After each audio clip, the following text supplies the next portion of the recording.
A creepy wall.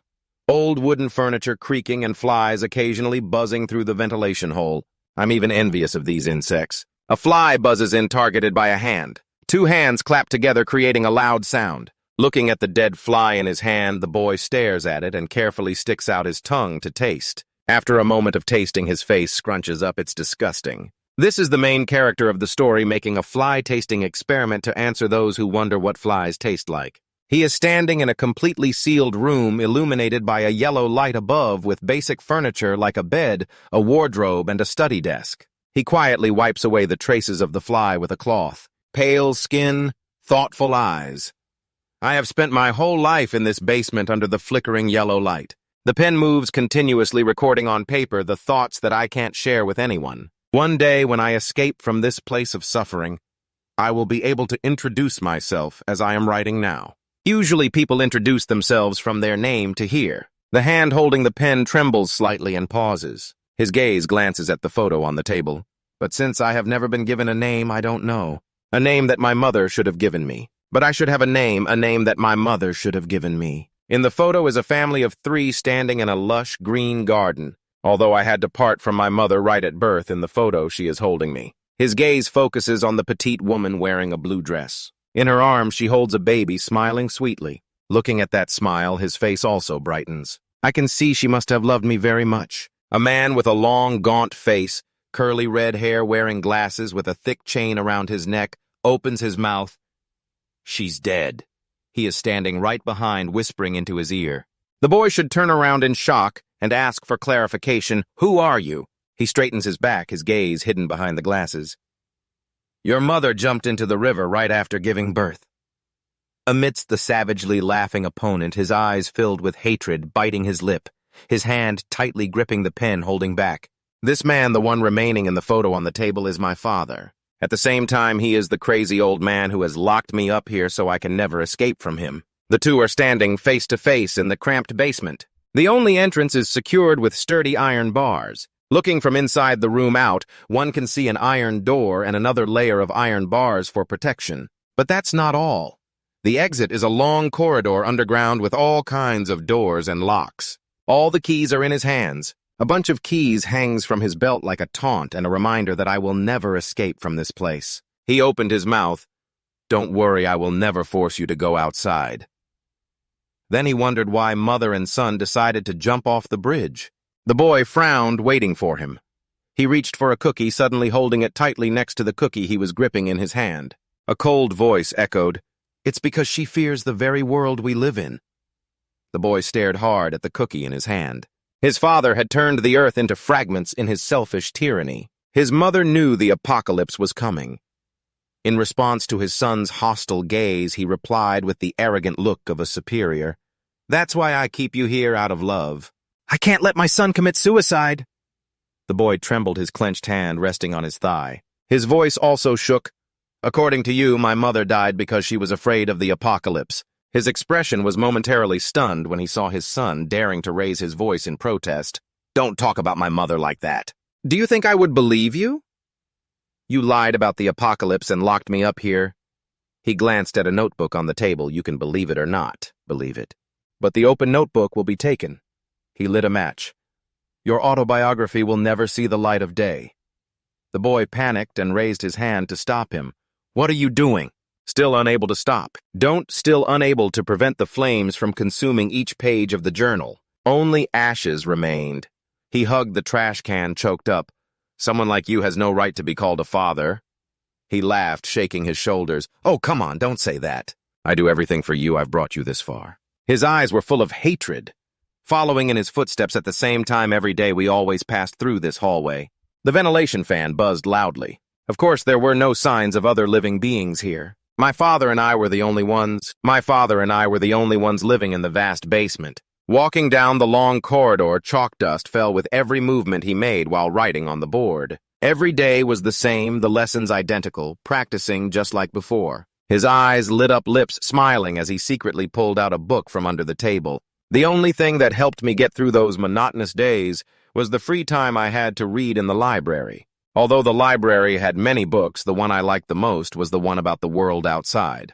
Whenever I read it, I often daydreamed, reaching out toward the light, considering it the sun to feel. I didn't know what it felt like to touch sunlight in the book. Perhaps it was much warmer than the lights in this basement. I imagined losing ground beneath my feet, turning into lush green grass, myself running freely. I wanted to experience peaceful days, admire the scenery, talk with people I wanted to, maybe even make friends with them. But above all, what I needed to do immediately after escaping. At that moment, a powerful shoe stomped towards him, knocking both the table and him over. His father stood against the light, his entire face dark except for his glasses glinting. He snatched the book away while the boy lay there, sternly reminding him, "I told you to only read this book when you have free time. This is a book about the ground." He smirked, looking pitiful. "You still long for the outside world." He stood there, looking at his only son lying face down on the ground, delivering cruel words. "I told you you will never go to the surface." The expression revealed fear when the apocalypse came. The world would only have screams and a sea of blood. In the end, all would be dust. Looking at his demeanor while speaking, it seemed he still didn't realize. This basement was the only way for him to survive. With a smile, as if he had done something very great, the boy gritted his teeth. Again with that damn lie about the apocalypse. Just for that reason, he locked me here for life and continued to torment my body. His eyes expressed a longing for freedom as he was confined behind bars. His fists clenched silently, thinking, "I will escape from this prison at any cost." He braced his hands, slowly standing up before his father's indifferent face. But it wasn't the right time yet. His bright eyes reflected determination. I needed to wait for the opportunity, staring intensely at the keychain hanging on his hip when he was distracted and had no defense. The sound of labored breathing echoed throughout the basement. His whole body was sweating from the push-ups. He stood beside, supervising. "Is that all tiring you out? You can't survive the apocalypse with this physique. Right now you just... Goodness, you're doing push-ups with a pile of weights on your back stacked high like a mountain, and your father still contemptuously says to do 10. Oh, my ordinary people can't do this." "Oh, Uncle." His arms trembled and then collapsed, weights scattering everywhere. He just stood there, watching no reaction. Exhausted as he struggled to push himself up, a hand reached out. For the first time, he acted like a father. Seeing his calm face, the boy was suspicious. "Why are you helping me?" As he placed his hand into that warm hand, he was suddenly yanked hard and knocked awake. He pulled his hand while pushing him away forcefully. "I never said I intended to help you," causing the boy to tumble over, rolling in circles on the ground. His whole body flipped over, kicking into the large mirror propped against the wall. It was unclear what expression was in his eyes through those lenses when he did that. "If someone reaches out to you, don't trust them." His voice was cold, serious. "You must be absolutely vigilant of people, especially during the apocalypse." Glancing at the weights scattered on the floor and the bamboo pole. He rarely explained, which is why he trained and taught combat techniques to him, while pretending as if an enemy was right in front of him. "When you are forced to confront others, you must be strong enough to survive unarmed." He stopped when he saw you lying motionless in the pile of broken glass. But he didn't move to check, standing still, murmuring, "You probably can't hear me, too weak. I didn't expect you to faint so easily." "Let's end it here for today." He turned and walked away, the keys at his hip, jingling with each step. Your eyes flickered, glancing at his back. In arrogance, you quietly sat up, gripping the shard of glass tightly. The moment I had always waited for, aiming straight for the back of his neck, I accelerated towards him, crouched and jumped high, attacking with determination. When my father lets down his guard, I will kill him and take the key to escape. The action in the air was both fast and powerful. Seeing the target right in front, your eyes lit up. The certainty is working. The sharp shard of glass flew closer and closer to his head without him realizing it. This plan had only one mistake. My father is someone who never lets down his guard.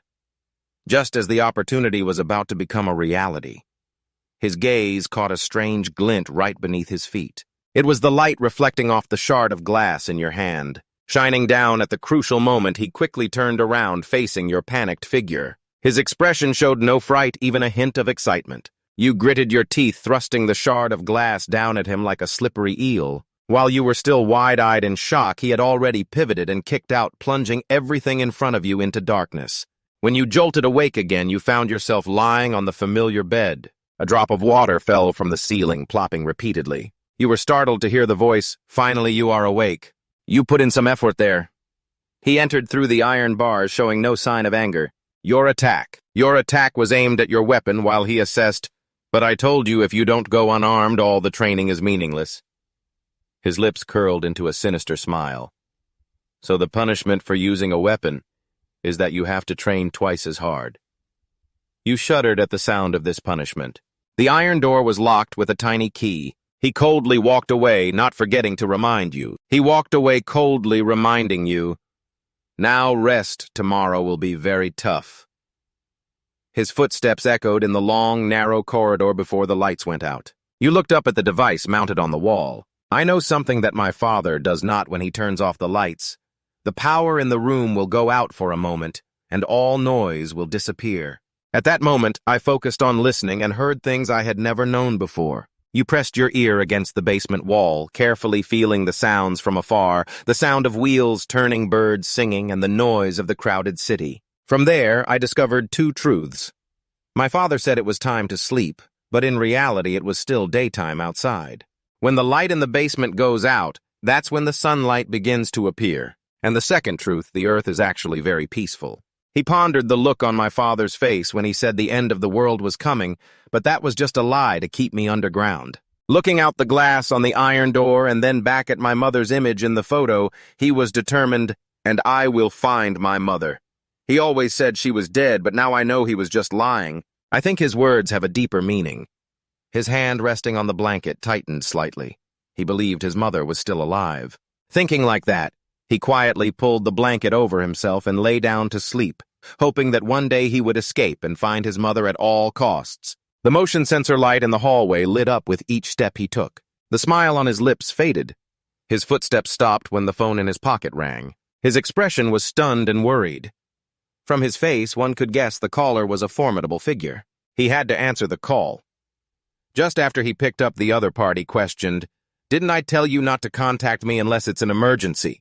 While you were sound asleep, he stood alone in the long hallway, continuously exchanging words with the caller. After a long while, the two finally reached an agreement. All right, let him live. The phone was thrown to the ground. I don't know what made him collapse. He fell to the ground. Trembling, he moved closer. You could still hear the trembling sound coming from his throat. A strange laugh woke me up. As I opened my eyes, I saw my father grimacing, making bizarre sounds. Thick with darkness, he stood there, exuding a gloomy aura. I was curious. It was so strange what was happening. I tried to stand up, but then realized I was tightly bound to the chair with rope. Am I tied up? Am I tied up? Then I shouted, "What are you doing? Let me go right now." Seeing him still standing there mumbling, I gritted my teeth. He wouldn't listen. All right then, I'll just untie myself slowly, thinking that I used all my strength to pull the ropes apart. After a while of struggling, the rope had many frayed spots. It's working. The rope was loosening. Joy was extinguished when the shadow covered my face. I don't know when, but my father stood tall in front of me. He opened his mouth. "Stop it." The cold tone made me freeze. Silently swallowing, I tried to convince him. "Did you forget that today's training would be twice as hard? Don't you remember?" The expression on his face did not change at all. Plans have changed. Looking down to confirm I was still tightly bound, he continued, "We won't do anything today."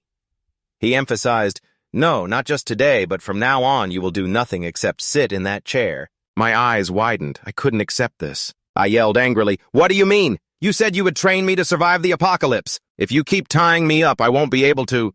He shouted, cutting me off.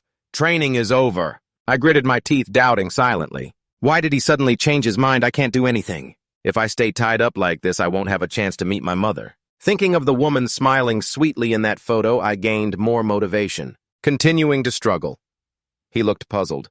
"What are you doing?" Focusing all my strength, my teeth clenched tighter. The rope loosened a little more. He stared at me blankly for a moment. He slowly approached Min's body and started laughing wildly. I was sweating.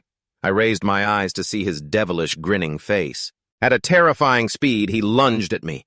I could only blink, accepting his devastating blow. He knocked both me and the chair to the ground. His footsteps slowly approached. My uncle sat up and repeated, "I told you not to move." His silhouette was dark against the light. I gritted my teeth to hold back any sounds of pain. My eyes were full of defiance. Once again, I used all my strength to try to free myself from the ropes. I received another vicious kick to the chest. He still stood there, ruthlessly making savage sounds. The more he used force to suppress my will to resist, the stronger it became. I struggled to escape from the ropes. Each time I did, I received brutal hits from my father. This kept repeating. The falls made the glass of water on the table shake. The lights in the hallway flickered. I don't know what was happening back then. Perhaps pretending to agree while waiting for another opportunity was more reasonable. But at that moment, I didn't want to lose to him, even if it cost me my life. The resentment towards my father, the one who imprisoned me and made me live in pain, grew stronger. When the ropes slipped off, I felt an unprecedented thrill. I was curious about what my father, who always looked down on me, would look like when I punched him. Having shaken off the binding ropes, I smiled triumphantly. I received my father's punch. I thought he would be furious, but something was very different. What I saw before me were tears that had always been swallowed back, behind the eyes of a sorrowful man. Why is he doing this now? Before I lost consciousness from his punch, I heard again. I heard the message, "I hope you will understand."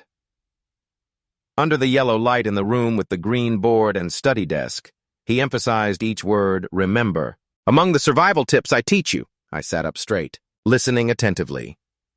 "The most important thing is rule number 1. Rule number 1 to survive the apocalypse.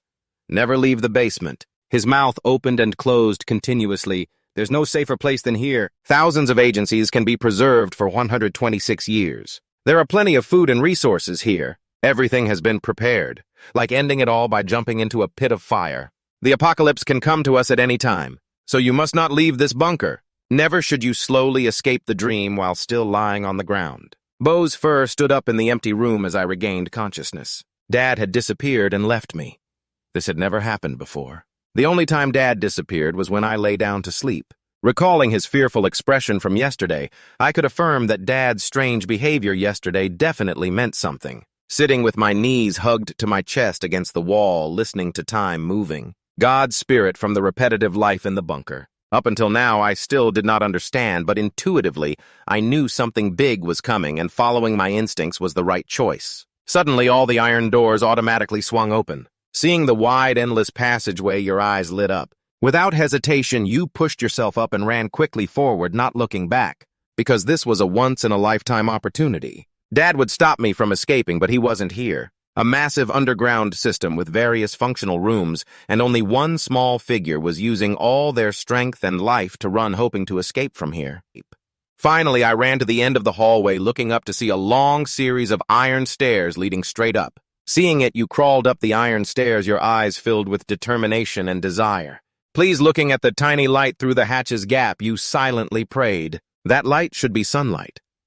Reaching out to push the hatch open, a strong beam of warm yellow light shone into your eyes, making it hard for you to open them. For the first time, your feet stood on solid ground. Your whole body filled with blinding sunlight. Your eyes gradually adjusted to the natural light. Eyes wide open, stunned, filled with immense joy as you saw high-rise buildings, cars, and pedestrians on both sides of the street. Standing in the bustling street with vehicles moving rapidly on both sides, amidst all kinds of lively sounds, you still couldn't believe you had made it. You really did it. Behind you, a chubby uncle called out, "Hey kid, my car is parked right behind you." Seeing you standing dazed in the street, he asked with concern, "What are you doing out here?" You turned around and exclaimed, "It's a human, it's really a human," making the chubby uncle frown, wondering what was wrong with this kid. "Did you hit your head or something?" The moment of joy passed, you fell silent in thought. Now is not the time. Just escaped and can't let your guard down. Dad will find out I'm missing and come after me. You keep running temporarily, needing to get as far away from that basement as possible. Your footsteps quicken, your face beaming towards the sunlight. I've dreamed of this moment my whole life. Escaping the basement and finally being free. Just a moment ago, escaping seemed almost impossible. I couldn't even imagine it, even if the door suddenly opened. Thinking about this, my steps falter, filled with hesitation and doubt. But why did it open? Was there a security system failure? No, it can't be. Dad is meticulous and wouldn't make this mistake. What if opening the basement was Dad's intention? Thinking of that cold face, you shake your head in denial. No, it can't be. The one who makes the rules cannot leave the basement. Ignoring the father who imprisoned me, I turned towards the vibrant outside world. People are happy eating, chatting, and loving each other. Looking at the happy smiles of all ages, your eyes shine with longing. Then you firmly declare, "That's right, everything Dad said is a lie."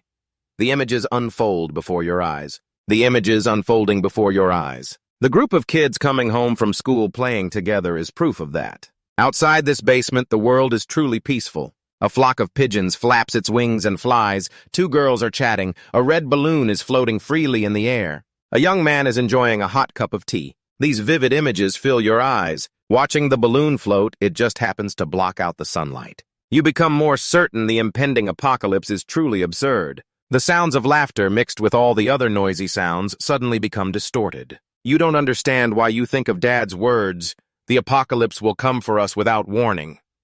Suddenly, the flock of pigeons. The pigeons flap wildly as if lost. Everyone on the street seems to be hit with a pause button looking up at the sky. The sun is momentarily blocked by the balloon, then completely overshadowed by a huge brown orb. Children with backpacks on their shoulders stare up into the sky. This orb is many times larger than Earth, extending a sharp little branch towards it. These sharp branches seem to be made from hundreds of thousands of colorful threads, writhing and intertwining into a spiral shape, then extending. People curiously stand up to see it come closer. What is that? I don't know. It's not the moon, is it? What moon can't you see? What are you talking about? The more you look, the more panic shows in your eyes. That is a golden light in the sky, suddenly transforming into the glowing eyes of a monster. No, with a mouthful of sharp teeth, you feel terrified as you see more monsters emerging from that orb. They swarm and crawl over each other, moving at a terrifying speed and in huge numbers. Then they merge together like a gigantic drill rushing straight down to the city. His reminder echoes in your head: never leave the basement. This is the most basic rule for survival. But there's one exception: if the location of the basement is exposed, or when there's danger, this number one rule will be nullified. The first place the monsters land is the entrance to the basement you just escaped from. The first arm of a monster touches the basement door like a sign to open the switch. Immediately, other monsters swarm into the basement like a swarm of bees sensing the illegal intrusion. The automatic control panel on the wall displays a remote command to lock the door. The monsters rush past that device howling. The faces of the witnesses change from curiosity to pale horror, forgetting to run. The horde of monsters with all sorts of bizarre shapes descends like a tornado. This unimaginable scene renders everyone motionless, not daring to breathe. One person among them is instantly pulled away by countless tentacles at breakneck speed, screaming.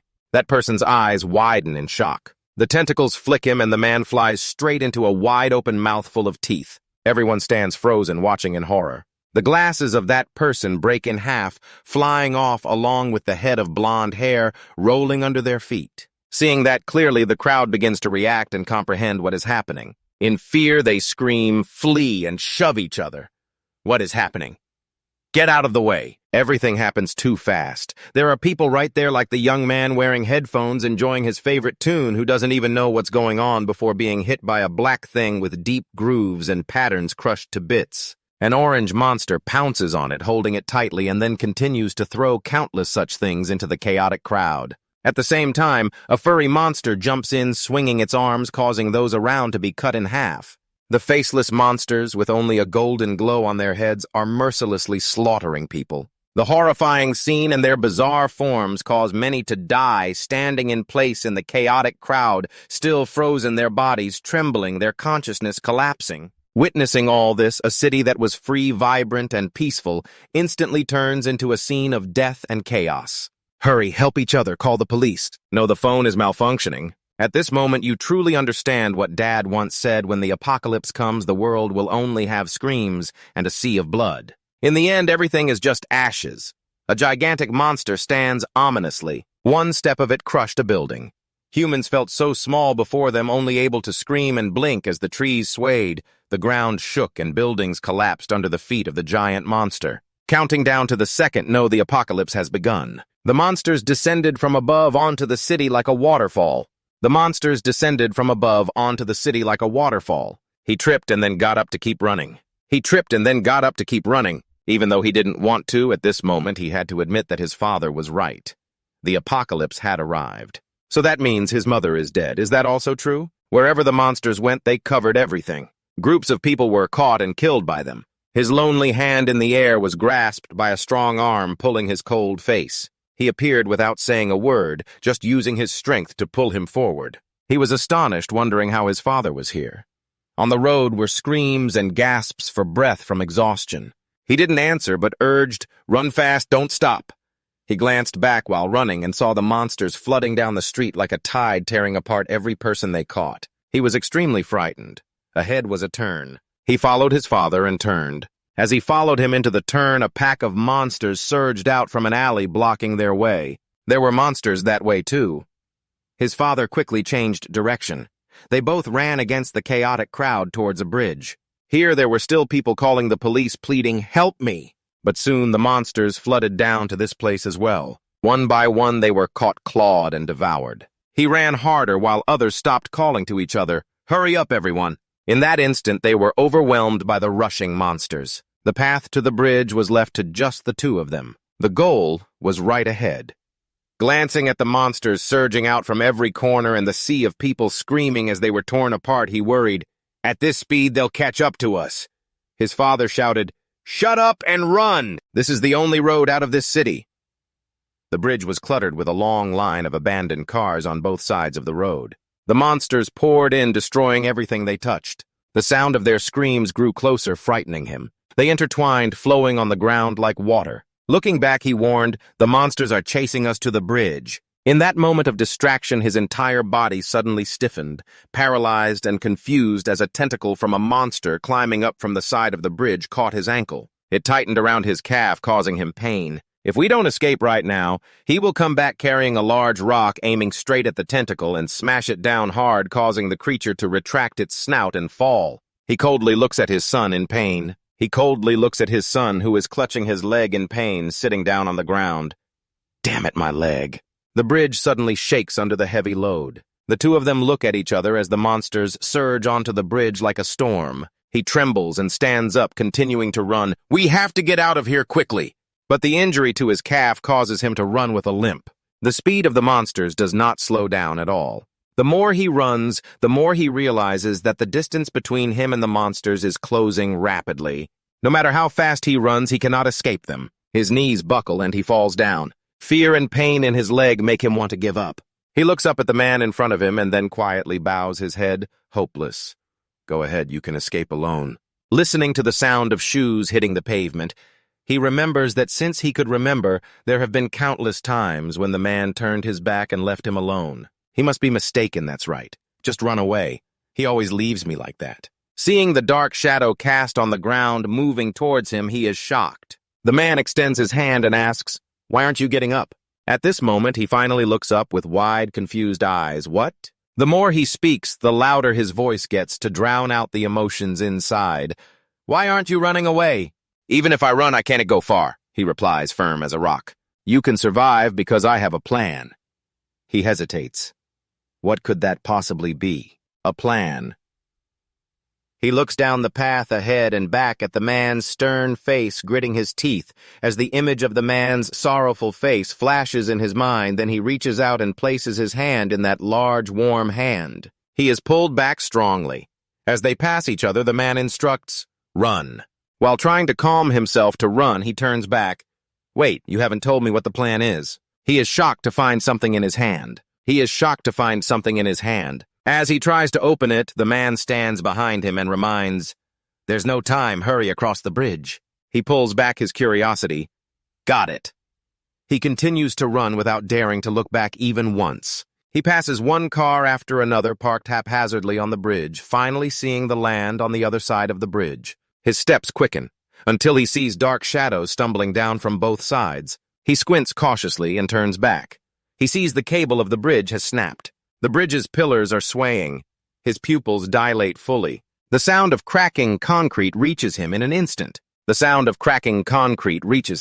an instant, the entire bridge breaks in half. His father collapses right in front of him, taking the group of black monsters down into the abyss. He stands there lost.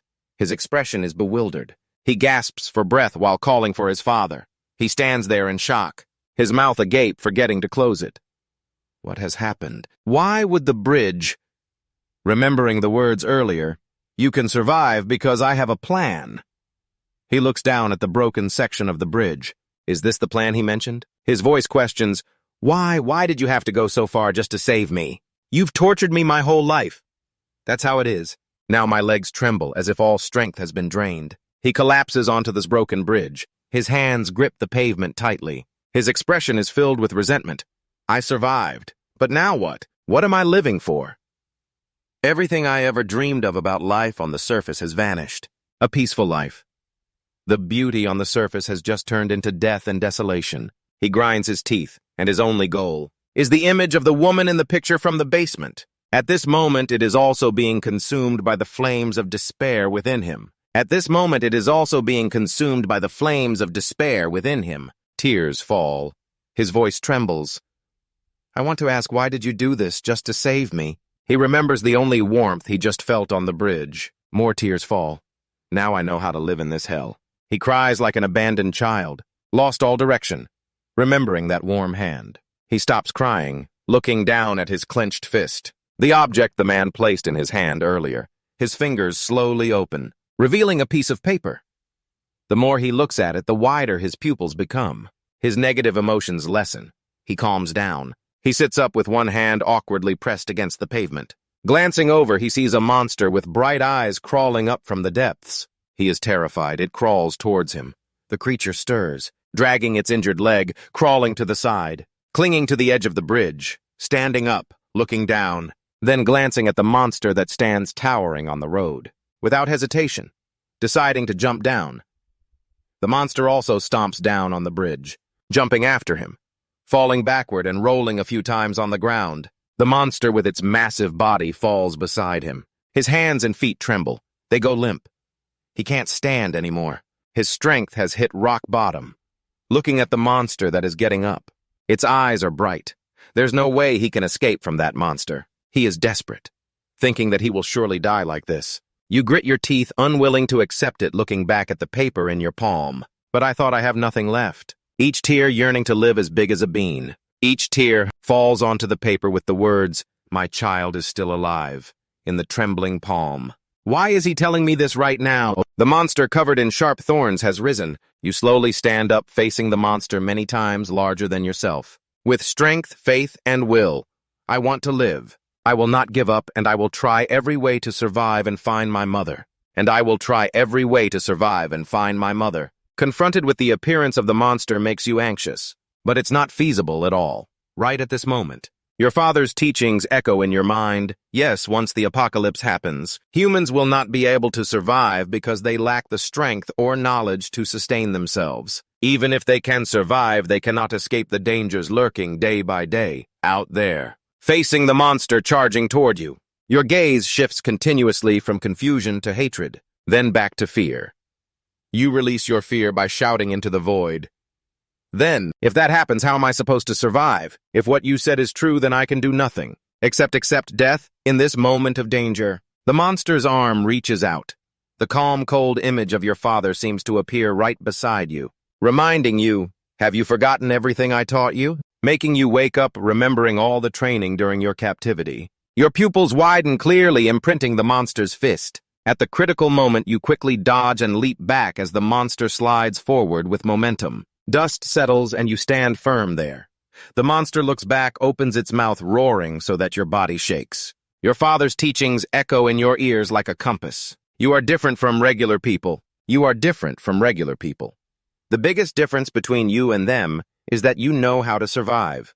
Although afraid, you still look around for opportunities to live. Your gaze focuses on the sharp object sticking up from the ground. Taking a deep breath to calm your body, spreading your legs to stand firm, your gaze is determined, ready to face the monster's attack. When it punches you lower, your body slide in the opposite direction, firmly grasping the sharp object you spotted in front of you, unleashing everything you've accumulated until now. Training experience and survival knowledge. You attack, aiming straight at the back of the monster's neck. When it turned around to swing its arm, you leaped over its head, switched your grip on the weapon, and flipped to stab through the monster's head. You practiced just like your dad taught you. Do everything you can and survive the apocalypse. Apocalypse, a ruined and desolate city. The monsters left after a rampage, with only a few scattered here and there in the crumbling corners of the city. There are still some lucky survivors gathering in a collapsed basement. Everyone's face looks haggard and their mood is gloomy. Someone spoke up. It's been 4 days. Shouldn't the military do something? We're lucky to have shelter here, but food is running low. We'll have to get out of here soon. After saying that, she glanced at the person next to her. The basement is covered on all sides with rubble. Her voice rang out again. Don't you want to say something? But if we keep waiting like this, something will happen. Hey, someone interrupted. The girl looked at that person. Huh, what is it? That person replied. Why don't you just stop? He rubbed the back of his neck. You're making everyone uncomfortable. The girl asked, Why am I being so loud? Facing the girl's gaze, he tried to explain. He frowned, rubbed his temples facing her gaze. He tried to explain, that's not what I meant, but stopped midway, forget it. He turned his shoe and looked around, sighing, I'm going crazy. Haru stood beside him with long blonde hair, suddenly speaking up. Sorry, catching his attention. And asked have you checked that area? She replied, yes, but I couldn't find any food. His response sounded a bit disappointed. Oh, I see. If we want to stay here, we have to find some food somehow. Haru fell silent for a moment, and then suggested, There's one place I haven't checked yet. I'll go check it now, so don't give up yet. The man smiled. Thank you, surprising Haru as she looked at the haggard faces in the room. He opened his mouth. Everyone is exhausted from watching out for the monsters, so no one is willing to help. You're the only one who's eager to help like this. You're really amazing. She shook her head, flustered. No, I'm not that great. He raised his hand in encouragement. Just try. I hope we can get everyone out of here safely. Then walked away, leaving her standing there in shock. Sunlight streamed in from outside. Haru walked over to where a boy and a girl were sitting. The two were making sounds while chewing food. Haru asked, Did you find any food here? Sure. They looked at each other. Then the girl pulled out a bag of food. Yeah, we found this in the pile of junk. Haru smiled. Oh, really? I didn't expect that. The woman ripped the paper bag open, shocking her weight. The two of them stuffed the food into their mouths and chewed noisily. Haru angrily said, What are you two doing? We agreed to share with everyone if we found food. The girl wiped her mouth. That's those boring people. We didn't say that. Haru questioned, But you guys ate the shared food yesterday. The boy scratched his face nonchalantly. Oh, really? I don't remember. She gritted her teeth in anger. If that's the case, I'll report you. The boy stood up with a blank face, glaring defiantly. Go ahead and try. You think we'll just stand here and watch? Haru swallowed hard. You won't catch me anyway. The only thing I'm good at is running. He smirked. The kid was about to make a move when a horrifying sound came from afar. The two of them trembled. He fearfully turned to ask, That was a scream, right? The girl reassured, I heard it too, but it's far away. We'll be fine here. The boy was sweating nervously right. Phew, that was close. Out of the corner of his eye, he saw Haru slumped on the ground. Her ear was chopped off and she was trembling all over. He sneered, Weren't you just bragging a lot? You're just useless. Try running on those trembling legs. Haru sighed as she finally found a pack of rice cakes. That man looked around. Seeing her return, he exclaimed, You're back. Has your dad checked over there? Haru replied. His eyes lit up with anticipation. Haru clutched the pack of cakes in her pocket, hesitated. I couldn't find anything. Her face was downcast in shame. When he heard, he didn't scold her. Oh, really? Not too surprising. It's okay. What matters is that we're still alive. As long as we're alive, we can always find more food. A monster fell from above right behind him. Screams and smoke filled the air. When everything returned to normal, only Haru remained sitting on the ground. Her face was half hidden by her pale hair. She trembled, watching the man pinned beneath the monster. With a frightened look, he reached out towards her, pleading, Help! Haru turned to run. I'm sorry, he asked in horror. Why? Haru clenched her teeth and didn't stop. I told you. I'm not a good person. Then she ran away. The two who had snuck food earlier were also hurriedly running. The girl glanced back. Damn, where did that monster come from? The boy beside her reminded, Don't look back. Keep your eyes forward. A flash revealed the blonde girl running furiously ahead. In the distance, there was a giant monster. Over there was also a girl looking at Haru, calculating, It's okay. If it gets caught, we can use it as bait. We can escape, you fool. It's running straight towards the monster. The huge shadow of the monster blocks the way. At this moment, Haru snapped back to reality upon seeing the monster. Countless tentacles rushed towards her like lightning. She didn't stop at all, her eyes wide open. Her body agilely tumbled, avoiding all of its attacks. The two guys stared in amazement as Haru easily surpassed the monster. Her long bangs flew back, revealing a long scar on her forehead. Both of them stood there dumbfounded, watching her run fast away. Thinking about her words at that time, the only thing I'm good at is running. The expressions of the two turned gray as the monster was attacking. The boy's voice rang out, "No way! Is she serious?" A long scream echoed to the corner of the wall. Haru leaned against the wall, slowly sliding down. She sat down on the ground, panting, wiping the sweat off her forehead. "Maybe I made it." She glanced over. She saw men sitting motionless beside her. She jumped in surprise. As she lightly touched his shoulder, he fell flat on the ground. He was moaning. Haru thought he was still alive. She looked up and saw a three-headed monster in the distance, and fearfully pressed herself against the wall. "Did it hear me?" She glanced at the monster making the terrifying sound. Then she looked at Men, who was unconscious on the ground. Haru grabbed the collar, pulling him behind the wall, hiding from the monster. The sound of the monster faded away. Haru thought maybe it really left this time. She sighed in relief. "Phew! I'm alive!" As she bent down, she was met with the wide-open eyes of the main character. Haru gaped in shock, as in a flash. The main character jumped back, his whole body on alert. He stared at her. "Who are you? What do you want with me?" Haru was taken aback. She didn't expect this guy to change his state so quickly. In his head, his father's words echoed, "No matter what, you must never forget. Stay away from humans." So his gaze at her was full of hostility. Haru asked back, "What do you mean if I hadn't hidden you, that monster would have caught you by now?" His father had taught him to never trust humans. They only want to exploit and kill you. Thinking that, he gritted his teeth. "If my dad is right, then I won't survive long. If I get close to humans, because they are cunning creatures." He opened his mouth. "How can I trust you?" Just as he finished speaking, he dropped his face to the ground, leaving Haru stunned. "What's wrong?" He trembled with no strength left. "Damn, I'm so hungry. The last time I ate something was probably 5 days ago in the basement. I can hardly take it anymore. I've rested a lot to save my strength." Little did I know that that strength would now lead me to confront a person. Haru could tell immediately the condition of the other person and said, "I haven't had anything to eat." Min looked puzzled. "What are you talking about?" "I didn't ask." Haru waved his hand. "No, I just thought you looked hungry, so I wanted to answer before you could ask." Suddenly, a piece of bread fell out of his pocket, and Haru froze, staring at the bread. Min curiously asked, "What is that?" Haru confused. "This is—" He couldn't take his eyes off the bread. He bit his hand, clutching his stomach. What did that person just drop? I don't know what this is, but the more I look at it, the hungrier I feel.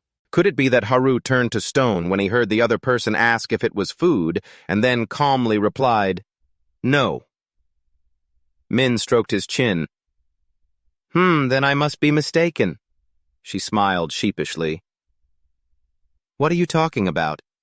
This isn't food." Haha, secretly delighted that he couldn't recognize what food was. That kid is definitely an idiot. I can probably change the subject now. Men brimming with killing intent lied. "Do you think I would believe what a human says?" Haru widened his eyes.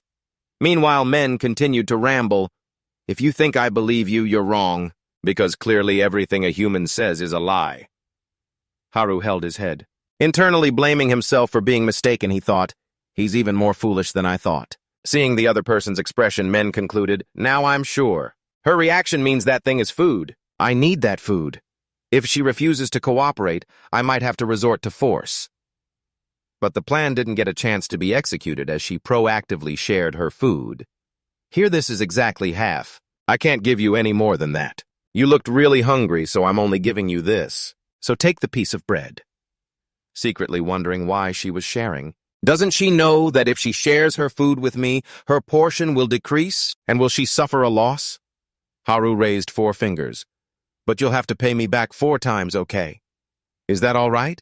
"No way, forget it, 4 times. She had a motive behind doing that. He replied, "I understand." While eating the bread, he concluded, "Humans are truly crafty creatures." After finishing the bread and seeing him leave, she curiously asked, "Where are you going?" So he turned back and replied, "Since I've finished eating, I'm leaving now." The human Haru followed behind. Where do you plan to go in the current situation? This is my area, so I care about it a lot. I'm sure there's nowhere else to go because the monsters have surrounded it. Men suddenly stopped, causing her to bump her nose into his back. It hurt. Why did you suddenly stop? Men turned around. Do you care about this place that much? Haru nodded. Yeah, because I grew up in this area. Men asked, if that's the case, do you know where the subway is? The ruined buildings under the sunlight. The ruined buildings under the sunlight. Two small figures carefully moved along the road. Haru angrily thought, how did I end up leading this idiot? If I had known, I wouldn't have shared the bread with him.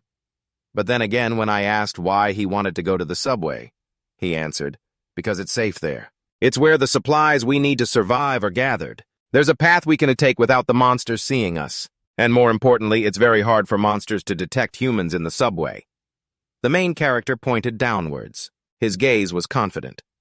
Haru led the way while pondering. He truly is a strange kid. He talks as if he knows something, especially when at first he didn't even recognize that it was bread. We've arrived. Haru looked around. I'm sure it's somewhere around here. So it's behind here, suspiciously. Are you sure it's here? I'm sure. I've heard that the subway is underground. I knew it. You were trying to trick me, weren't you? Such foolish words made Haru furious. Everyone can see this isn't the subway. And I'm trying to find the entrance here. Just wait here for a moment. If I go out there, I'm sure I will find it. As he turned around, he saw a gaunt man's face zooming in right next to him. Haru fearfully covered his mouth to avoid screaming. Hwang Bell spoke, I came here because I felt something. But I didn't realize it was the voice of a human talking.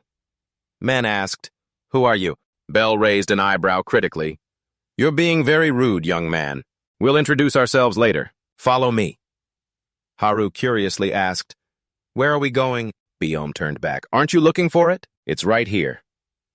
The two followed him through a ruined passage to the elevator leading down to the subway. They were amazed at the crowded scene inside. Haru exclaimed, wow, there are so many people here. I didn't expect everyone to be hiding here. The people down here were gathering in groups and chatting. Biome reminisced, I can never forget that time. Who would have thought the monsters would appear without any warning? In the blink of an eye, the whole city was invaded by monsters. People were pushing each other to escape. At that moment, I knew there would be nowhere to run, because the monsters are everywhere.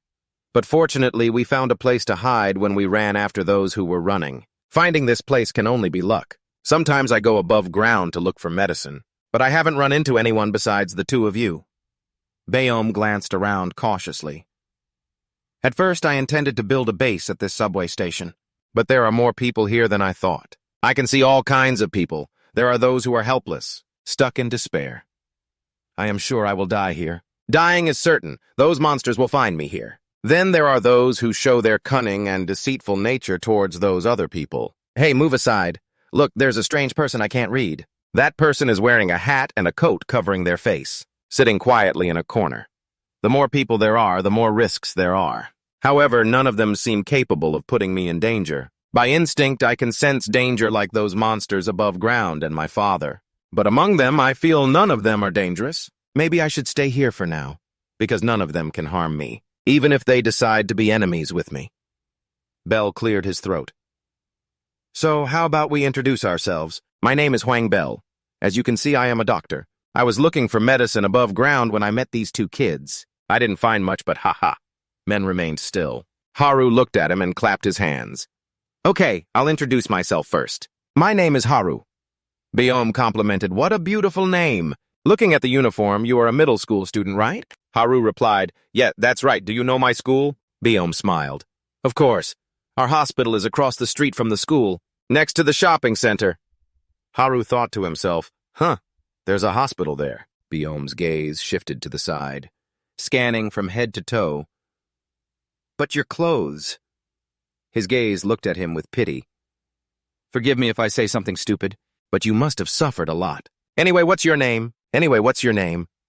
Remembering his diary pages, he replied, Name, I don't have a name. Surprised, CA repeated, I've never had a name. Biome tapped his chin, thought for a moment, then smiled. Next time you can tell me if you want. Ha ha. I hope you'll tell me when you feel like we've become closer. A red-haired guy shouted, Sir, I think things have gotten worse. The three of them followed the redhead to a blonde guy wounded in the stomach. The pain made him tremble. You're here. Biome stared at the blood-soaked bandage.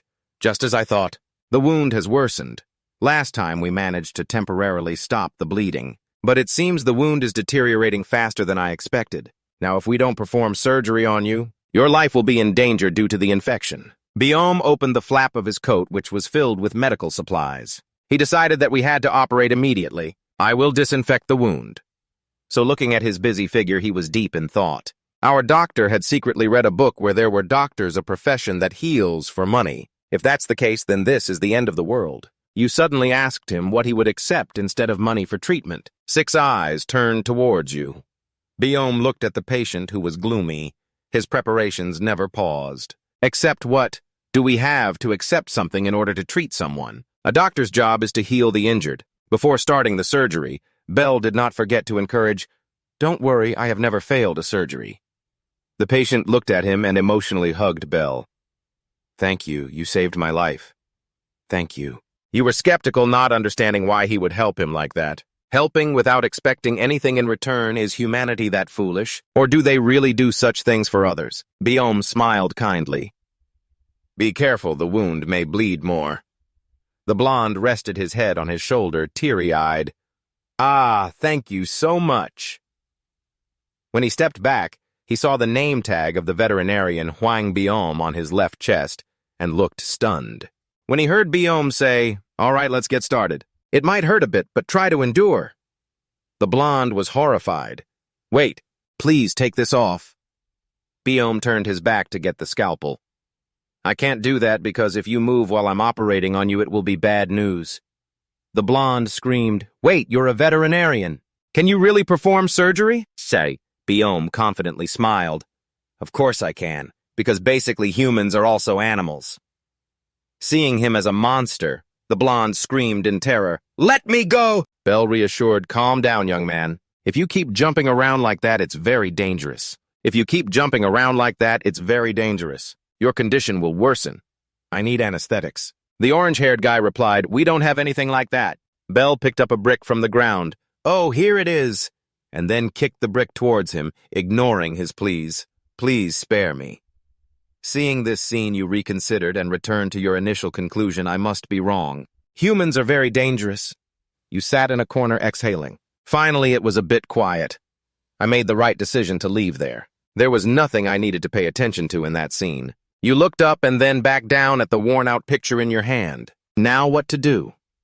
The only thing I have is the picture my dad left me, a photo from when I was little with a note on the back that says, "Mom is still alive." That's it. I don't have enough clues to find my mom anymore. But whenever I look at this picture, I feel a sense of unease, because the scenery in this photo contains strange flowers, as if from another planet. Flowers with thick brown stems and small, delicate leaves growing low to the ground. Even when I was in the basement, I found it odd. So I searched in books about flowers to know more, but I couldn't find any information about the flowers in the picture. If that flower only grows in certain locations or environments, then I might be able to find out where the photo was taken. To do that, I first need to find someone who can identify that flower. Just give me a buzzing fly flying through this photo, and it's the only clue I have. I need to make sure not to lose it. Without even a glance, you can swat the fly dead. Looking at the fly in your hand, you stuck out your tongue to taste it and frowned, because the taste of the fly on the ground and in the basement was no different. I will need to ask everyone if anyone recognizes this flower. In a room under the subway, after all, everyone was gathered here. A thug reported to the man in the black coat standing with his back turned, "Boss, I've gathered everyone." The boss turned around, revealing a brutal scar on his cheek. "Let's begin. Bring everyone here. If they refuse, use any means you want." People were confused. "Why have we been gathered here?" "I have something to say. This is getting boring." A young man with curly hair loudly questioned. A young man with curly hair loudly questioned, "Why are you forcing us to gather here? Do you have the right to coerce us without explanation? Are you even listening to me?" There, the boss glared, making the curly-haired guy scared out of his mind. I can see deep into a person's mind. He stepped closer. I can see deep into a person's mind. I can feel what they're hiding in their thoughts. I can know from their eyes. Through the wide-open pupils of the curly-haired guy, he could truly see the other person's inner self shrinking away from fear. It hid that by appearing tough. The curly-haired guy was sweating cold, stepping back. Don't come near me," and then screamed. The boss punched him straight in the stomach and declared, "But in my eyes, it always exists." The curly-haired guy was knocked away. The people on both sides watched and no one spoke up to help. He stepped forward smirking, grabbing the curly-haired guy by the collar. "That's right, this is what I want to see. Show me more!" The faded curly hair seemed to turn into a beast trapped in a cage exposed to the opponent's gaze. The big cop laughed menacingly. "The true shape of you is deep in your soul." Each punch landed on the curly-haired guy lying flat on the ground. "Please stop. Don't hit me anymore." The subordinate behind reported, "It seems like a few guys are missing." He turned back sharply. "What?" She listed an old man, a kid, and a girl, mentioning another person who was injured. He wiped the blood from the back of his hand with a cloth. "I'm sure I told you to gather everyone. So what happened?" She thought of the guy with the mane-like hair who was supposed to handle that area but didn't listen, and suddenly disappeared. He cracked his neck, narrowing his eyes. "Is that the gangster we're talking about? We never had control over it. All right, let me handle it myself. I want to see their faces when I find them." Watching his back as he walked away, she asked the big cop, "What about this guy?" Upon hearing the opponent's orders, "Tie him up and throw him out." The blue-haired guy was terrified. "What, you can't?" "I'll do whatever you ask." But the big cop was unmoved. His eyes glinted as he looked ahead. "You getting up from the ground? Did you fall asleep?" "I haven't been able to rest properly for days because I have to watch over those monsters." As he opened his eyes, he found himself in a long, dark tunnel. He was confused. "Where am I?" He raised his hand to pat his head, and as he moved his feet, he felt the difference in the surface beneath. He was stepping down but couldn't feel the ground. This place was trying to swallow him. Oh, sweat dripped into his eyes. "No, I might have already been swallowed." A mass of threads pierced through the droplet of sweat that just fell, wrapping tightly around his body. The more he tried to run, the tighter it wrapped. Soon, he was completely bound. Startled awake, breathing heavily, he looked around and felt relieved. That was a dream, but it felt so real. He opened his eyes wide to see 3 people in front of him. "Who are you? You have 2 minutes to reach the center of this GA." The big cop glared. "You have 2 minutes. If you don't reach the center of this GA, you will be kicked out of here." The blonde guy beside chimed in, "You better get going.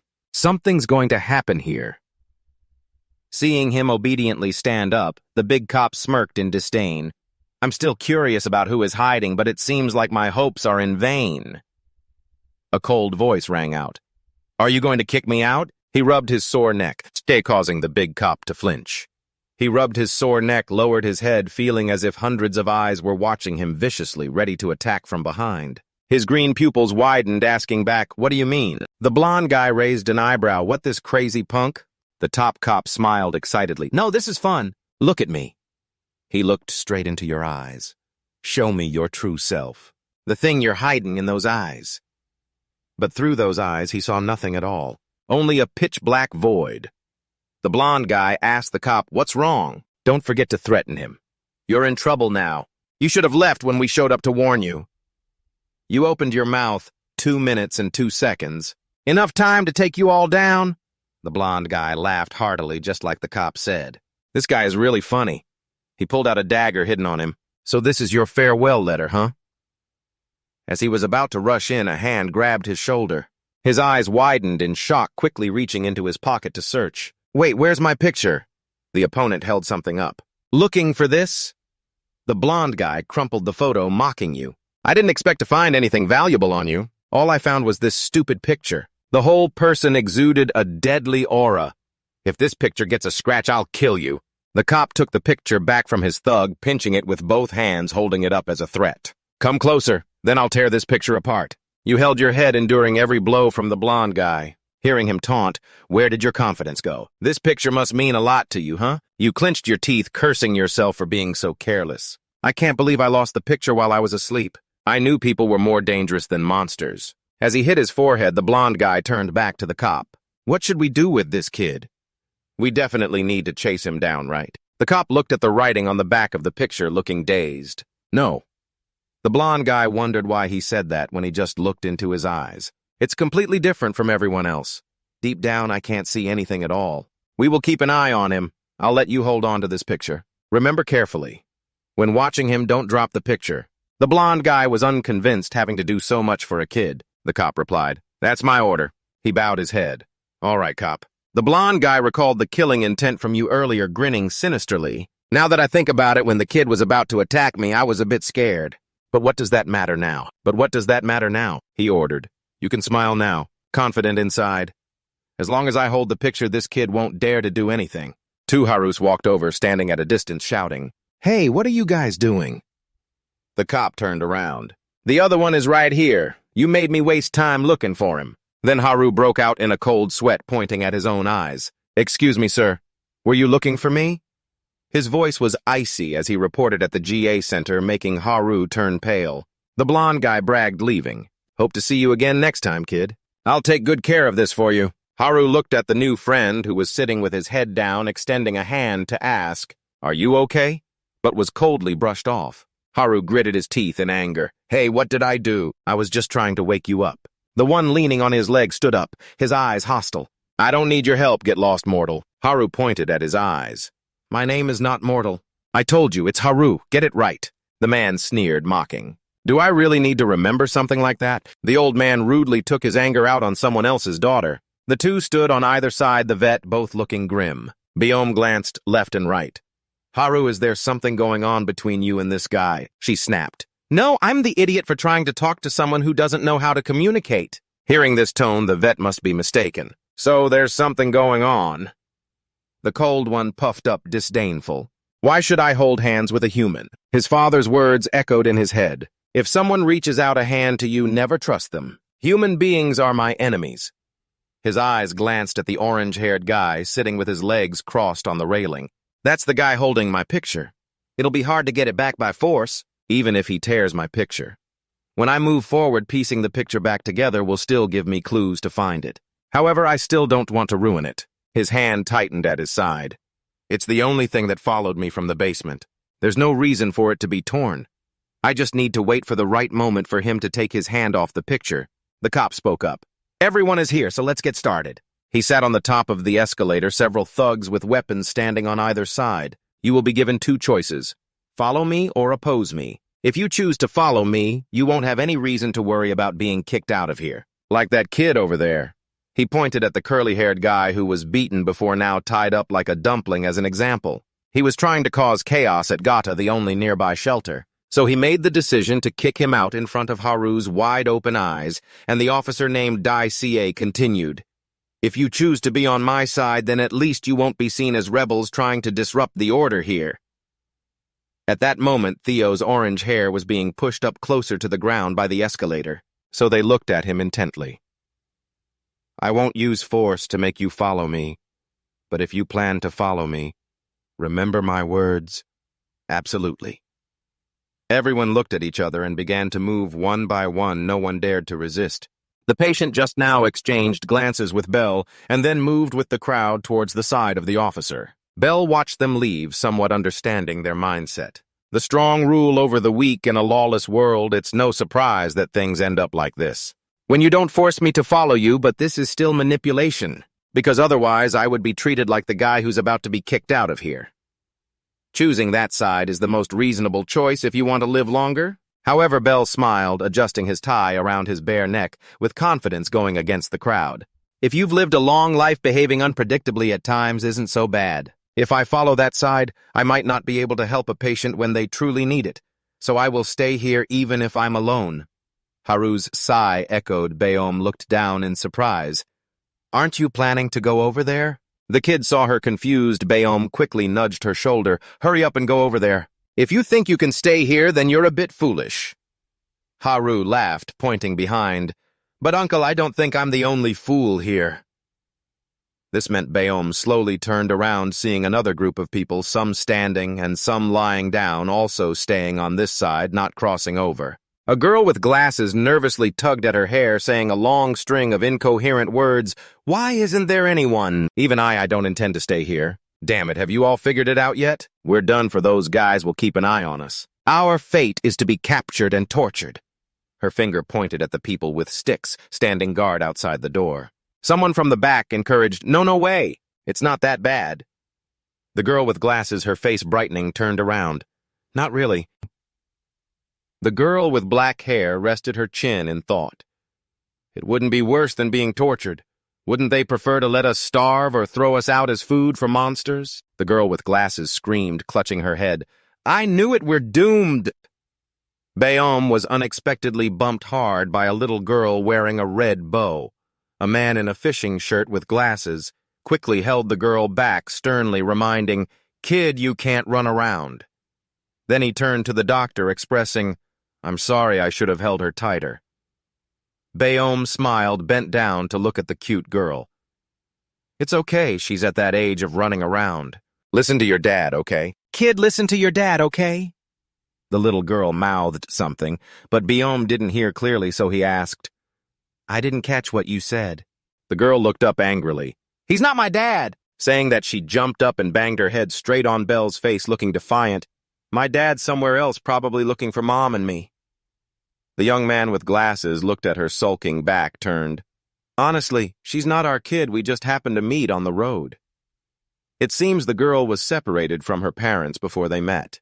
"So until we find her parents, I'm trying to be her guardian." The two stood outside the door, talking quietly. Zia glanced at Maine's indifferent face and said, "Hey kid, you're not allowed in here?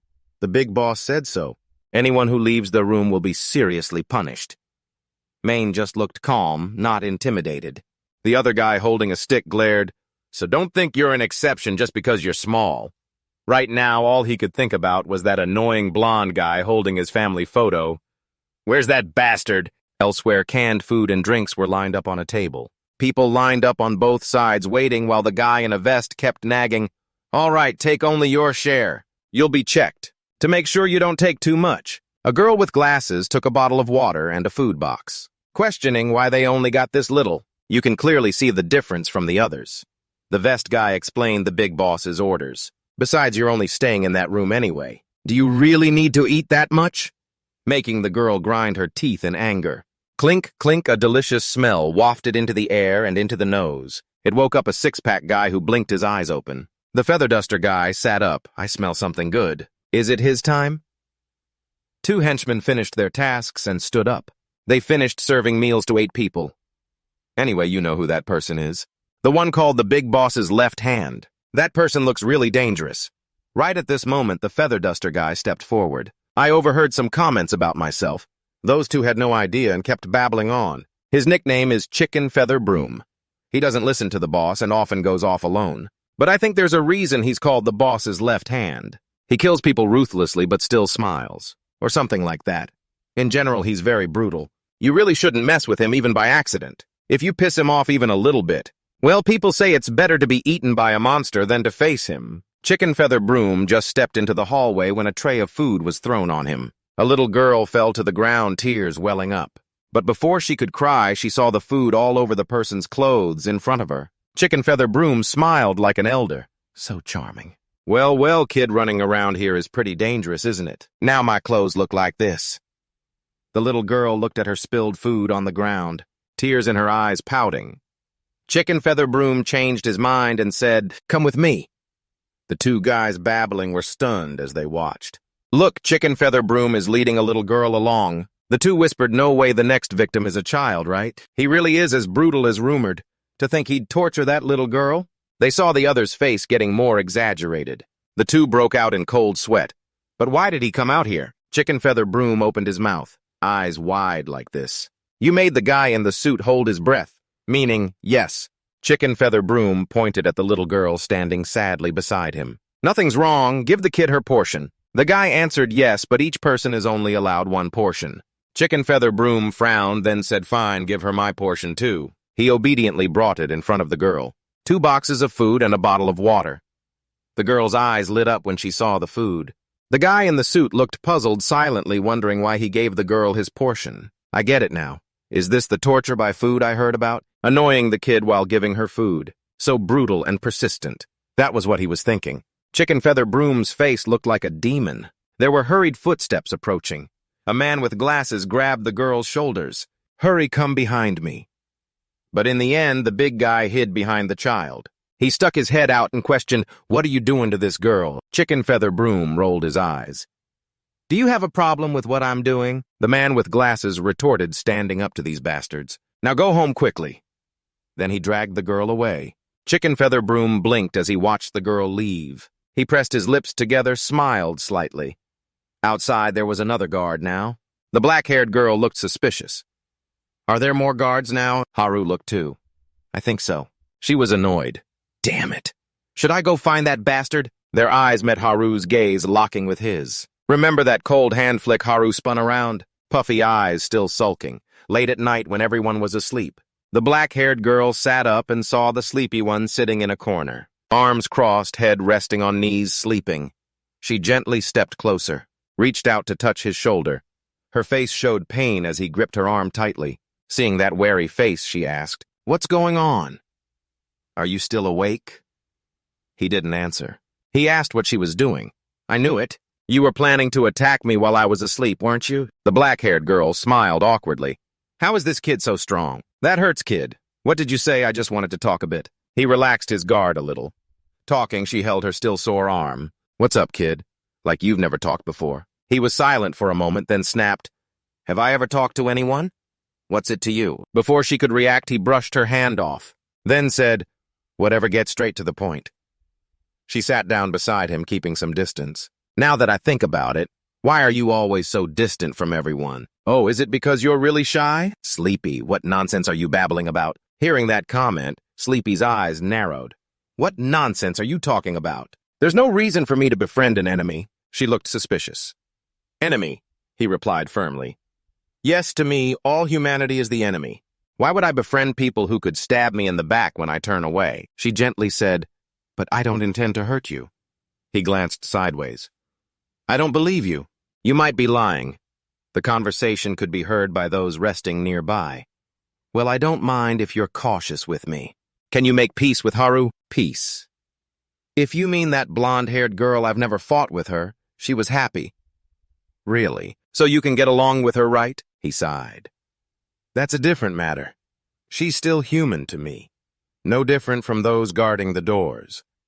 She hesitated, looking at the trembling figure in the distance. "That child thinks no one hears her, but she holds her breath and cries every night. The kid might be holding on to some pain she's not brave enough to say out loud yet. Well, everyone in this bunker is like that, but that's all there is to it. If you someone about her age could get along with her, that would be even better, right? You speak up ridiculous, no way. Sadness is something only weak people feel.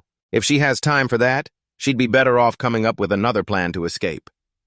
Then she suddenly asks, "Have you ever been sad because you lost someone important? You think about that last tug on your sleeve, the collapsed bridge, and the eyeglasses with the chain. You answer firmly no and never will.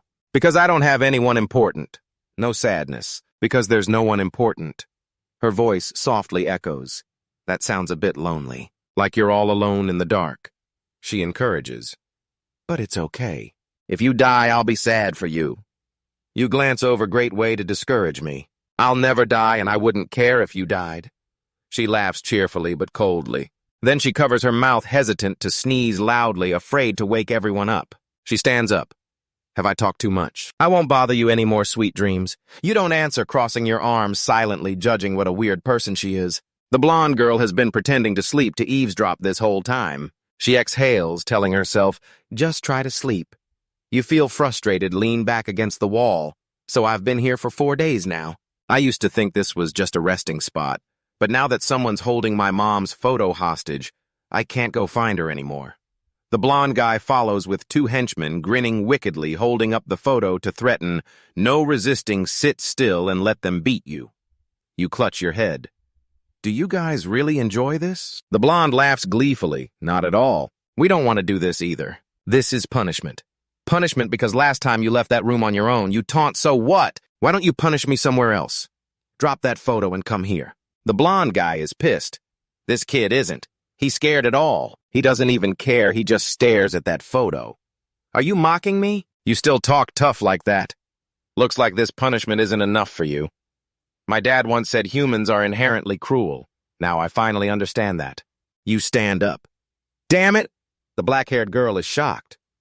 "What?" They're planning to do that again. You walk past everyone, but of course not everyone here is like that. Bem says worriedly.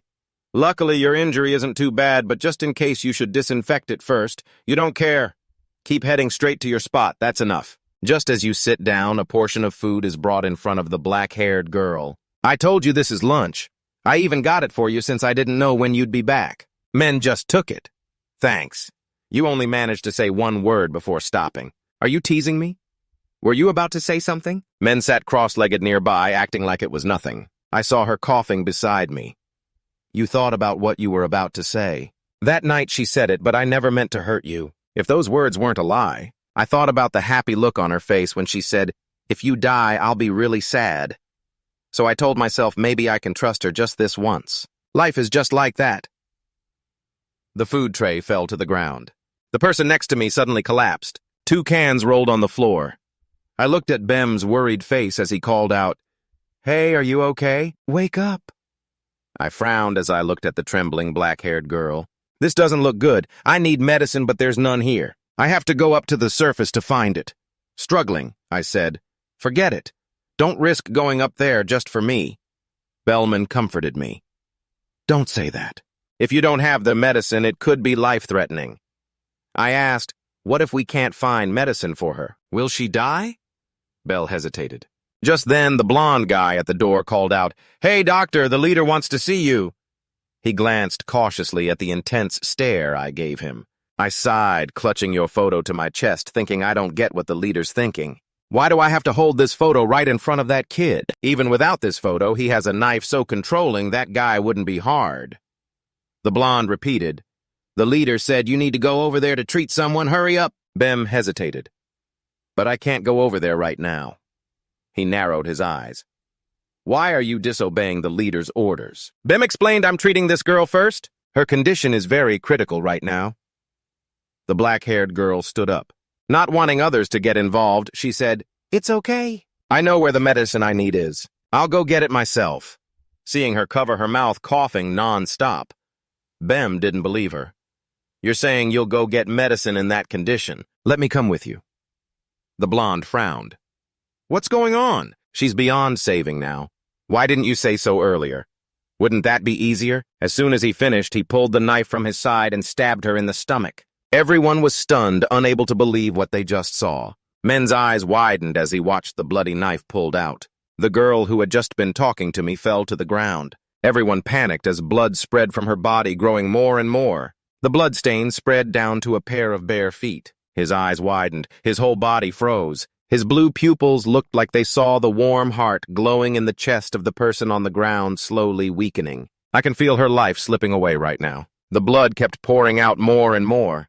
His face showed growing confusion. He wondered how a person could die so easily. The bright spot on her chest got smaller and smaller, then turned into blue threads of life. A bloody finger poked his calf. His eyes widened as he looked down at the person on the ground, whispering, Why does this look so serious? Her lips smiled. It's nothing. He opened his mouth but couldn't say a word. Her bloodied hand relaxed, leaving a red streak on his calf. Everyone's faces showed pity. Biom cursed.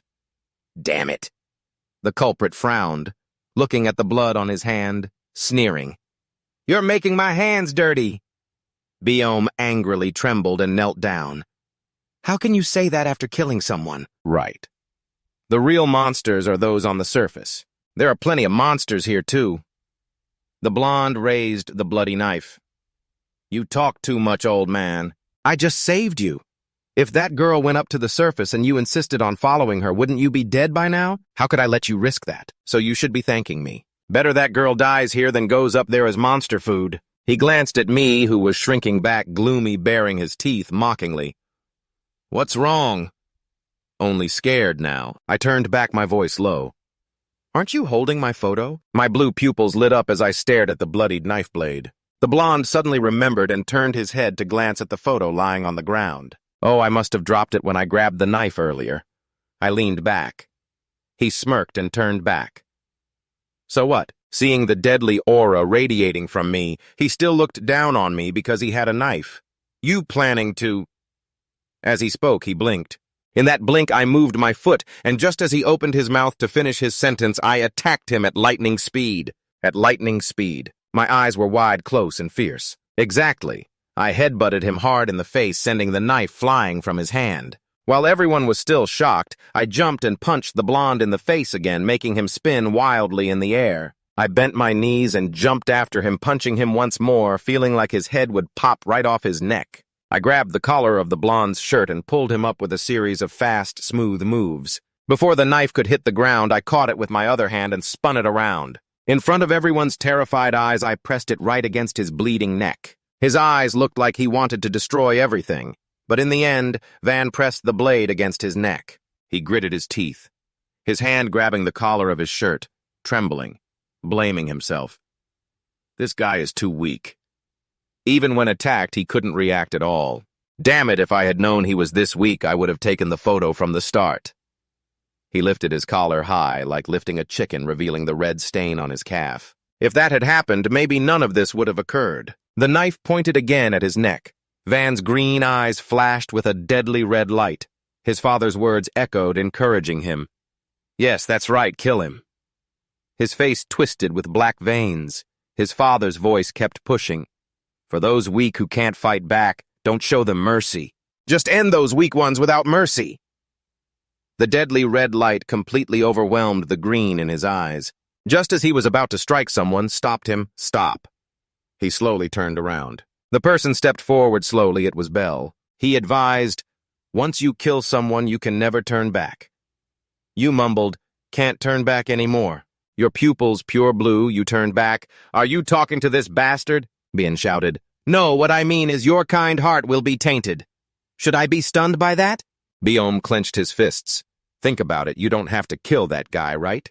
You lowered your eyes, looking at the knife in your hand, reflecting your own eyes, then looked up and asked, so do you think I have to kill that guy? You had exchanged this with your dad. If I beat him close to death, losing the ability to attack, then he won't be able to attack us anymore. At that time, he had laughed heartily at your naive thought. Then you'll die. Don't be afraid, just act. Are you afraid of killing?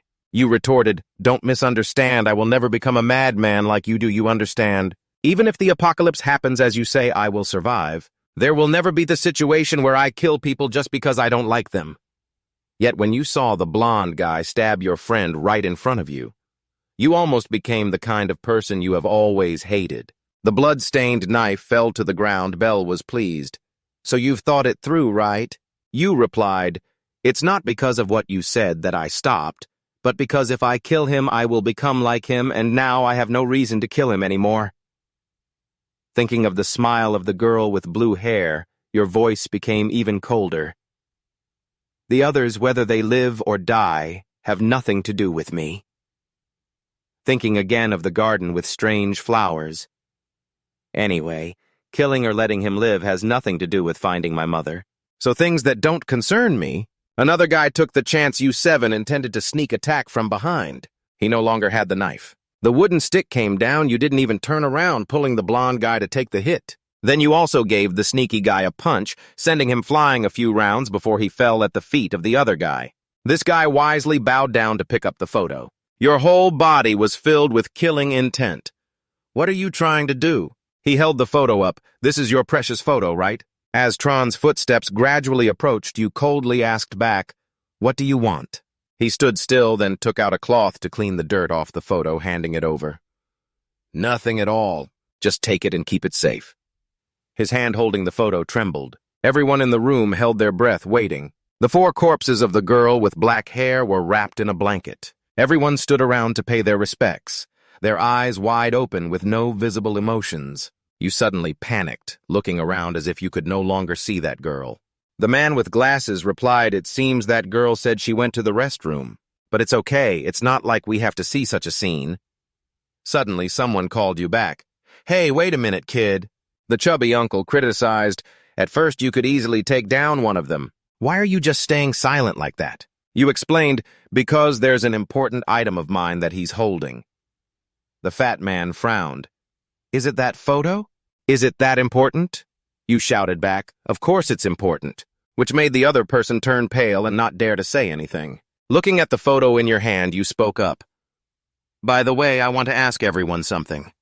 Everyone focused their attention on the photo. The answer you received the most was, I can't think of anything. It's the first time I've seen the flowers in this photo. The girl with glasses asked further, where was this photo taken? You replied, I don't know, that's why I'm asking everyone. And the man with glasses suggested maybe you could ask your dad online to find out where that is. But in a situation like this, that's a bit difficult to do. Bem questioned, but why do you want to know where that is? You expressed your intention, of course it's important to me. I will go to that place. I will go to that place. Hearing this, all three of them were startled. Bem advised, you already know there are monsters all over the ground. Even if you find that place, will you be safe getting there? Men replied, definitely, don't worry, I can survive. This confident attitude made everyone unable to believe it. You held the photo tightly. Anyway, you still hoped someone would recognize this location so you could go there. At this moment, the leader standing at the door spoke up. I never thought things would turn out like this. That kid's such a simple task and he couldn't do it. You glanced back at him, rolling up your sleeves. But well, it's okay. Now that it's come to this, there's no other way. You carefully put the photo away in your pocket. Both sides stared at each other. He declared, I will use strong measures against you. Outside the building, the sunlight was blazing. In an alley, suddenly a monster approached. It sniffed around on the ground, then used its front legs to dig deep down. The thick layer of dirt was the subway tunnel. In the subway corridor, paper and wood were stuffed full at the bottom of the pot. Is there enough firewood? It's really exhausting. Now there's just enough stuff to cook. Striking a match to ignite the flammable materials. The flames erupted. Haru listened. They are talking about the fire. Quick blow on it to make it burn a little bigger. I'm busy, do it yourself. Don't have anyone do it. The girl with the wrinkled face stepped forward. Haru glanced at me. You're back, huh? There's a frowning girl accusing sister. Why does everyone here seem so strange? When going to the bathroom, no one flushes the toilet at all. It's so poor, Haru awkwardly explained. Oh, that everyone is busy with a lot of things. So they might have forgotten, you know? And it seems like the water supply line is broken or something. Just wait a moment, okay? A man wearing a headscarf approached. Don't go alone, it's too late. Let me take you back to your resting place. Haru glared. He's trying to justify himself. Come on, I'm not doing anything. It's dangerous everywhere here now. If you have bad intentions, I just hope you stay safe. A person guarding the kitchen looked over. Those other kids seem to be arguing or something. It's just exhausting. It's really exhausting. What time is it already and they're still arguing? Something just fell into the pot. Both of them poked their heads in and asked each other, Hey, what did you just put in the pot? The person beside replied, All right, just keep stirring, stop asking silly questions. I didn't put anything in. He questioned, What is it? Or am I mistaken? As soon as he finished speaking, a ton of dirt and rocks fell into the pot, causing him to scream, Oh my God! Then looking up at Min, what is that? Why are rocks falling from the ceiling? All I saw was the ceiling cracking severely, revealing a large hole with yellow light shining through, and a monster's toothy head peeked out, staring down at the big cop. He mused, In the post-apocalyptic world I live in, there are many cold-blooded people. Those who want to survive will do anything without hesitation. One could say their cruel nature is no different from a monster. Such things would already be beyond the norm in the regular world. But in this post-apocalypse, people like that are not surprising at all. Now, with monsters existing and moving on the ground, everyone must do everything for their survival. The henchman behind warned the big cop, Be careful, that kid seems pretty strong, only to be kicked down to the ground by the big cop. Talking too much is useless. What needs to be done now is to take down this kid to restore order. He confidently stepped forward. All right, looking at you, I can tell you want to oppose me. Let me show you who the leader is around here. He smirked in this situation, aiming at the kid's big, round eyes. All human nature will be revealed. Everything will come out in the open without hiding anything. He focused deeply on that deep green person, but all he saw was pitch black. His eyes widened in shock. Not good, I was mistaken. I'm not the hunter. I am actually the prey being hunted. His pupils shrank in fear, placing himself in the opponent's crosshairs. He is the hunter with the terrifying gaze and a mouth that seems ready to swallow me whole. At this moment, the officer felt as if he had just stepped into the wide, toothy mouth of his adversary. He snapped back to reality, escaping that horrifying scene, collapsing to the ground with a pale expression. The girl with green hair beside him called out in confusion, "Officer!" The girl with green hair beside him called out, "Officer!" Meanwhile, he was still unable to escape the predatory gaze of the brat in front of him. The mental pressure from those eyes was too great. He couldn't resist it. Unable to help it, he broke out in a cold sweat, feeling terrified. Just a little further, and he could have lost his life. The onlookers gaped, not understanding why this guy had given up without even fighting. The girl with green hair gritted her teeth, not understanding why the officer was acting so afraid in front of that brat. Someone outside yelled loudly, "Run inside!" A person stumbled in, panting heavily. "Help me, everyone!" His whole body was covered in blood. "I can't see anything right now." The officer looked closely at the frightened girl with green hair. "What's going on with all this blood?" The others held their breath to listen. "I don't know. I was sleeping when everything suddenly—" He held his head. "Why has my head been hurting so much since earlier?" When he touched the back of his head, he was shocked to feel a creature clinging tightly to the back of his neck. A terrified voice exclaimed, "That's a monster!" The man reached both hands back to try to pull it off. "What is this? There's something on the back of my head. Someone help me get it off." Suddenly he stood still, then his body began to shake violently. Everyone was horrified, not daring to move. The man's glasses shattered, and the tentacle of the monster shot out from his eye socket, piercing straight into the heart of the young man opposite. Amidst the chaos, the officer grabbed the tentacle, pulled hard, and punched both the man and the monster away, seeing it crawl off. The officer took his teeth and the axe. At the same time, the monster had grown larger, resembling a root of a vine. Without hesitation, he threw the axe. Before the monster could attack, the officer swung the axe, chopping it into 100 pieces. The room fell silent, witnessing this scene. Someone spoke up. "It seems it's dead. That monster has been killed by the officer." He panted, his eyes worried. Where did this monster come from? He heard strange sounds amid the joy of everyone. "Thank goodness, I thought we were going to die, but now we're alive." The strange sound grew closer.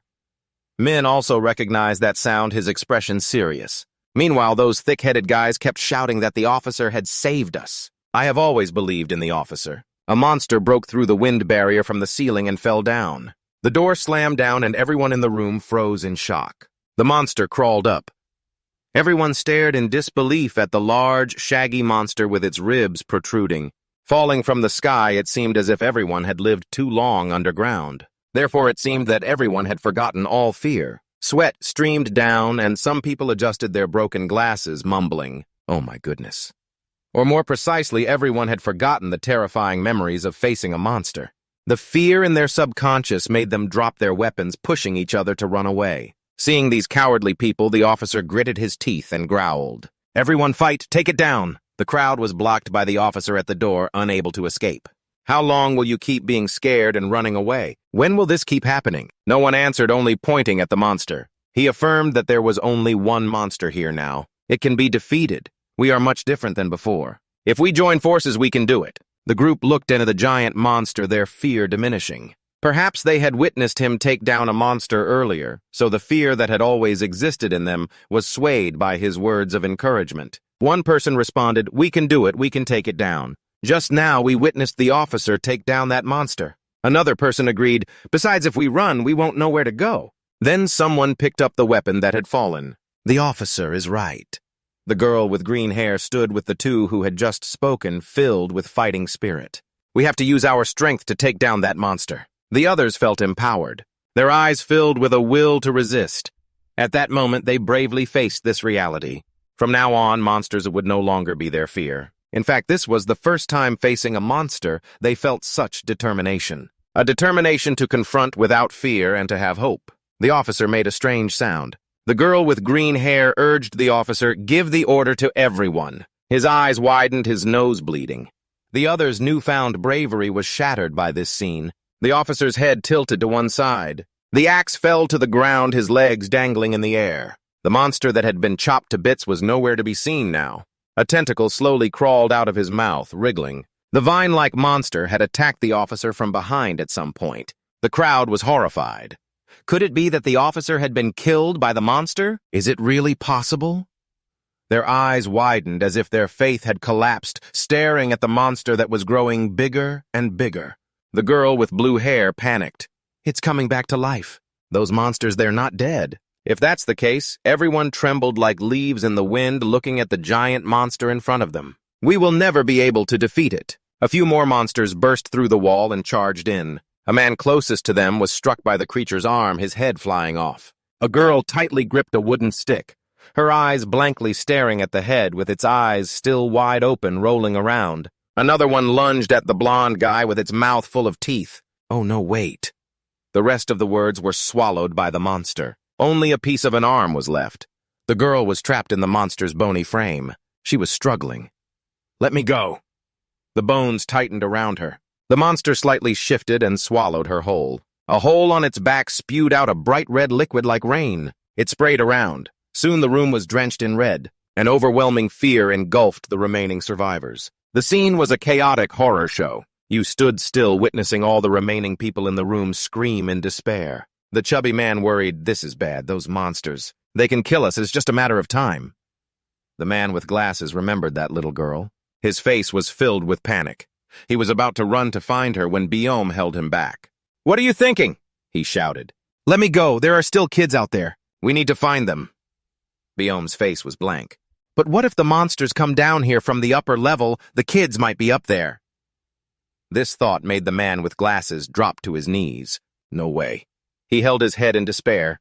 How did it come to this? A shadow passed by. He looked up. "Hey, kid. Wait. Where are you going?" But Biome didn't stop.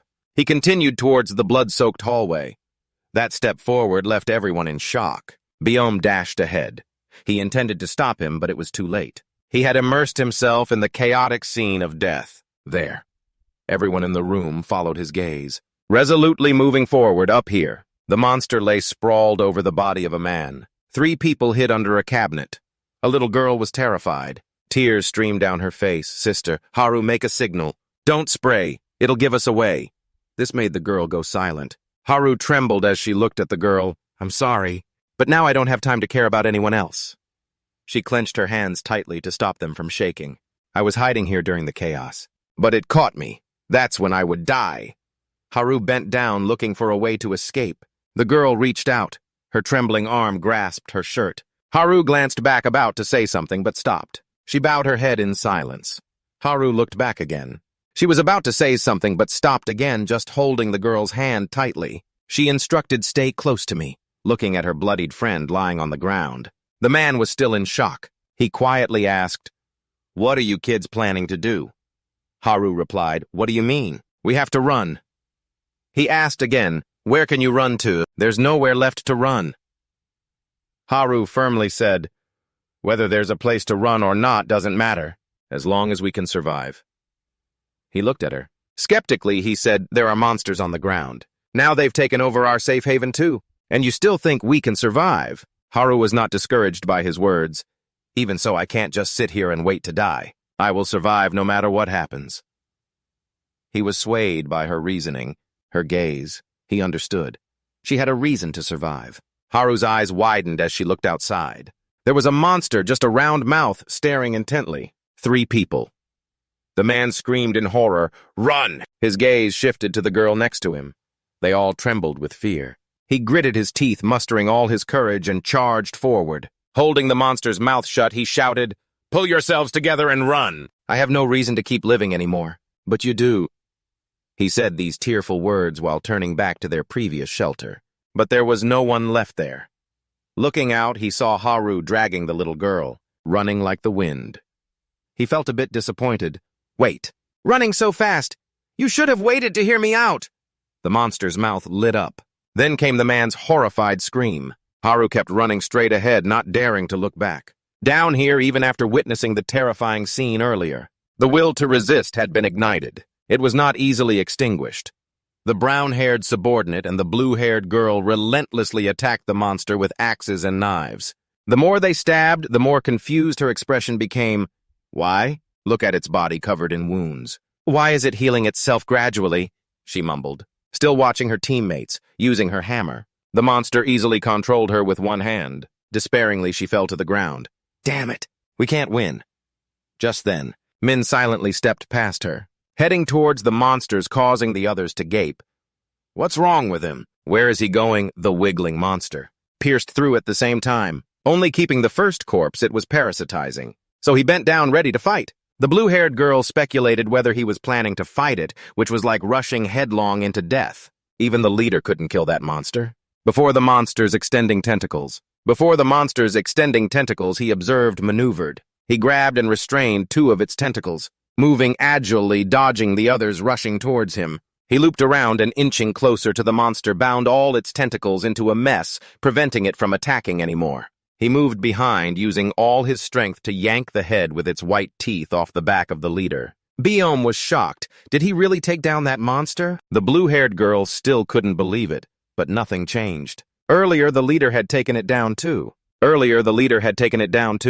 The monster with its long body opened its strong jaws, signaling. The giant monster turned back all of them, targeting him alone. One monster down, then another, throwing the long-bodied monster aside, standing still waiting for it to come at him. When its tooth-filled mouth opened wide, he raised his knee and kicked to shut it. Bending down, he avoided its clawed hands escaping from the widening skeleton. He jumped up high, circling around behind the monster. Jumping up high, he circled around behind the monster, aiming for the axe lodged in its body. He pulled out the hole in its back, spitting out that substance, distracting him. Its elbow immediately aimed at his eyes, striking. The intense unfolding made Biome and the blue-haired girl anxious. The tension made them hold their breath as the white dust dispersed. He held the axe, squatting there.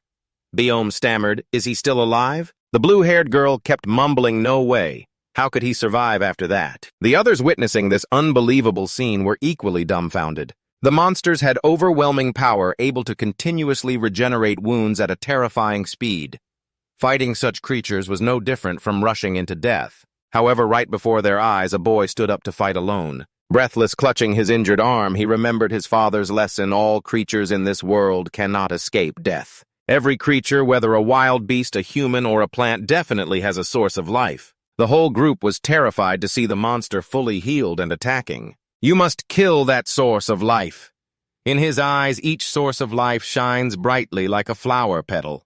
If carrying the source of life of the whole flower, it would shine among the other petals. So if it's me, I will know where their source of life lies. He grabbed the axe and charged straight at the two monsters. Dodging their simultaneous attacks, he flipped in the air, observing from above to find their source of life and how to destroy their life seed. Their growth seemed to stem from a nucleus deep underground. To eliminate them, he just needed to find that nucleus, strike accurately with a hammer, and dig out that source of life radiating yellow energy. Then the monsters would wither like a field of dead plants, unable to regenerate. He dropped the rag on the axe blade to the ground, exhaling silent, watching that lifeline extinguish. The battle ended, and everyone was shocked by the result. The monster was killed. In the hallway, the little girl was crying and running as fast as she could, not forgetting to glance back at the monster chasing closely behind, fearfully calling "Sister." Haru, terrified, did not dare to slack off, glancing back at the girl she was pulling behind, trying her best to run as fast as possible. The depths of her eyes showed a fierce desire to live. At a turn, a monster was hiding behind the wall, waiting. As Haru ran up, the monster lunged out. She took a leap and jumped over, looking back at the huge monster holding two human legs. Her eyes widened in fear. It seemed to curl up, causing her vision to suddenly darken. Haru struggled to regain her composure to escape the dizziness, her face showing astonishment in Belle's eyes. Haru turned back into the room alone, gasping for breath, unexpectedly clinging tightly. You're still alive, and it seems you're not injured at all." "So lucky."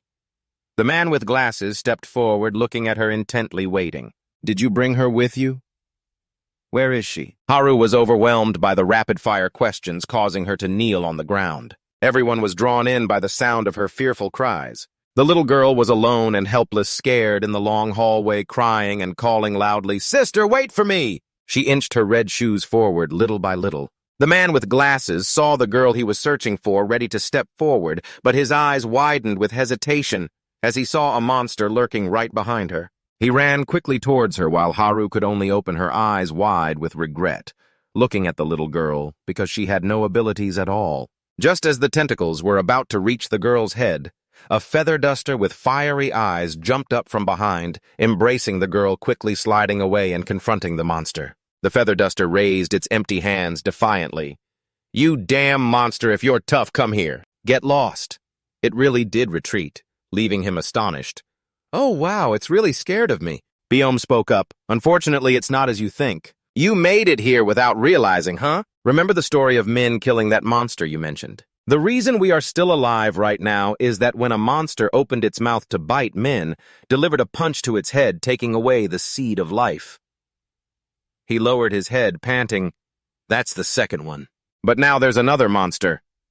After taking a hit, he leaned to the side to dodge. His head hung low, facing two monsters contemplating. Now 2 more monsters appeared. If it goes on like this, it will be too difficult. If they keep appearing like this, how can I take them all down? If they didn't recover and keep appearing, I would have taken them down already. Now I have to face 3 monsters and there's no more terrain to use. They have completely surrounded me.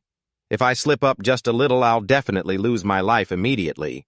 If that happens, everyone here will be killed by them. I've fought quite hard already. Prolonging the battle will only lead to my quick defeat. Or maybe I should just run. If I can't fight back, then the only choice is to flee. I can find another hiding place to avoid the monsters. But if I'm not here, those people will definitely perish. But what do they have to do with me? I have no reason to protect them. Everyone in this apocalypse must be wary of each other. That's an unchangeable rule. But when I think of the smile of the girl with black hair, my gaze falters. I can't just leave those people here behind. A monster lunged at him with its sharp claws. Not good I've been too careless. Even though I used my fastest speed to evade its large claws, still grazed my back. I rolled a few times on the ground, my whole body trembling from the pain. My shirt was torn, revealing the scratch. The monster stepped closer. I was worried about how to fight when a pair of high-top shoes blocked my view. The feather duster, brandishing a wooden club, stood in front of me, getting straight to the point. I've heard everyone talking. You know how to take down these monsters and render them unable to recover, right? I looked up at this strange guy. The feather duster smirked, his gaze defiant, concluding, All right then, tell me. I'll help you. The boy wearing glasses holding a manhole cover as a weapon stepped forward. I'll help too. He wanted to become stronger to protect the girl, so he was quite surprised. Help everyone, help myself. This isn't what my father taught me. He wondered why humans were enemies. There was no reason for you to help me at all. Of course, the feather duster replied. It's to survive. His eyes widened in confusion. What? The boy with glasses chimed in. Just as I said, if you get into trouble with those monsters, we will surely die. So he extended his hand towards me.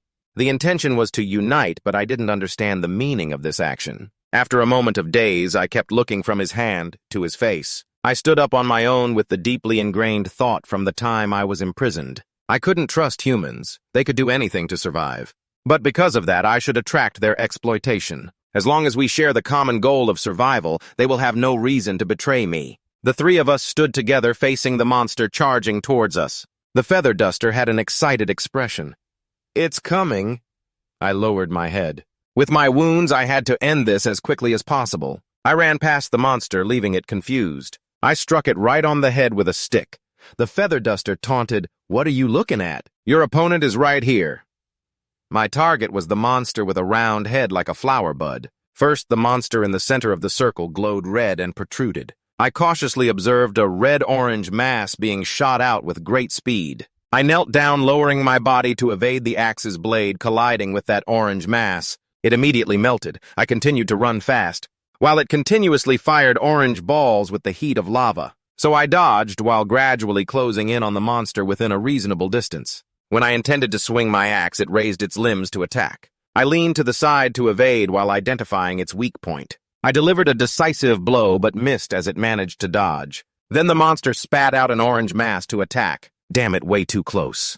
I was terrified as I couldn't dodge. Then a hand pushed hard against my chest, shoving me aside. The man wearing glasses holding an iron shield managed to block. The part of the shield that touched that red mass melted quickly. So I regained my composure just as the monster was preparing for its next shot. They rushed in to attack. Inside, Belle stood still, mumbling, I want to help, but I would just be a hindrance. The girl with glasses next to her felt the same way. Me too. The string monster had resurrected. It was now blocking the door. Everyone in the room stood frozen in fear. The girl with blue hair took a knife and bravely stepped forward. Her whole body trembled and she mumbled, Sir Captain. She intended to kill it to avenge her brother. The round-headed monster had transformed into strands under the axe of Min. The man with glasses turned and asked, Are you okay? The chicken feather broom's eyes lit up upon seeing the monster. The chicken feather broom's eyes shone when it saw the giant monster. It was now just a large black ball the size of a fist. So this is what it's like to kill a monster. How did you do that? I didn't want to keep running away. Seeing the opponent closing in, Min slightly leaned and replied, "They have a weakness. Attack that." But the two monsters in the distance, the chicken feather broom asked again, "How do we find the weakness?" As you answered, focus, and you will see. The chicken feather broom's eyes lit up, understanding it meant the head. Just hit their heads to kill them. The loud one clarified, "It's not that I didn't know, but if you are the only one who can find the monster's weaknesses, then we only have one thing to do." The chicken feather broom and the man with glasses spoke as they stepped forward. "We will lure them to attack so you can target their openings." But the more battle-ready chicken feather broom rushed ahead. "What? I will also kill the monster." The man with glasses admired, "Wow, that's brave." The two ran forward, each luring a monster. So running up now is definitely much easier to fight compared to before. The humans had helped them. If this happened before, it would have been unimaginable. Facing the monster that was swinging its arms, the chicken feather broom raised its stick confidently. "All right, come here." In a dangerous situation, you shouted a warning, "Wait, wait," but it was too late. The stick broke in half. The chicken feather broom was knocked down to the ground. You scolded, "You should have dodged, but the humans here are too weak. If we don't finish this quickly, they will die." The man with glasses was being pushed step by step into the corner by the monster. Just as it raised its hand to attack, it was stunned by an axe from behind, turning into a pile of mush. A flat-headed monster was running this way. Now there was only one left. Just need to deal with it, and it's over. Now noticing it seems there was still one more monster? Oh no, that's the string monster from before. You just pulled it out from the host. But they haven't killed this side. The girl with the blue hair was killed by the tentacle monster. Now its tentacles are tightly wrapped around her body. Oh my, Haru is scared and falls to the ground. The monster shows its teeth and the tentacles dig deeper into the prey's body. All the blood is quickly siphoned away by the wind. The monster's body wriggles, swells, and grows larger. It stands up on two legs. Staring at Haru, who is sitting on the ground. Haru looks at its vicious appearance, closing her eyes and resigning herself to death. But what touches her is only black threads. The monster is now just a small round mass lying on the axe's tip. Men holds the axe, bending over, panting as the monster's life essence falls to the ground. He collapses next to the guy with glasses and the feather duster. Who is also sitting there panting. This side is also sitting and panting. There are no more monsters around. He looks at the black mass in front of him, struggling to reach out and touch it. He feels it has threads like a tangled dark yarn. His vision goes dark, only hearing the anxious sound, "Hey, wake up!" The wound is too severe. It needs to be treated immediately. "In this condition, how can you still try to fight?" "Let me help." "Then you keep this spot for me until I wake up." He gently sits up. He sees Haru leaning against the wall, sleeping, and doesn't know what she's dreaming about as she drools and mumbles, "Delicious." Belle is amazed. "That's incredible. I didn't expect you to wake up so quickly. Are you feeling better now? I heard you slept for 2 whole days. The other side doesn't respond, but looks down at the bandage wrapped around his chest. "Who bandaged this?" Then without hesitation, he rips it off. Panicking, he checks and sees that the wound on his back has completely disappeared, leaving no trace. It's completely healed. "It's only been 2 days. I'm secretly amazed at such a miraculous recovery. I've never seen anything like it." The man with glasses, helpless, sits up. "You're awake. I was worried you wouldn't wake up. Thankfully, I can thank you now. Thank you very much for saving us." "You don't need to thank me. Just turn your face away. I just saved myself." Remembering the teasing demeanor of the feather duster, he asks, "By the way, did the man who fought with us die?" The feather duster, who was sleeping, suddenly sits up and shouts, "Don't curse other people. I may look like this, but I'm confident I'm very strong." Before he finishes, he coughs up a mouthful of blood. The man with glasses turns to him. "I also want to thank you, but why did you help us?" The feather duster, trying to stop the syrup from bursting forth, says, "Why help? Oh, I just helped because I felt like it." He immediately turns to stone when he hears the other person's doubt. "But aren't you a bad person?" The feather duster asks back, confused, "Why? Why do you think that?" He replies, "Because those fierce people follow you." The feather duster jumps up. I have nothing to do with them. They probably just took it upon themselves to call me their boss. I have no intention of joining any gang. Min quietly listens to their conversation. But you look very dangerous. Don't judge others by their appearance. Is that chicken-colored hair your style? This is my style. Is that chicken-colored hair your style? No, chicken hair is Mohican. Haru yawns, waking up. Her eyes immediately become alert when she sees the main character sitting up unharmed. You're awake, are you all right? The main character asks, but why are you sleeping here? Unlike others, you don't seem to be injured. Haru, feeling pricked anxiously, says, Don't worry about me. Why do you say that? I just like lying down. What's wrong with that? A boy cuts in. You should thank Haru. She has been by your side taking care of you this whole time. Looking at the main character's annoying face, she denies, No, that's not true. There's no way I would do that for someone who can't even remember their name. I was just helping the doctor out. The feather duster looks over and points loudly, reminding, I remember now. I remember you. I happened to see you running that day. You were really fast. I've never seen anyone run as fast as you. Seeing you dodge the monster, I thought you were possessed. Haru recalls that moment. In order to survive, she let go of the little girl's tiny hand and felt extremely ashamed. Even though no one mentioned it, she didn't dare face everyone quietly standing up and walking away, leaving everyone dumbfounded. The feather duster is confused. I'm complimenting her. Why is she reacting like this? He gazes at half of Haru's face, remembering the request of the girl with black hair. All right then, if you doubt me, go ahead. But why don't you make up with Haru? The call of Haru makes her stop. Men asks, That's your name, right? Haru softly replies, Uh-huh. Then continues walking under the yellow light. Ji-hyun holds a notebook in her hand. In conclusion, after that attack, only 12 of us remain. In the past 2 days, we have examined the bodies and confirmed that 43 people have died. It's estimated that nearly 80% of the population in this bunker has perished. It's horrifying. The girl with glasses corrects, By my calculations, it's actually 78%.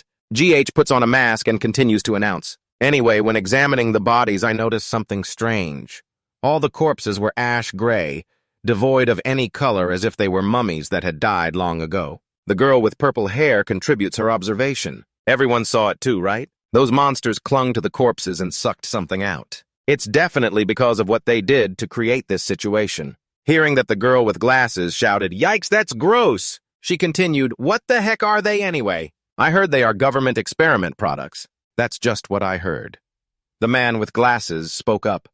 I heard they suddenly appeared from the sky. Haru listened silently, accidentally making eye contact with the little girl, then shamefully looked away. Everyone continued to discuss. What suddenly came from the sky? Isn't it aliens? The big-bellied uncle focused his attention on another issue. Wait, there's something more important that needs clarification. That is the identity of this boy. Everyone's eyes turned to the side. How did he know how to skillfully kill monsters like that? The boy sitting cross-legged replied, I was trained to prepare for the apocalypse. Looking at the family photo in his hand, some still had doubts. So that photo is the only thing you brought from the bunker. The girl with purple hair expressed her thoughts. Honestly, it's hard to fully trust you with just that photo, because you could easily make up anything, right? The story about you being trapped in the bunker and trained your whole life, or that you knew the apocalypse was coming. Sighing, he said, If you don't believe, then that's fine. But the girl with purple hair hesitated, remembering how easily he dispatched the monster with a single blow. She stood for everyone in the room and said firmly, After witnessing what you've shown, no one here doubts you anymore. While the men were stunned, the girl with glasses suddenly attacked from the side. Seeing her opponent lean away to dodge, she pushed her glasses and confirmed, Oh, you really dodged that. But when she saw his gloomy demeanor, she became frightened and quickly affirmed, I believe you, about your training. Okay, I get it, I was wrong. From above, a voice said, I also believe the boy. From above, I also believe the boy. When I treated the boy, he had many scars all over him. At that age, even a normal person wouldn't have so many scars. I can't imagine how much pain the boy must have endured. Haru's eyes widened in curiosity. Why do you have so many scars? He looked at the scars all over his body. These scars, every time I tried to escape from the bunker, they increased. Haru fell silent for a moment and then spoke. That must have been very painful. No, he replied confidently. These scars are proof of the times I fought. I don't consider them sad memories. I don't believe you. The boy looked up at the big-bellied uncle who was looking fierce. He said, You knew the apocalypse was coming, so why didn't you tell anyone and kept it to yourself? If everyone had known beforehand, we could have prepared better, Min replied. My dad says that humans are the enemy, so he would never cooperate with them. I don't trust them either. Remembering the feather duster and the man with glasses, even the weakest yet still bravely facing the monster to save himself, he hesitated. But they helped me. I don't know why my dad taught me that humans are so wicked, but at least they aren't as bad as I thought. The girl with purple hair concluded, Anyway, you are very important to us. Her gaze fell on the tray containing the black round balls formed from the dead monsters. You are the only one who can destroy the monsters. The feather duster hugged his stick and exclaimed, If only I could sense their weaknesses, I would blow them up like this. Then he flailed his arms at the man with glasses looking at him. If we find your mother, maybe we'll get more important information about the monsters. The chubby uncle added, What good is knowing about the monsters? We don't even know if we'll survive tomorrow. So far, we have been safe because the entrance to the shelter is buried under the rubble. That's why the monsters have a harder time detecting us. We have to go deep into the dark crevices of the ruined building and get past the pile of rubble blocking the entrance. But that's not everything. We're just lucky. There's no guarantee that the monsters won't attack us unexpectedly like last time. At this moment, a mantis monster above has discovered the hidden entrance under the rubble. It is staring intently at the area. The feather duster said optimistically, Don't worry too much. At least we still have enough food. Looking at the empty storage area, the feather duster turned pale. This is the food storage, right? It seems not anymore. The girl with glasses quickly bent down to grab the last food box. Everyone moved out into the hallway, splitting up tasks. So we need someone to go above ground to find food. Is anyone volunteering? The feather duster cheerfully stepped up. Oh, you can't do without me. I've been down in the basement for over a week. I'm so bored. The man with glasses stopped him. Your wounds aren't fully healed. Let me go instead. Just as he finished speaking, the pain from his arm flared up and the chubby one spoke. You too, your wounds aren't fully healed. Rest more. Those who aren't injured should go instead. The girl with glasses shook her head vigorously. The chubby uncle is brave when picking fights, but when it's time to act, he shrinks back like a turtle. Going above ground is like committing suicide. Only a fool would do that. The girl with purple hair firmly replied, I agree. The man with a covered face crossed his arms in refusal. The chubby one sighed, This is tough. The remaining food will only last a week. A bare foot stepped forward and the man started moving his wrist. Let me go. The chubby one cheered, Oh, if you go, we'll feel much more at ease. I want to go above ground. The man brushed past them casually. I want to go above ground to meet the others to ask about the photo. Who knows, maybe we can find a safer shelter. He jumped onto the handrail of the escalator, looking up. But more importantly, I don't want to stay in the basement anymore. We're going with you. Ji-hyun and Ju-jin stepped forward. Ju-jin looked at him and expressed, I'm sorry I couldn't help last time. I wanted to help too, but I was so scared my limbs were trembling. But seeing you, I've gained some courage. We're about the same age, yet you dared to face the monsters. That's really admirable. Ji-hyun looked at him with admiration. That's right, even though he says he was trained, he risked his life to protect us. If it were me, I would have run away. Bem asked again, Is there anyone else? His gaze fell on Haru standing in the corner. Seeing the girl bowing her head and shaking, he didn't ask any more. Or maybe not. Adjusting his backpack, Ji-hyun and Ju-jin smiled brightly. Looking back, are you ready? Under the gaze of 4 eyes, he squinted in confusion. What's wrong? Looking at his upper body all muscle, Ji-hyun asked him, Are you really going to wear that? Or wear this instead? I made this for you. The girl with purple hair handed him a shirt. The man turned back curiously, making the girl with purple hair scoff. It's a big honor for you. I'm a top designer. Customers line up to wear clothes I design. Now my customers have all left, so I have to deal with it. Looking at the new outfit in his hands, he thought about when he was in the basement. Everyone above ground wore all kinds of nice clothes. Why do I keep wearing this torn outfit down here? Or do I not have another one? He led him to a wardrobe, a series of identical clothes. Don't take it so seriously. Me too. Now holding a different outfit in his hands excitedly. Wearing a new outfit is one of the things I wanted to do when going above ground. Thank you, said this girl with purple hair. After a moment of surprise, he smiled shyly. Hearing him express, Your first outfit was made by you. From now on, I probably won't find any other outfits appealing. Haru stepped up. Wait. I want to ask you something.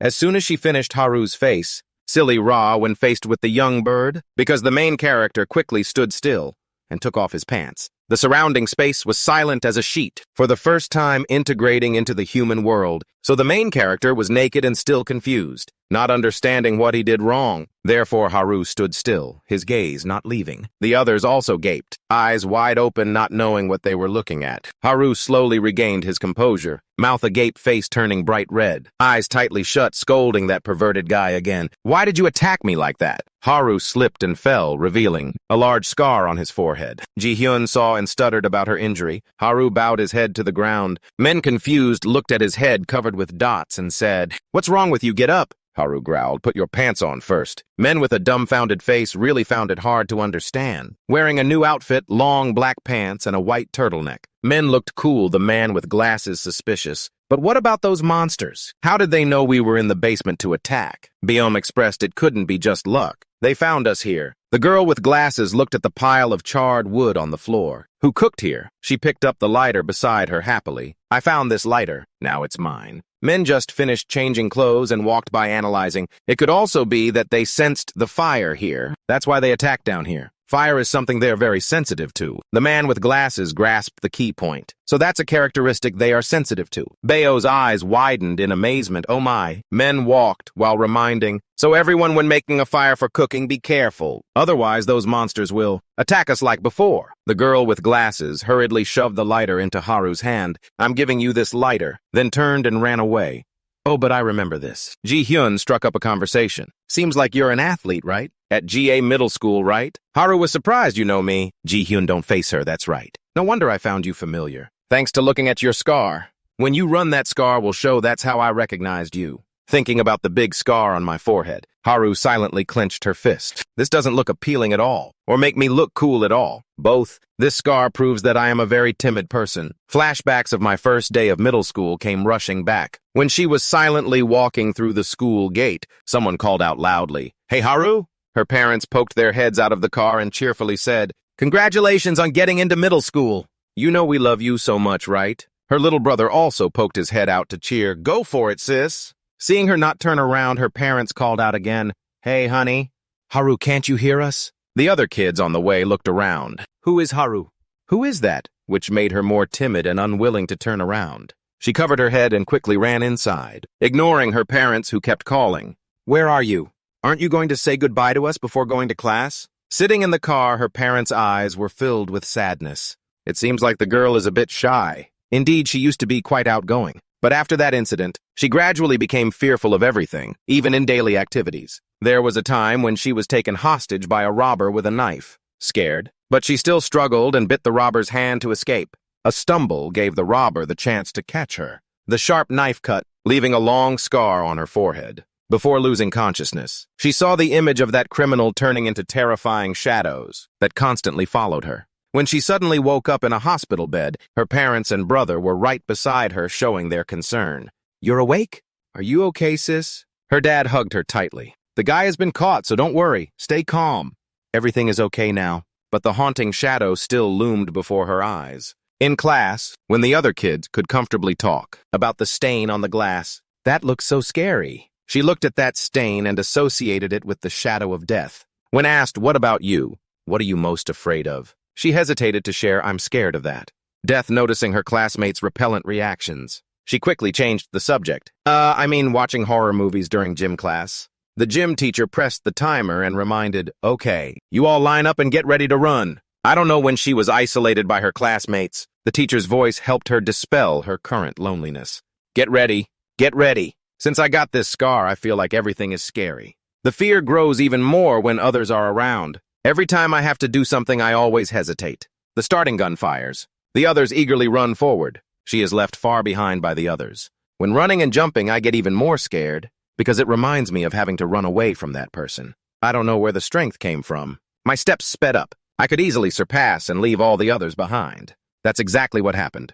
That's what made me run faster. But it was also fear that made me do that." Looking at the stopwatch, the gym teacher was very surprised and announced, "This is a new record for the 6th grade." The others praised her and came over to introduce themselves. She runs so fast.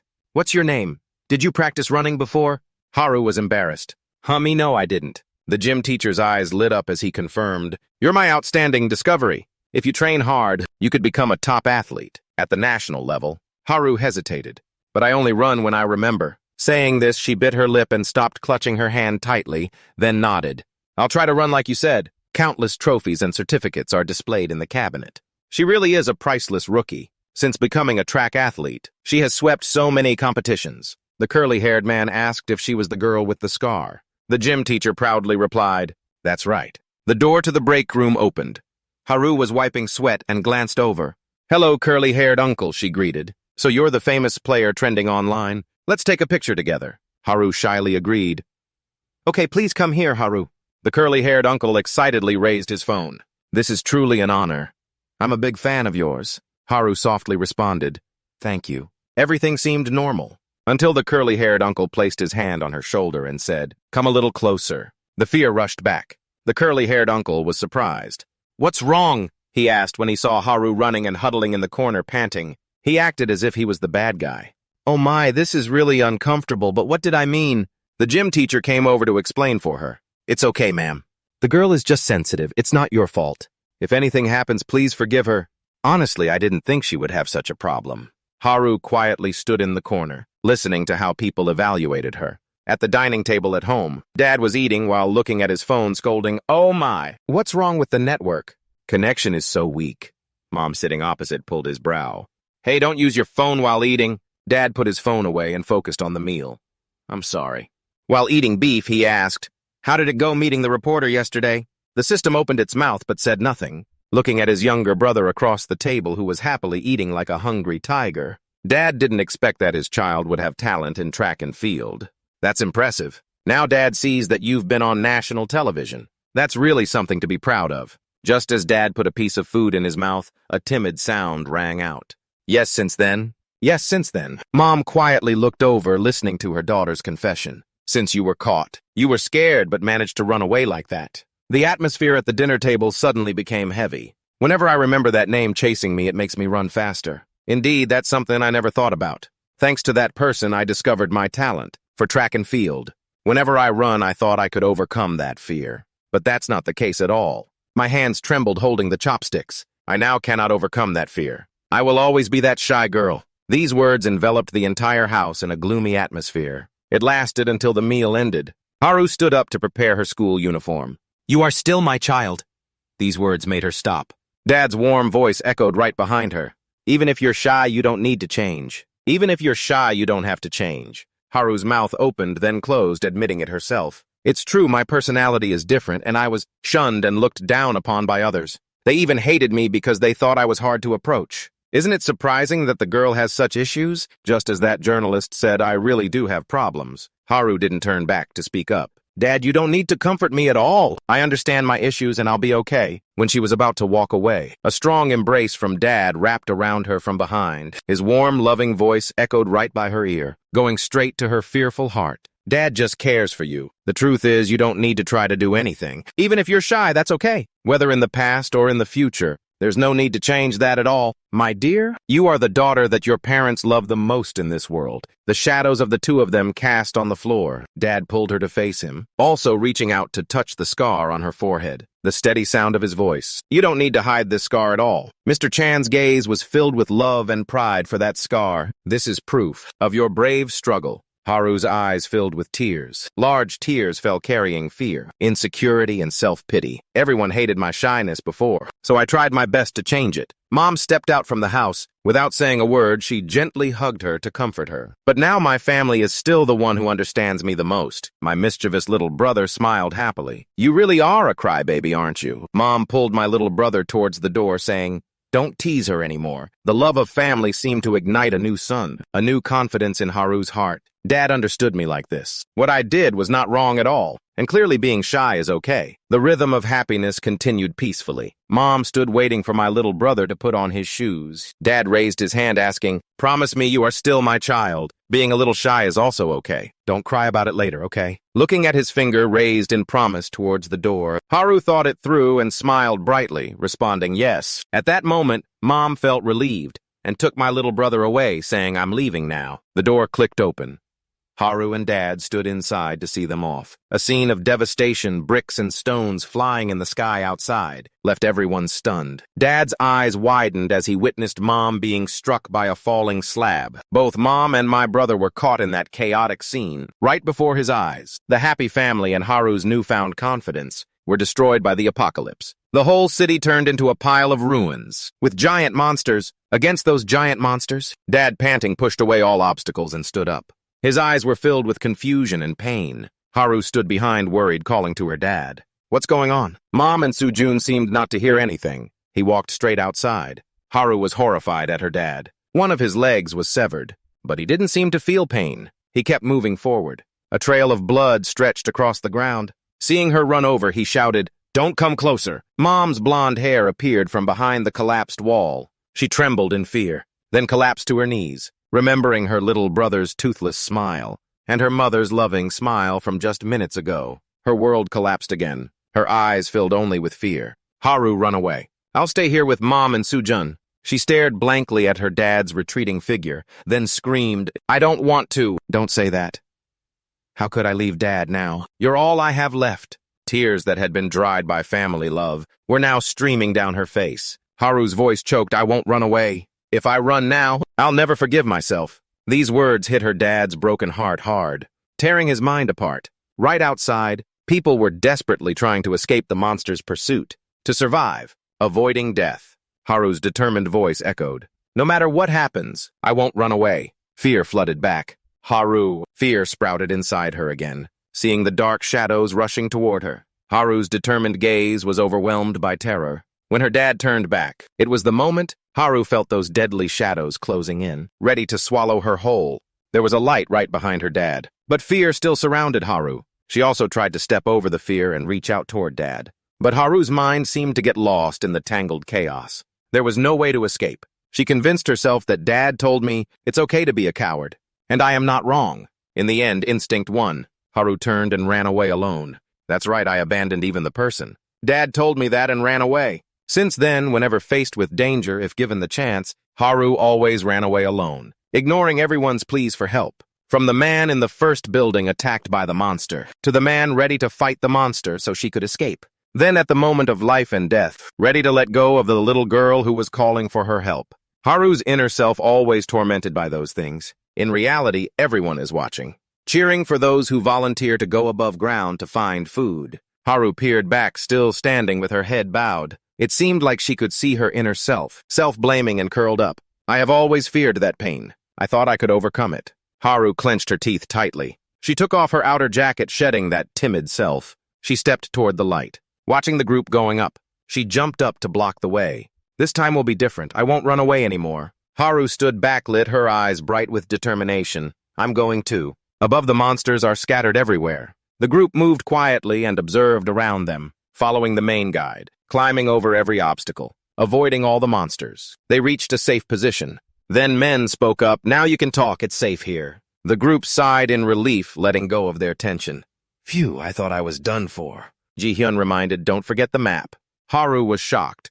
"The map? What paper is this?" She was supposed to give the paper to her to draw the map. The map is just as important as finding food. We need to know the locations of resources to plan for the future. Hearing the two important words, planning for the future. Hearing those two words, Haru excitedly volunteered, "Leave it to me. I really want this area, though I confidently accepted. These cities have been so devastated that all my previous knowledge became useless. The roads that were once easy to traverse are now more difficult because the terrain has changed. The snacks, dry food, and water collected are all placed on the table. The three of us huddled together looking at the meager harvest. Going around this area yielded so little. Moreover, the electricity in the city was cut off 9 days ago, so most of the food has spoiled. So Ji-hyun suggests we must eat the perishable items first. Do-jin hesitates but says we should just take it back to base and figure it out. Ji-hyun analyzes, think carefully. We won't have another chance to eat these perishable items again. Because in a situation where monsters are rampant, no one will produce them anymore.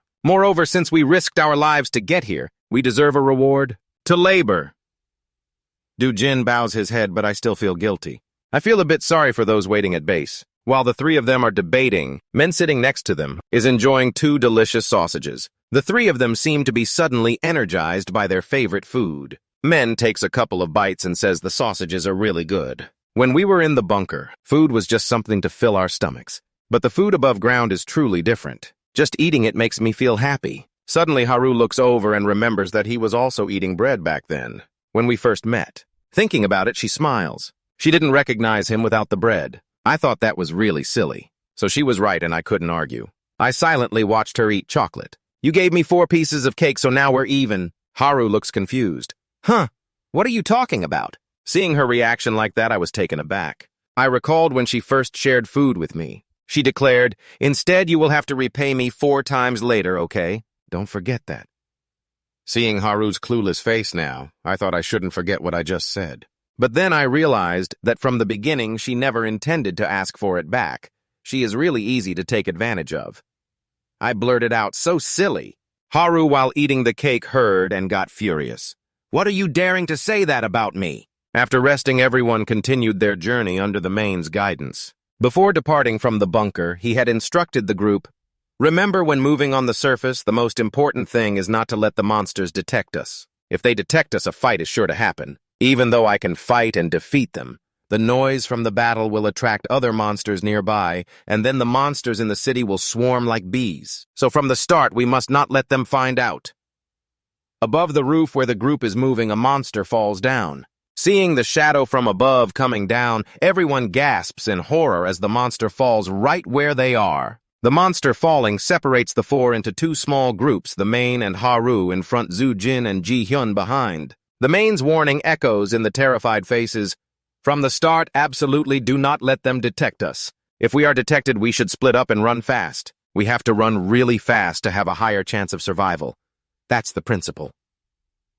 Instinctively, Haru pulls her legs to run, but is stopped by a hand. She looks at that hand, gradually calms down, and observes the monster's movements. His voice softly rings out, "No, it hasn't detected us here yet. It isn't reacting at all." Ji-hyun in the back looks pale. "What should we do?" Her whole body shakes like a leaf dropping an object that makes a sound. The monster immediately turns around, but remains calm. Does it react to the noise we made? Seeing the monster's movement, Haru opens her mouth to scream in fear. Luckily, Men timely covers her mouth, signaling for the group to remain silent. Just as predicted, the monster's claws target the dropped object, stabbing at it without detecting the people nearby. So he crouches into a fighting stance. If a battle breaks out, the surrounding monsters will come right here. At that point, we won't be able to control the situation here anymore. We must kill it as soon as possible, quickly, in one move. He reaches back to grab a weapon. This item was given to him by a chubby uncle when he was in the bunker. "Wait before you go, take this with you. Even though I have no intention of going up to the surface with you, I also don't want to waste food here." He looks at the box in his hand, curious. "What is this?" The uncle raised the small hammer in his hand, explaining, "A weapon. I watched how you fight and made it to fit you best." From both sides, he pulls out 2 sharp, long weapons, gripping them tightly. These are weapons that can target the monster's weak points and take them down quickly. Aiming at the monster in front, he gently moves, raising the sharp weapon, and plunges it from above into its back. A flash of light appears, and the monster turns into black threads. The sun transforms into the moon. Ji-hyun lies with her head on her hand, the other hand tossing down the black mass that fell from the monster when it was killed. Looking at the weapon in her hand, she remembers the armory in the bunker, and her father's advice, "You must not rely on weapons because you need to learn how to survive from them with your bare hands. Don't you understand? You hold your head and exhale." You're saying that and you're talking about how to deal with the people on the surface, right? At that moment, my dad fell silent for a moment and replied, "Yes, weapons are not suitable for us. One day you will come to realize that on your own." What did my words imply? You were cutting the weapons while mumbling, "One day I will come to understand." Oh no, there are ways to face the monsters even without weapons. It's really absurd. My dad never mentioned the monsters, when he still kept me locked in the basement. This is something I had never thought about, probably because he thought I wouldn't believe it if he mentioned the monsters in front of me, considering that I didn't even believe that the apocalypse had come. But now I have come to understand many things, the true meaning of the training sessions that I couldn't understand before. Those tough training sessions with all kinds of equipment were meant for me to survive against the monsters. But there's still one thing I don't understand. He said he had no intention of letting me escape from the basement to the surface. If he intended to keep me locked in that basement for life, then why did he make me go through training to guard against the dangers above? Those absurd sessions where I had to carry heavy weights on my back and do push-ups. If that's the case, why did he lie about locking me in the basement? I can't understand.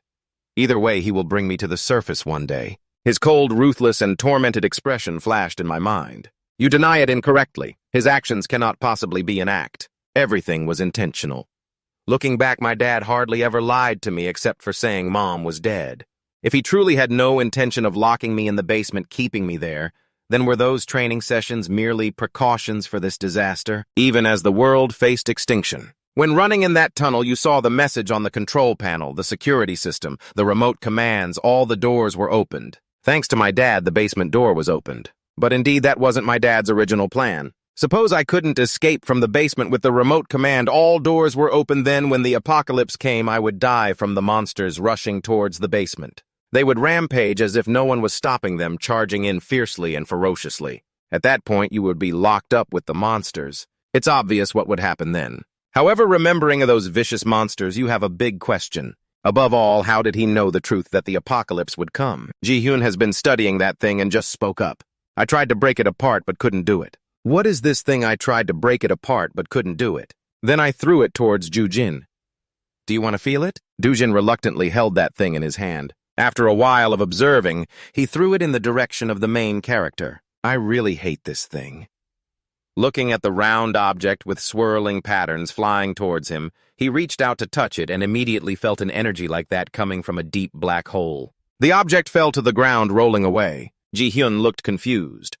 What's wrong with you? Ju-jin picked up the object. Silent. Ji-hyun lay down on his blanket opposite him. Well, I guess it's time to sleep. Tomorrow's journey is going to be long.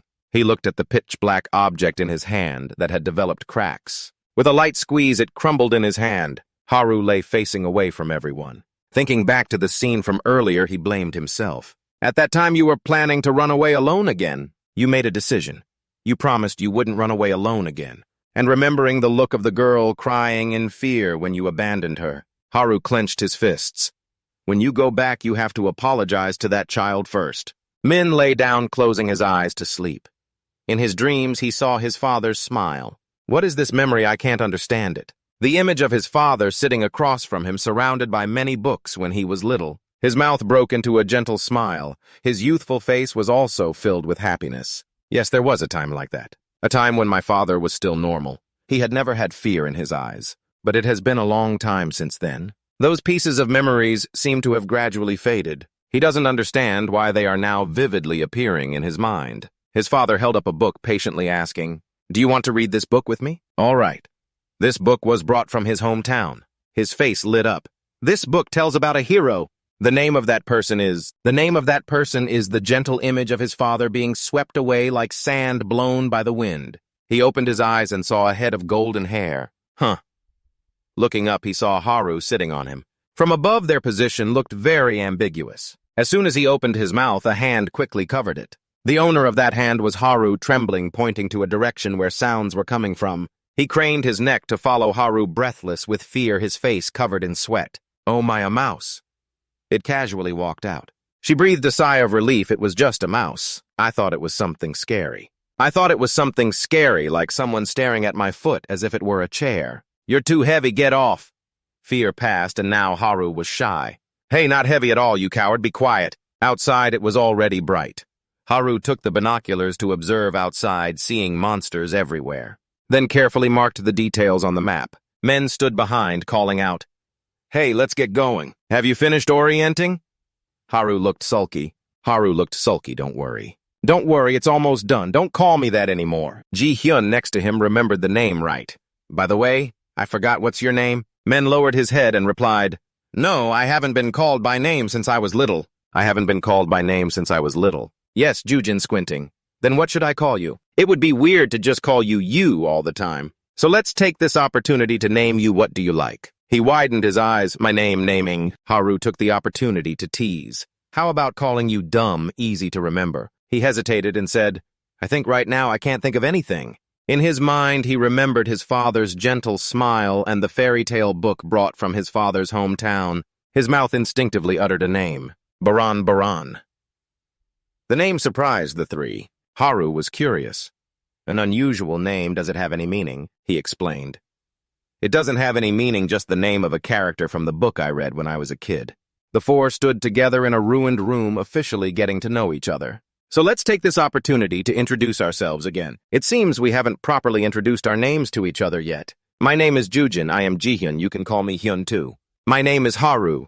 Mentioning her name, she still seemed upset, so who knows if you'll remember it. It was his turn, he stammered. The three waited in silence, smiling to give him confidence. Remembering his feelings when writing in his diary, he finally gathered enough courage to speak. My name is Paran. From now on, I hope everyone helps me. Haru smiled. Jihyun and Jujin looked at each other and then back at him.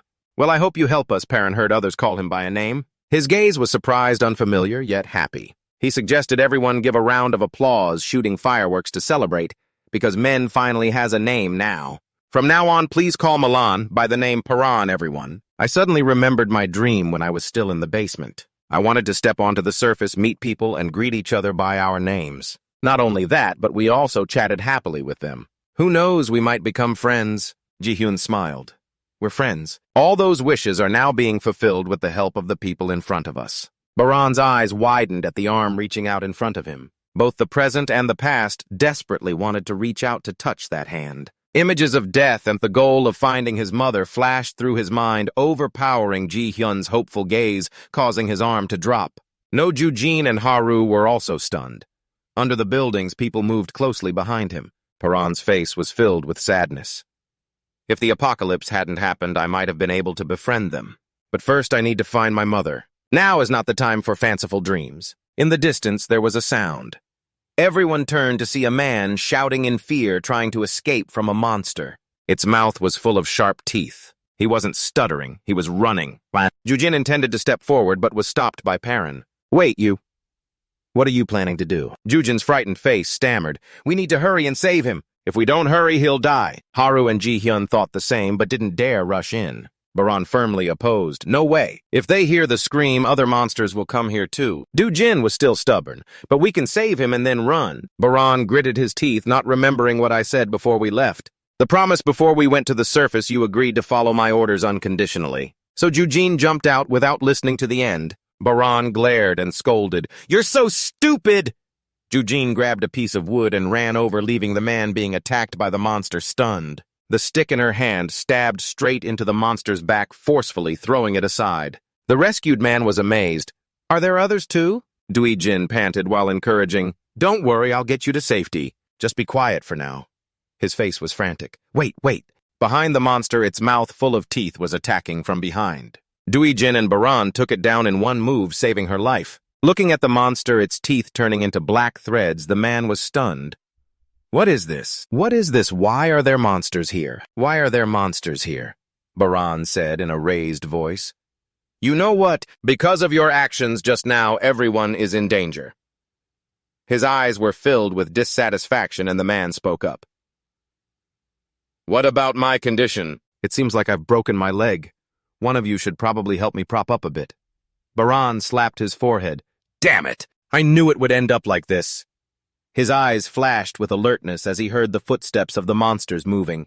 Is it because of the noise right now that the monsters around have gathered here? He was stunned to see you bluntly refuse. No way. We can't help you anymore. Haru and Ji-hyun were pale with fear. Just saving you from that monster is already too dangerous for us. Jujin. Called by name, she stood still hesitating. If he really needs help, we can still help. Baran snapped. Then don't follow us anymore. Facing Jujin's defiant expression, he reiterated, I told you, if you're following, you have to listen to me. Ji-hyun from behind advised, Jujin, the blue-eyed one, is right. We don't have time to worry about others right now. Please, there are still people waiting for us at the base. Jujin bowed her head, clenched her fists, deciding, I understand. I'll follow your lead. Baran looked at her. The man showed signs of fear. Who gave you permission to leave me behind? This tone of his made Baran's eyes flash with anger. Don't joke around. Don't joke around. If this continues, I'll die. If this keeps up, I'll die exactly. This is called murder. You're killing me. Baran glanced around. You're being too loud. Shut up!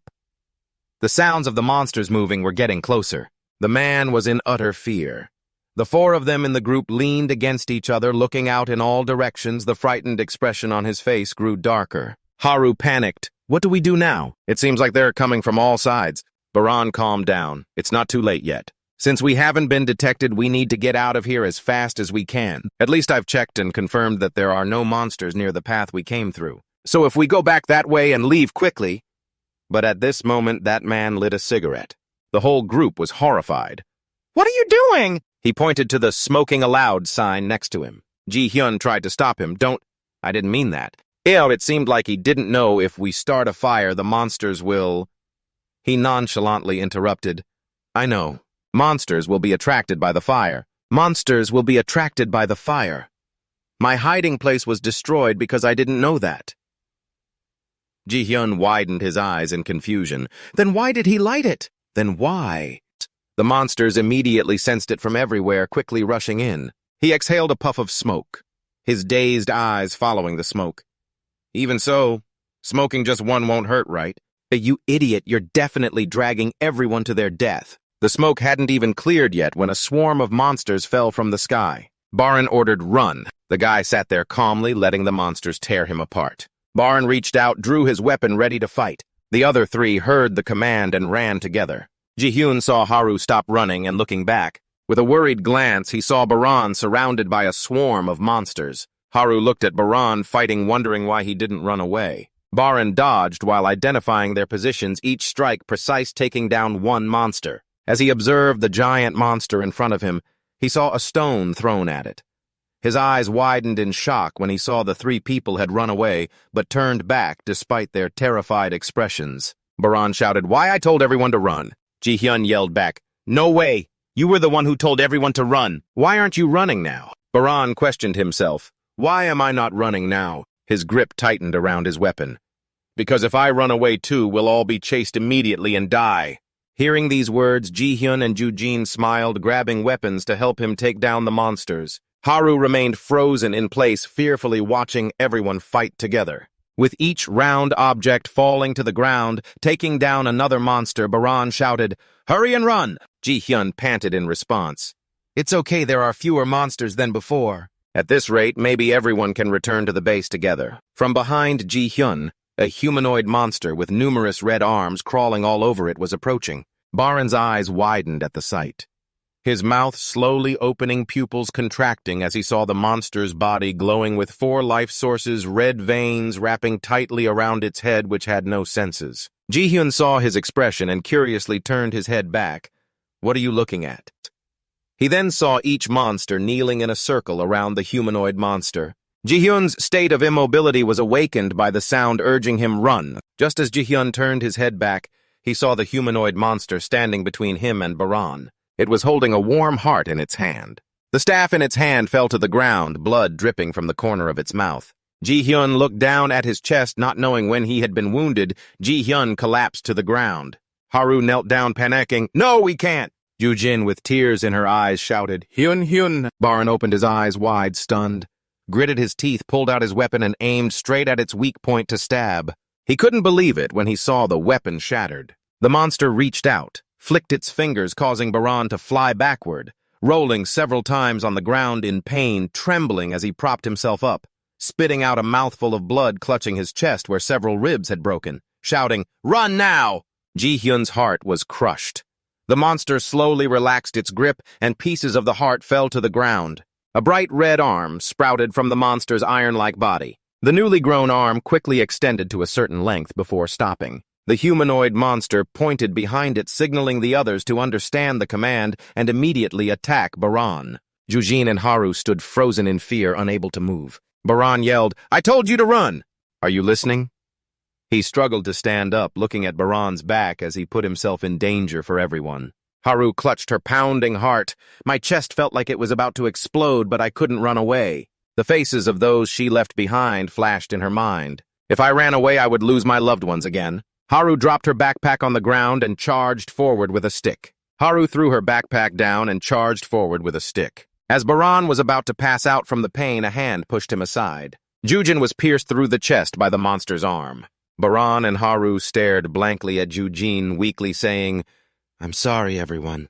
It's all my fault. I put everyone in danger. So please you all survive and come back." With the last bit of her strength, she pulled the monster's arm out, her feet moving steadily in a different direction, leading the monsters to chase her. Blood sprayed from her hair like a shower of red petals. His eyes widened lifeless, remembering the two friends who first called him Baran. The humanoid monster approached, and the surrounding monsters knelt down on either side. At that point, they fell silent as the red arms took away their life seeds. As they absorbed life from those seeds, the red arms became even more powerful. Baran turned pale, his pupils dilating. Haru's hands holding the stick trembled but did not dare to let go. Baran wiped the blood from the corner of his mouth, tears streaming down his face, rolling down Haru's face as well.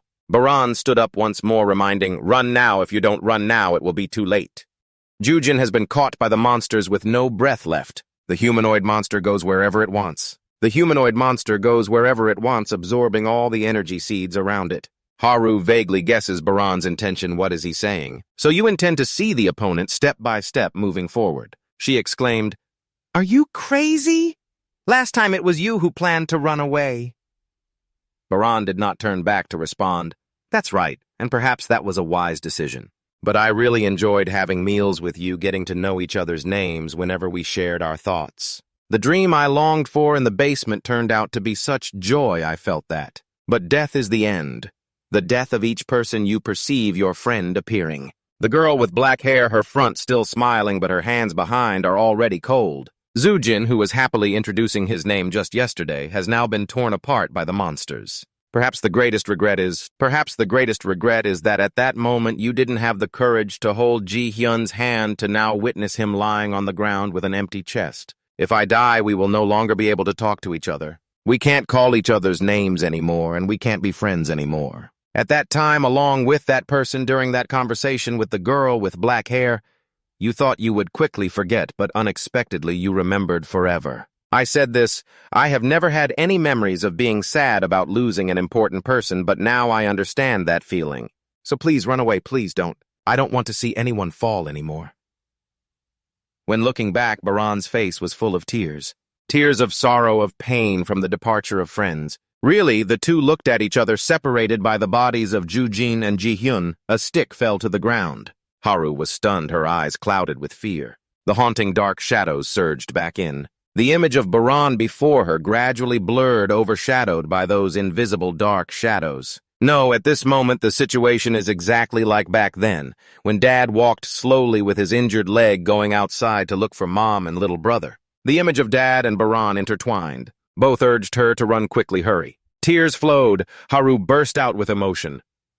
Why do you say exactly what my dad used to say? No, I don't want to run. I can't leave you behind. I won't go. I can't keep running away. I don't want to keep remembering that painful moment when I abandoned Dad to escape. I'm afraid that image will never fade from my memory. That gaze, my father's gaze, I won't be able to forget. That gaze, my father's gaze, I will never forget. Dad empathized with me, sharing my joys and sorrows. Even if I was shy, it didn't matter. Dad said it was not my fault at all. Yet in that life-or-death moment, I abandoned him and ran away. I was scared. What if in that final moment, Dad hated me for running away? Baran comforted me. You weren't afraid. You ran away alone. Haru was taken aback by the compliment. Baran smirked. You really are someone who always blames yourself even when the mistakes aren't yours. Haru's eyes widened. A brilliant person, she felt like she could see her dad slowly turning back, smiling lovingly at her. Thank goodness, even in those final moments, Dad still loved me. As if gaining strength, Haru took steps back against those dark shadows of fear, walking straight towards where Baran stood. The image of Dad beckoning with his finger appeared in Haru's mind. Promise me later, even if you are still a shy girl, don't cry when faced with dangers. At that moment, she smiled brightly, agreeing, yes, and hooked her pinky with his. That happy image was overshadowed by darkness. The figure of Baran standing ahead became clear. Haru was struggling step by step to brush off her psychological shadows. He once said death is the end, and he also said he wouldn't want to witness any more deaths. So don't tell me to run away. Don't underestimate me. I will face everything with strength. I will survive at all costs so no one has to die here. Haru's efforts bore fruit. The threads of fear in her pupils gradually dissipated. She saw Baran knock over the oil can. The soles of his shoes sticking to the ground. Let the oil stick. As long as I'm alive, I can do anything. Then the two of us can escape from here and we can still be friends. Baran was startled to see Haru holding a lighter, and we could become better understanding friends. As the flames flickered, the monsters immediately caught wind of it. Baranjun asked, "What are you planning to do, Haru?" Her eyes sparkling, "So I have to save you at all costs." "You mustn't give up. Live for me." The lighter in her hand fell freely to the ground. All this time I had always run away afraid of everything, always doing everything for myself. But from this moment on, the lighter fell freely to the ground, igniting the oil flames erupted. The oiled soles of her shoes also caught fire. Haru's eyes burned with determination. "I will not run away. I will do everything to help others before the monsters come. I promise. See you later, Baran." The monsters scattered, chasing after the flaming footprints of Haru. She dodged, weaved, and rolled to escape their attacks, skillfully overcoming every obstacle in her path to avoid stumbling. Haru's fiery steps lured the monsters further away from Baran's position. The humanoid monster moved. Baran stepped out. "Where do you think you're going? Your opponent is me." Baran carefully assessed the monster. "It's too strong. None of the monsters I've encountered so far are even close to its level." There it is, its seeds. 4 seeds were concentrated from the chest to the abdomen, and I could feel the life struggling within it. I spat out a mouthful of blood. My hand trembled as I held my chest. "I give up. I can't think of any way to defeat it." Baran looked at the weapon he had dropped on the ground, ran to pick it up, but was blocked by the monster's kick, crushing the weapon. He was certain it was targeting sharp objects and destroying them. Could it know I planned to use sharp objects to harm it? Looking at the monster before him, Baran cursed, "Damn, if I can't get a weapon, there's no way to target its weakness." In this deadlock, his father's teachings echoed, "You must not rely on weapons. Weapons are not suitable for us. One day you will understand what I mean." He wondered, understand, what does that even mean? Dad smiled confidently. "Even without weapons, we are still the best." Looking back, Dad had never used a weapon. In this stance, Baran extended his hand, mimicking his father's gesture. His middle and index fingers framed the strongest stance of a human he had ever seen among living beings. At that moment, his father's eyes were full of excitement. "Remember this stance? It's just a preparation stance. Every living being has vitality. The people on the surface, both animals and creatures. Both you and I, let's harness that strength. The hand is the pathway to life. Focus on your fingertips and bring life to yourself." Then from his fingers the others closed up, only showing the index and pinky finger. "Control this power." At that moment he imitated it but felt nothing. "What's the difference? I don't feel anything." Did Dad make up stories about life, right? Dad simply smiled. "We can't predict the future, but who knows, you may use it someday. When you fully sense life, that power will belong to you." Now, as he repeated those movements, Baran finally felt the power his father had mentioned. A source of green energy surged from his fingertips. He was astonished. "What is this? It's so hot. It feels like my whole body is being burned." The surge of green energy from his fingertips ran back up his arms. At that moment, even though he felt nothing, he was still curious. "So, what changes?" Dad glanced back and replied, "Then at that moment you will slowly, gradually be able to move just like me, just as Dad described." When sensing that power facing the monster before him, Baran jumped up, his pupils shining with green light. He moved as fast as lightning when the monster raised its claws towards the back of his neck. Quick as a flash, he turned around and delivered a punch straight to the monster's stomach. The force of the punch made a dent, causing it to slide back, its body trembling. The red lines on its head expanded. The recent attack left Baran gasping for breath. "I can see it now. I can see its movements. And my body is fast enough to react in time with its actions. However, aside from me, it seems like everything else is slowing down. My entire body is heating up, the blue energy swirling all over me. Now I feel like I can fight it on equal terms." His gaze was determined, the monster locked onto its target. Using lightning speed, Baran opened his eyes wide and focused. He dodged and pulled his hands back, preparing to attack the monster. As it grabbed his arm, it threw him away. Baran flipped back, being kicked by the monster. Before he could steady himself, the red arms punched him repeatedly. Paran agilely dodged all of them. Aiming for its legs, he swept his foot towards the monster. Leaning and jumping up, he avoided its stomach. Taking a full punch from him, the monster jumped back. Baran looked up, his eyes filled with hope for success. And then the monster stood firm, seemingly aware of his intentions. Its red arms braced, crossing to shield its vital core. Baran gritted his teeth.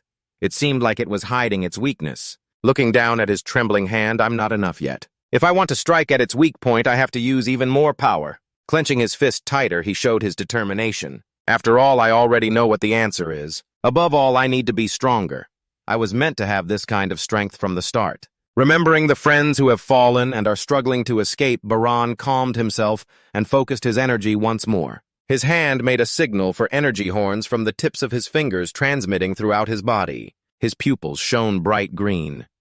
Baran closed his eyes, feeling the power from within. The energy lines tangled on his face like blood threads. All right, let's dive in. The monster began to gather its red energy from behind, sprouting countless arms. It bent down its arms behind it, spreading out like butterfly wings, locking onto the target. The monster burrowed into the ground, rushing forward. But Paran remained still, observing its actions. If I could be much stronger than I am now, no one would be hurt. The monster's speed was fast, but Paran's punch was even faster. It was invisible to the naked eye, only appearing as if it wasn't moving. And when it released its grip, 3 life seeds fell out. A large hole was gouged in the monster's reinforced abdomen. Its arms fell off in pieces. Paran was exhausted and collapsed. Looking over, he still saw the shadow of the monster standing firm, missing part of its body. Baran no longer had the strength to push himself up. Cursing, damn it, there's still a weak point I haven't hit. The monster lifted Ji-hyun and Jujin's bodies. Ignore your weak sounds. Stop it. Let them go. It's still absorbing both those corpses. The hole on its body partially regenerates. Baran tightly grabs the rough gray arm. That's choking him. He weakly resists, then gives up as the monster holding his neck lifts him up. Its head gradually reveals a mouth full of teeth. It bares its teeth in a triumphant smile. Lack of oxygen makes Baran's mind foggy. His dull eyes see the bodies of Ji-hyun and Jujin. I don't know anything else. I'm no longer clear-headed. Paran's consciousness feels like it's drifting into a black hole. The last image he sees is the monster's hateful smile. Paran's mind gives in, letting the black hole swallow him. But the only thing left in his head now is that he has to kill it. That thought makes Paran climb back up from hell. The monster's smile fades when it faces Paran's blood-red, wide-open eyes. Paran looks at the monster with bloodshot eyes. His hand tightly grabs the arm, choking him, the monster's arm. Slightly opening his mouth, Paran's mental strength makes the monster feel like it's shoving its hand into the mouth of a toothy beast. It's terrified and tries to pull its arm back, but Paran's hand clamps down like a vice. Crackett's iron-hard arm is being broken by a barely breathing man. Who's about to die. The rest of the arm, still clinging to the neck, shatters as Paran shakes it. The weak monster grimaces. Paran's cold gaze and swirling, powerful force strike the monster hard. A new day arrives. Careful footsteps follow the marks on the hand-drawn map. Maybe we're close. If this map is right, they should be somewhere nearby. Chicken Feather looks ahead suspiciously. Are you sure we're going the right way? If not, we'll miss everything. The blonde beside him protests. Don't say that I didn't come here to leave empty-handed. The glasses-wearing guy holding the map, though uncertain, replies, Right, just a little further. The blonde shouts, Hey everyone, I think I've found what we're looking for. Paran is lying unconscious in an empty field. The glasses-wearing guy approaches, lifts Paran onto his shoulder and helps him up. He's really lucky. He's still alive. Hey, looks like he passed out. Chicken Feather, not caring about the fate of his comrades, stares wide-eyed and mouths agape. What just happened here? The glasses guy looks ahead, eyes wide in shock as he sees the building in front with a huge round hole in it. The ground below was completely bulldozed. What the hell? In the afternoon, Featherbroom yelled, Your mouth keeps slipping further behind every day. I told you to drop those bags already. Blondie carrying a big bag and a small bag puffing, No, I said there's food inside. I just found it a little while ago. I'm going to eat my fill when I get back. I can't stand this snail pace. Featherbroom turned around. Hand it over. Blondie, trusting, handed it over politely. Thank you.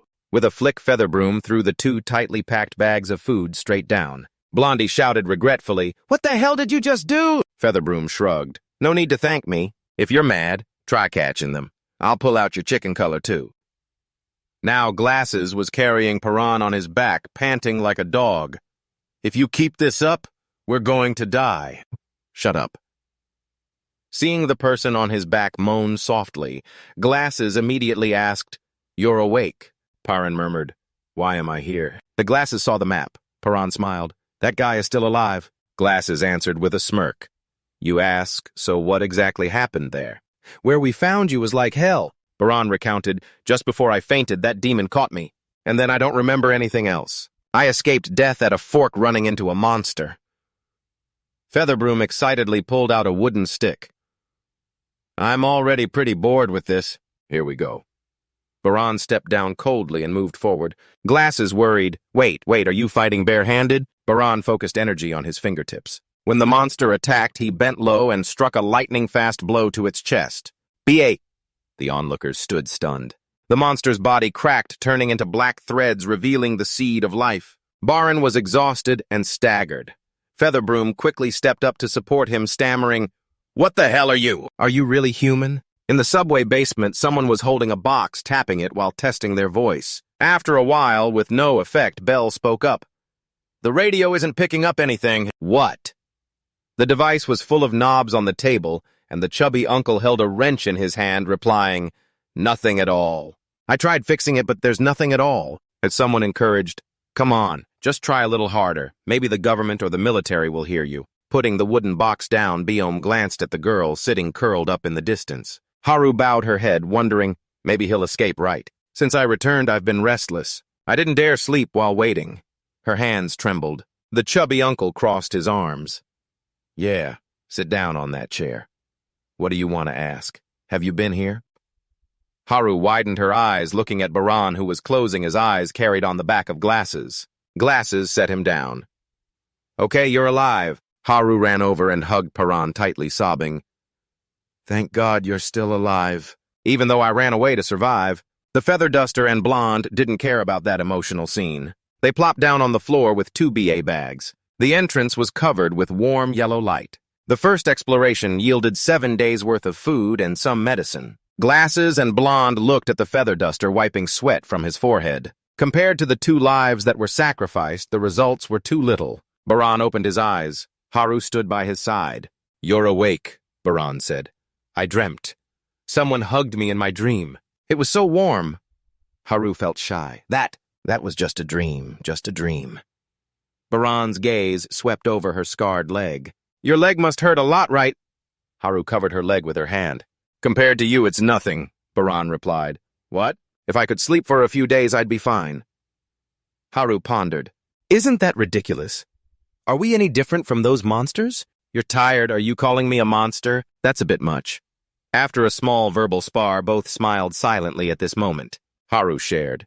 "You and I are 2 extremes. I chose to run away, you stayed and fought. I had to run far away to hide my cowardly self. But from now on, I will face it. I am a coward, but I will fight like you. I may not be like you. However, I will do it my way." Facing the little girl in front of him, Haru still didn't dare to look her in the eye. He kept stumbling. You. Haru looked down in shame. "I'm sorry, I abandoned you and ran away. Maybe it's too late to say that." A small hand reached out. Haru was taken aback. Is this your hairpin?" The girl smiled. "Consider it a gift." "The bangs cover her forehead. How can you see anything?" Haru takes the clip. "But are you okay? You left me behind and ran away." The girl still smiles. "It's fine, I have plenty." This leaves Haru stunned. The girl looks down at her feet anxiously. "Huh. Your leg," Haru smiles softly and replies, "I'm okay now." She lifts her bangs to reveal a large scar on her forehead. Her smile becomes even brighter. It proves that she has fought. Karen is beside her, staring at her intently. Haru points at the clip. "What does it look like? Does it suit me?" The girl nods. "It does." In a storage room full of food, a pair of glasses leans against the wall, secretly eavesdropping on the sisters' conversation. Smiling, the faceless man still sits alone in a corner, keeping his distance from everyone. Even if everyone leaves suddenly, even in the most desperate times, we still find hope. Let's move forward. Something is caught around his neck. Baran takes it off. Upon checking, it's a strand of golden hair, and he glances around looking for its owner. A crackling sound echoes in his ears. 3 radios are set up in corner C. A voice comes through. "Hello, hello, is anyone hearing me?" Catching everyone's attention. 1, 2, 3. If anyone hears, we'll wait for you. Turn down the volume. Is this 3-2 good enough? The glasses person is flustered. Is there a radio operator? Someone responds. A crackly voice comes through. Let me get straight to the point. I know the apocalypse is coming, and I have prepared beforehand. Baran's eyes widen. Should we hesitate? Should we trust this guy? Liz continues speaking on the radio. However, whether to believe or not is up to you. I'm Liz. First of all, I want to express my support to the survivors listening to this conversation. Surviving without preparation is indeed a huge challenge. Next, I want to make a suggestion for the survivors. Everyone should inform others of their location. To survive against those creatures, everyone needs to unite to do that. We need to know each other's locations. But how do we share location information? Knowing everyone's positions is very important. But how do we let each other know where we are? Use light. Surely no one is foolish enough to light a fire to attract those monsters. Instead, use flashlights, because they do not react to artificial light, and shine the flashlight for 10 seconds at midnight. People carry an eager mood, following each step according to the radio's instructions. The blonde counts down nervously. 2, 1, it's time. A bright orange light shines. Everyone is amazed at the scene below. There are many flashlights shining up into the sky, meaning there are many groups of people like them surviving. The glasses person is surprised. What is this? The blonde looks towards the 7 gods. It seems that there are many survivors in all directions with lots of lights being lit. The glasses person looks at Paran. It's not just us. He said he was prepared for the apocalypse. Could it be true that chubby uncle concludes if so he might be related to your father? It's possible he is telling the truth, as it has only been nearly a month since the apocalypse began. To communicate through the radio clearly like this, he must have upgraded the equipment to military standards. This cannot be accomplished in a short time. Baran clenches his fist. No matter how skilled he is, it would take at least a month and a half. Besides his father, no one knew about the apocalypse in advance. If so, he might know information about his mother. Liz says over the radio, my location is at the brightest place. So try to live well. It's a tower on top of a mountain. Baran pulls up his collar, wanting to leave. So try to live well. Baran pulls up his collar, wanting to leave. The feather duster yawns and walks up. What, you plan to leave without saying anything? We should go together. Baran glances back. Geez, I was planning to leave quietly. Don't follow me, I'm fine on my own. The feather duster insists. No way I'm going with you. Baran firmly refuses. No. If you come with me, it will be just like last time. As soon as he finishes speaking, his hair is grabbed by a hand, forcing him to turn around. Hey, what are you doing? Stop it. The feather duster grumbles. Hey, Baran, don't underestimate me. They voluntarily joined too. I was ready to face death the moment I stepped outside, so don't bear everything alone. Baran replies, if you think that way, you're underestimating them. The feather duster laughs lightly. Why do you look at me like you've been through everything in the world? You're much younger than me. In situations like this, what's wrong with relying on each other? We all share the same circumstances. Oh, speaking of which, call me brother. Baran walks away. If you want to follow, I won't stop you. The strange-haired person hears this way of address. The feather duster angrily responds, strange-haired person all the time. That's a Mohican style. Quickly take back what you just said. Haru supports herself with her hands, panting, appearing behind them. I was wondering where you guys were. I'll also follow to find the way. We need someone to read the map. I didn't ask for your opinion. If there are obstacles, I will still go with you. Yet this time, Paran gently said, I'm not stopping you, which surprised her. The chubby uncle, fully equipped, poked his head out and asked, what's going on? Is it already morning over there? The bespectacled one crossed his arms and replied, today is my turn to keep watch. Seeing the weapon left on the wooden crate, the chubby uncle scolded, wait a minute! That kid Paran forgot his weapon again. I fixed it for him. The bespectacled one interrupted, no need. The chubby uncle turned back, and the bespectacled one looked at Paran standing by the elevator, starting to recount. That kid surprises me every time we meet. The first time I met him, he defeated a guy bigger than him without any trouble. He even took down a monster that I thought was unbeatable. And recently, he has shown skills that ordinary people can't achieve. The chubby uncle was anxious. What are you trying to say? The bespectacled one looked down curiously. What is the identity of that boy, and what amazing thing will he reveal next? The chicken feather duster mimicked making a horn gesture and quietly said, So does that mean if I do it this way, I can become strong like him? Then he practiced by keeping his hands in that position, punching the wall, causing his hand to hurt and turn red. Am I being ridiculous? Why isn't anything happening? Paran looked ahead, scouting. I told you it's real. Actually, I don't fully believe it either, so I'm not sure what to say. First, you need to sense if there is life. The three of them chatted quietly as they walked under the buildings. Life, what is that? It's the life energy in the body. It was still unclear. When did you realize it? Paran hesitated. That when I first started to sense life energy. He felt an unusual sound in his ear. Be alert, wait, there's something. Haru was frightened. Is it a monster? No, shouldn't we run away now? He gritted his teeth. It's not a monster. This trace was left by a human. A girl in tattered clothes slowly stepped out. She looked pitiful and pleaded, Please, my family ran away from the monsters. I'm trapped in this rubble. The three of them stared at her. Please save me. In return, I will grant you a wish that you desire, whatever it is. At this point, her face turned red. She placed her hand on her full bosom, suggesting, After hearing what Abui said, the chicken feather duster widened his eyes and asked back, What? Her face was still flushed shy. At this point, the chicken feather duster understood the implication in her words. Haru also blushed when he realized what she meant. The chicken feather duster urged, What are you waiting for? Hurry up and help this poor girl. Haru questioned his teammate. Wait, what are you planning to do? What are you waiting for? Baran glanced around and asked, Is there no one else here but us? Abui nodded, Of course not. That's why I had to ask everyone for help. Baran frowned, revealing, That's strange. There are a lot of dogs in this area. She bit her lip. The minions rushed out from all directions, swaggering, Good job, kid. You think you're clever, huh? Planning to lead us all to our deaths and got caught instead. Choi Longa angrily said, Hey, how come there are so many people helping out? What about the promise you made to us? You intended to help us out only to get 10 times back. And yet, Haru snapped, Now is not the time for that talk. They're waiting out there. A nearby idiot pointed at him, mocking, You mean we're being tricked? Got it, idiot. Choi Longa glared at him. Abui, leading the group, coldly commanded, Hand everything over. Everything, including your clothes. Haru panicked.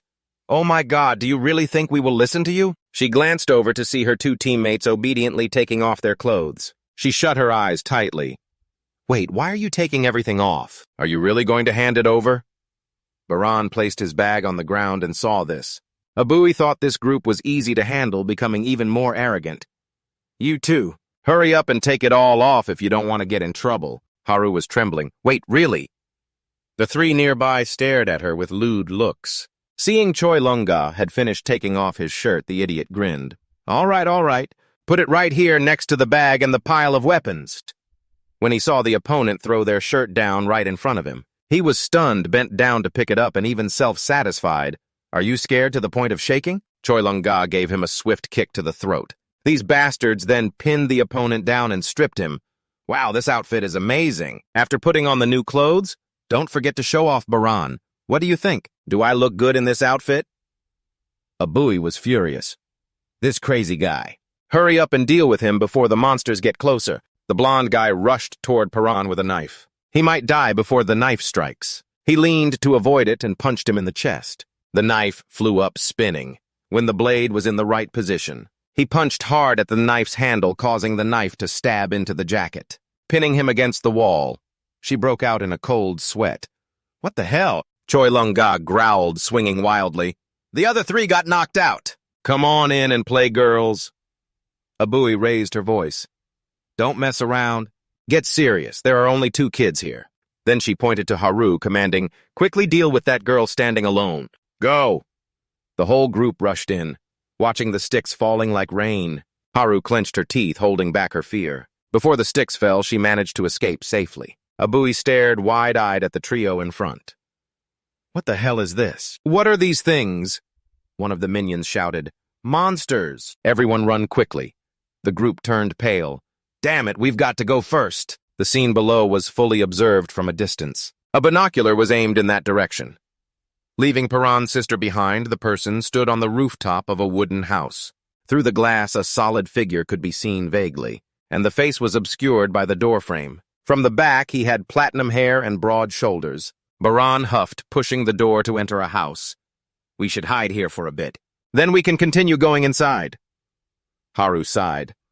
"Oh, this area's really a mess." Choi Long-ga looked around, reporting. "It seems someone has come searching before us. It seems there's no one around anymore." Haru picked up an object in the room, examining its potential. "It's because last time I saw this place, there was no light at all." Baran silently looked around. For a moment, I felt something was off. These chaos doesn't seem random. It seems someone deliberately created this situation. Choi Long-ga and Haru leaned against each other, observing around. Baran was sure that someone was present in this house. Seeing the tip of Haru's shoe touch the mouth of a rope trap, he shouted a warning, "Hey, stop for a second!"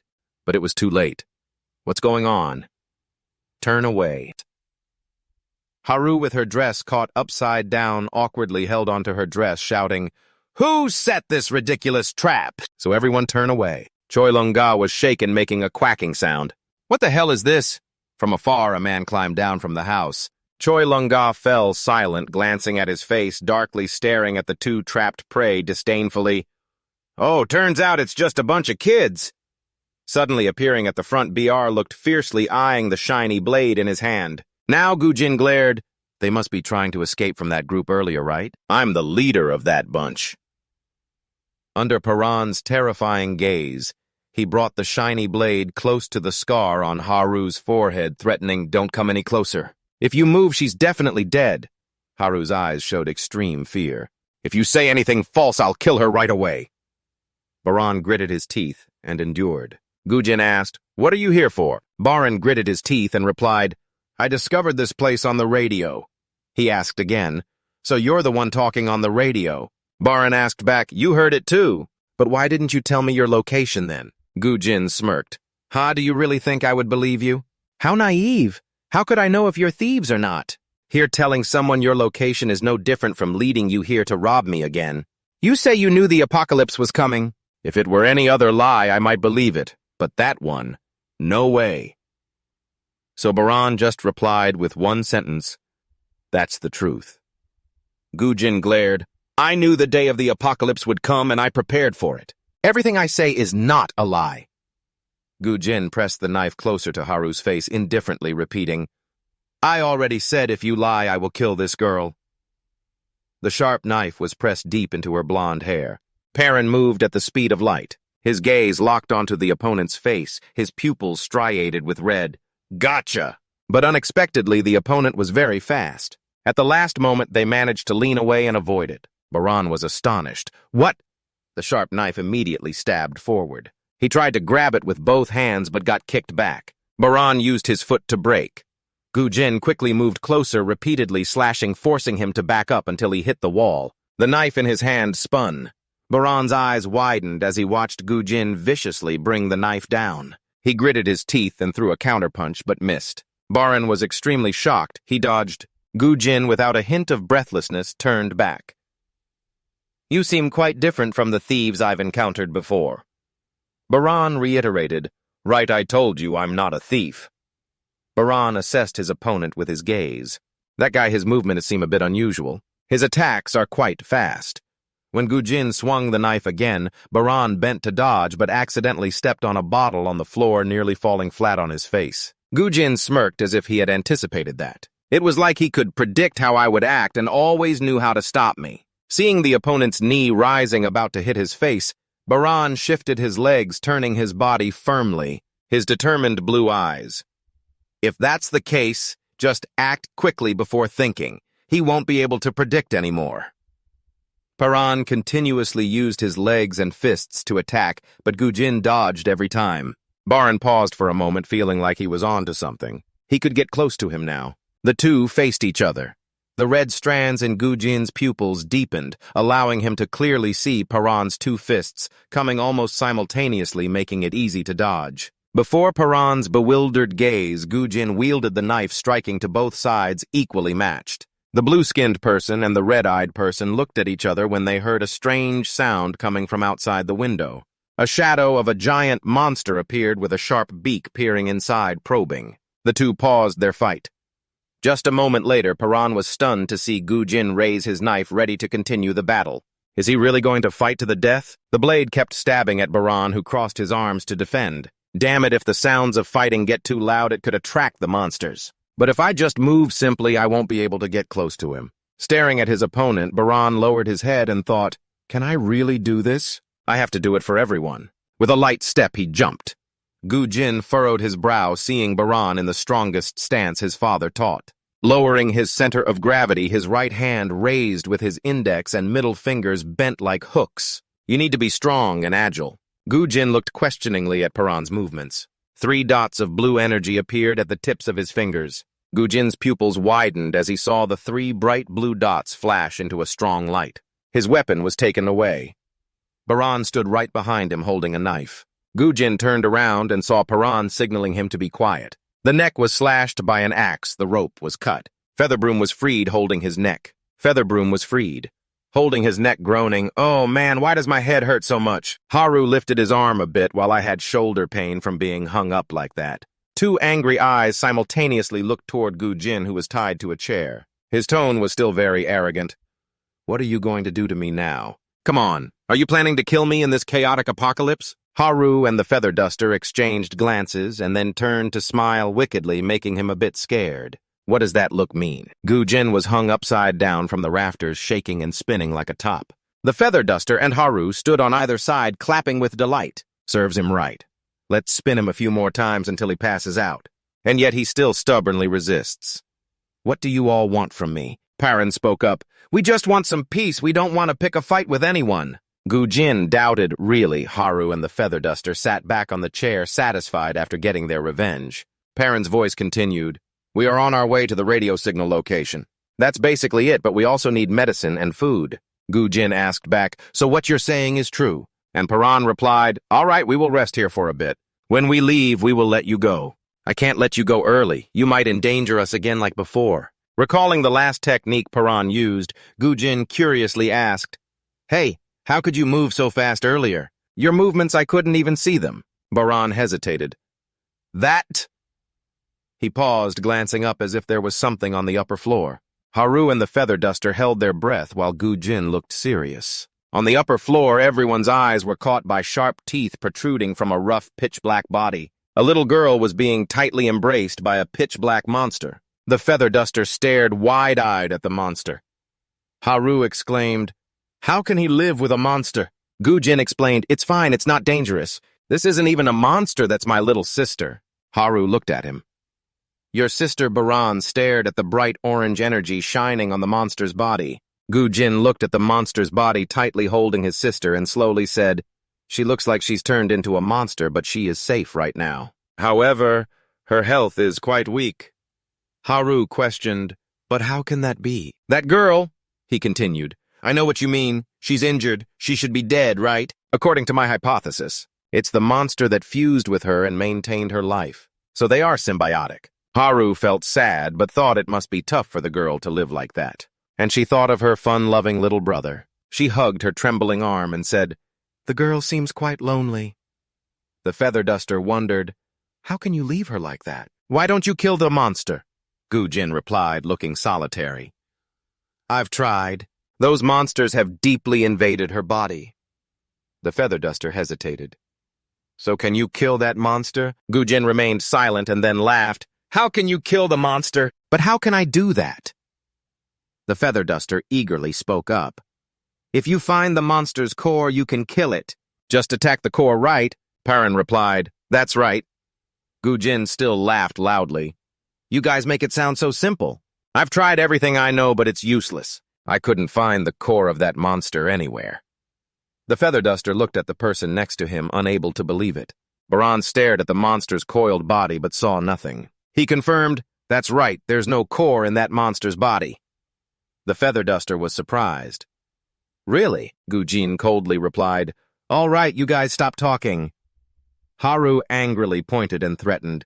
Do you have a problem with what I said? Haven't you had enough? Just wait. A light flashed. The rope was untied. Haru, who was just acting tough, is now scared and retracting. Baran turned away, no longer looking at the three of them below through the window. Gu Jin was deep in thought, his silhouette lonely in the attic. The room was in disarray. Gu Jin sat beside his sister's bed, muttering, I just met those idiots, sis. He said he knew the day of the apocalypse in advance. He even knows how to find the core of the monster. That's just nonsense, right? You heard that too, didn't you? Someone was looking in from the rooftop. Gu Jin sat, dazed, his gaze glancing at the nearby stuffed rabbit. He moved closer and picked it up, a sad expression on his face when he heard the sound of the rope shaking. It was the trap that shook. Why did you all come back? But what emerged was a monster. Huge, a skeletal monster. With long limbs. It was making sounds with its beak. Gu Jin held his breath, glancing at his sister lying on the bed. His hands tightly gripping a knife, he crouched down, ready to fight. His eyes squinted and then widened. Red threads appeared. He clearly saw the monster's body splitting into three. The image before him suddenly blurred. His nose bled, remembering the earlier fight with Paran. Cursing, damn it, I fought too much earlier. I'm completely out of strength now. The monster's wings gripped tightly, raised high. A flow of red energy was being transmitted into the monster's rough arm. The speed was increasing. Gu Jin felt powerless. Right now he could sense something trying to break free. His gaze glanced at the toy lying carelessly on the ground. That stuffed bear was the one he wanted to give to his sister. Memories flooded back, one hand holding the stuffed rabbit's ear, the other hand holding a phone. Gu Jin was walking down a peaceful street. His sister's voice came through. Hey, when are you coming? Huh? I said 11 o'clock. You should be here by now. Gu Jin reassured her. Okay, I'll be there. Just wait a moment, okay? It'll be quick. The little girl sitting on the bed was anxious. But you need to hurry. Don't be late. Gu Jin fell silent for a moment, and then replied, No, I'm on my way. He also harbored another side of himself, whenever he needed to focus. The pupils were lined with red threads, coldly staring at this chessboard on the table, in the face of everyone's scrutiny. Gu Jin indifferently looked at the frightened opponent. One could say I have a special ability compared to others. I can feel and perceive some things happening in the near future. The opponent just placed a chess piece down. The referee shouted loudly, One player, Gu Jin, has won the championship once again. Strangely, why does he seem not happy at all? He slowly turned around. Oh, Gu Jin's expression is obvious because I knew in advance that I would win this tournament. Looking at his brother's face on TV. The girl sat on the bed murmuring, You come quickly. The interview part is about to start. Her voice reached Gu Jin through the phone. We promised to watch it together.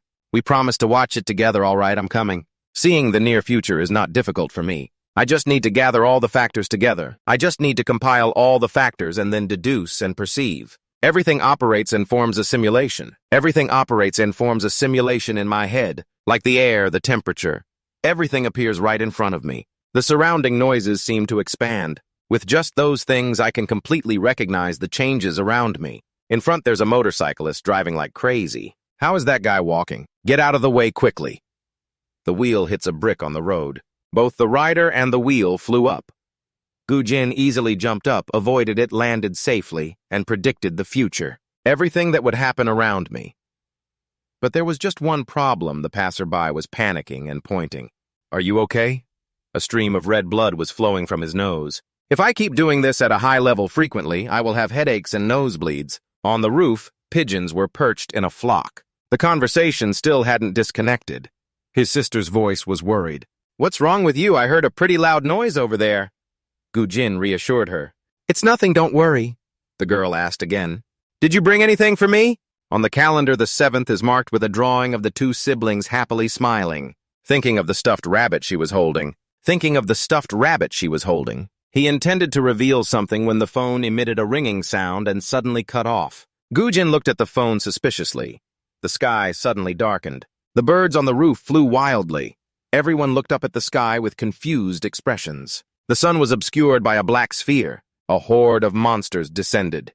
Gu Jin was horrified as he looked up. Red threads, but saw nothing. It was the first time I couldn't predict what would happen in the future at all. What are those strange creatures? Everything is novel. Things never known in this age of humanity. The entire information network did not mention it at all. It has only appeared here. After that, all information and media completely lost connection. Society seemed to return to earlier times. Gu Jin's eyes glinted red. The horde of monsters poured down. Gu Jin's eyes glinted red as he looked at each line, each gray line spilling into every corner of the city. Gu Jin ran.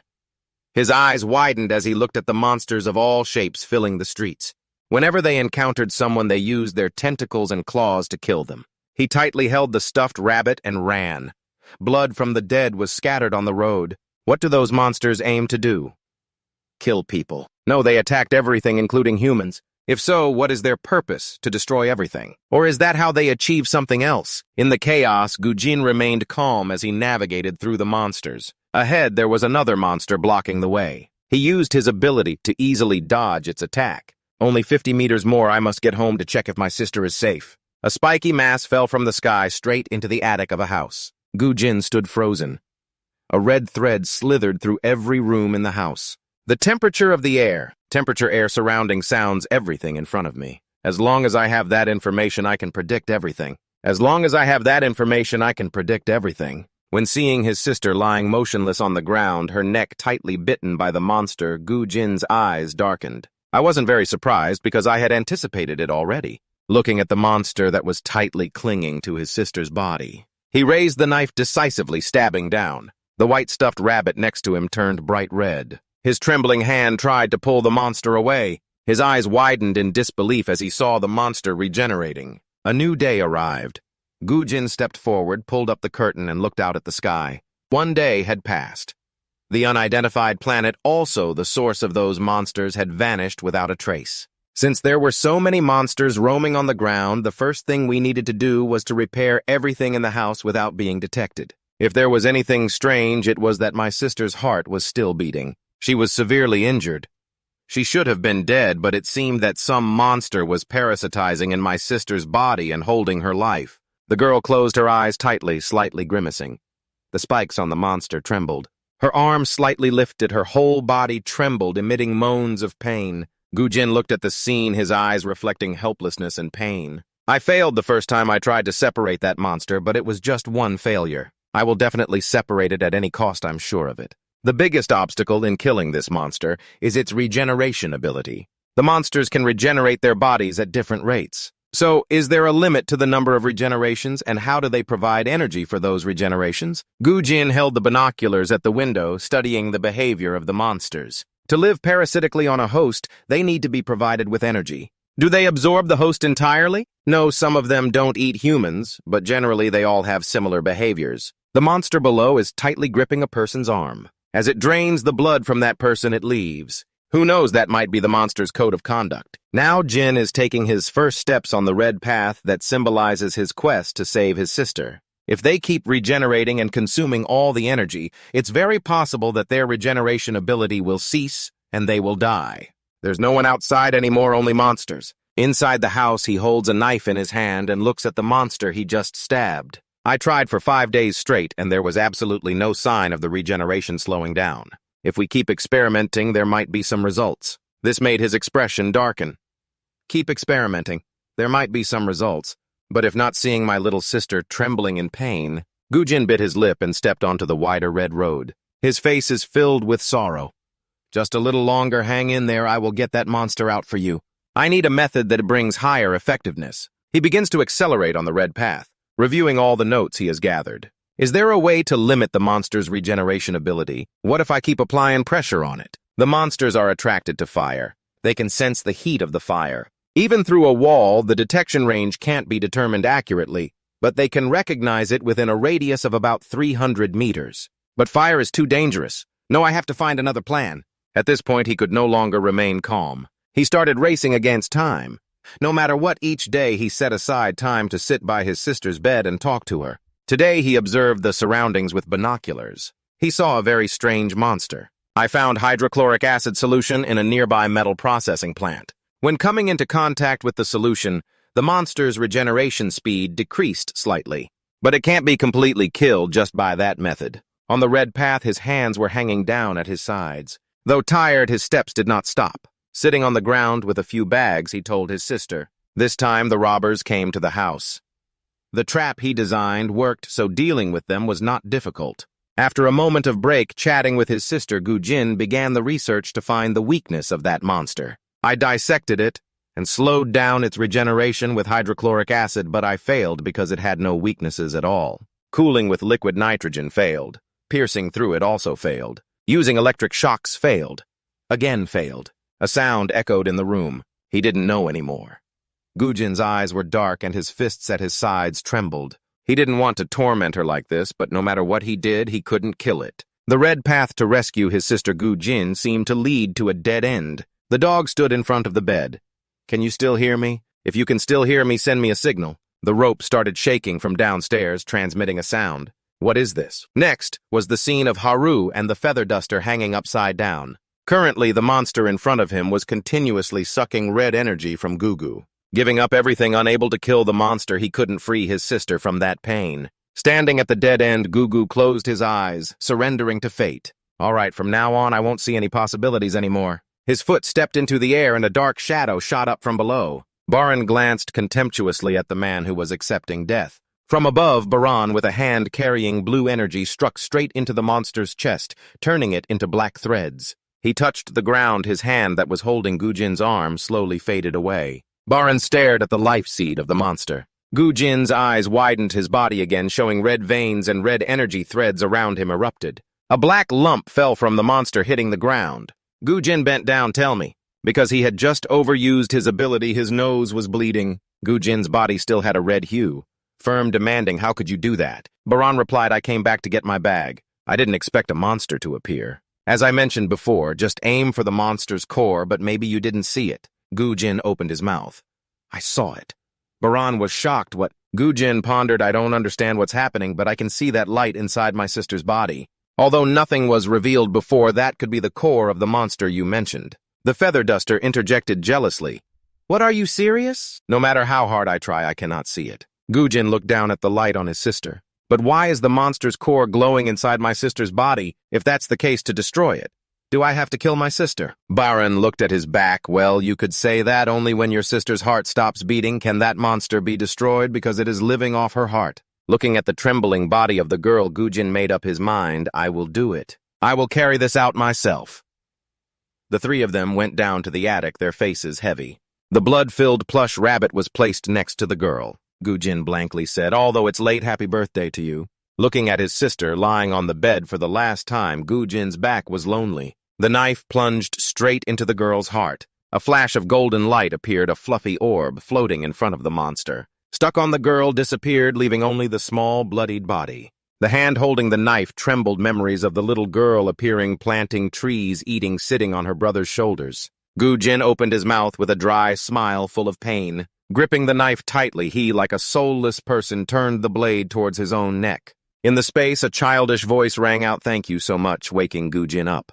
He glanced to see his sister lying on the bed, smiling at him. His hand released the knife. Gujin's back was backlit. "Did you hear that just now?" The girl lying on the bed smiled and replied, "Yeah." Gujin bent down. "You don't have to pretend to be strong anymore." Tears flowed down Gujin's face as if he had lost his direction. He didn't know what to do now. What should he do?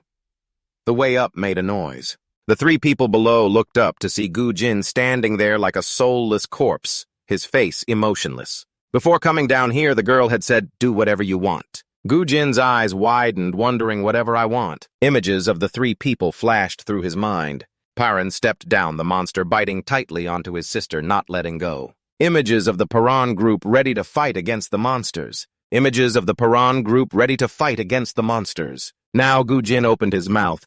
He hoped the girl would try to open her eyes wide, waiting for his brother's gaze to gradually become clearer with a clear target. His hand lifted the girl's neck, bent down to hug her tightly, and said through tears, "I want to destroy all the monsters that have made you suffer like this." The knife lay still on the ground. The girl closed her eyes, shedding a single clear tear. She smiled and advised him, "You need to strive to survive, to take revenge for me, okay?" Gugyom imagined the scene of him coordinating with the Paran group to eliminate monsters on the street under the attentive gaze of the three others. He introduced himself. "My name is Gugyom. Take me with you." With a face showing strong determination at the subway shelter, the blonde rested his head, dozing off. Footsteps echoed, and she jolted awake from the stairs as the Paran group was coming down. The faces of the three had no joy at all. The blonde stepped forward. Ah, they finally returned. Everyone came back safe, right? Wait, why is there this extra person? He introduced himself. My name is Gu Jin. With an indifferent expression, yeah, just call me Jin. Haru summarized the findings of this exploration, gathering everyone's attention to listen. There was enough food for about a week, and some types of medicine that he found. Bell spoke up to thank him. Kid, that's perfect. We're almost out of antibiotics. Haru looked at the paper in his hand. Also, I've managed to complete quite a few more maps. We've traveled more than halfway to our target, the radio station, but unfortunately there's a large cliff blocking the way, so it will be difficult to get past it. Gujin rested his chin on his hand. This base of yours is quite attractive. It seems like you all have a pretty good living condition here. Strange it's odd that you haven't been attacked by another group yet. Surviving here is quite unusual. The chubby uncle raised an eyebrow. What, there are humans surviving? You just said there are still humans living elsewhere. Gujin twirled his pen. Yes, before I left my home I saw, so I know. There are 3 other groups of people in that area, including robbers and those who set traps for people. The remaining survivors, well, they probably don't know yet. It seems like the group of people you encountered last time. The large chicken feather duster exclaimed, Oh, so it's that girl from before. Haru thought, I'm still scared. I remember now. Those wicked people. I don't want to meet them again. Gujin's indifferent voice rang out. If you haven't heard, to get past the cliff you mentioned, you must get through those robbers. Haru gasped. What? And the feather duster making a scary face. Oh no, my wish, Haru asked again. Hey, is there really no other way to get past that place? I mean like a detour or another route. Gujin splashed her with cold water. Taking a detour around there would take twice as long, and what guarantees that route is safer? Biome rested his chin in thought. What should we do now? The blonde scratched his head and said, I have no opinion. As long as I'm not the one going, everything is fine. Gujin reassured him. Don't worry, they're just a bunch of misfits. I thought of a way, and besides Paran, your presence is the ace in the hole.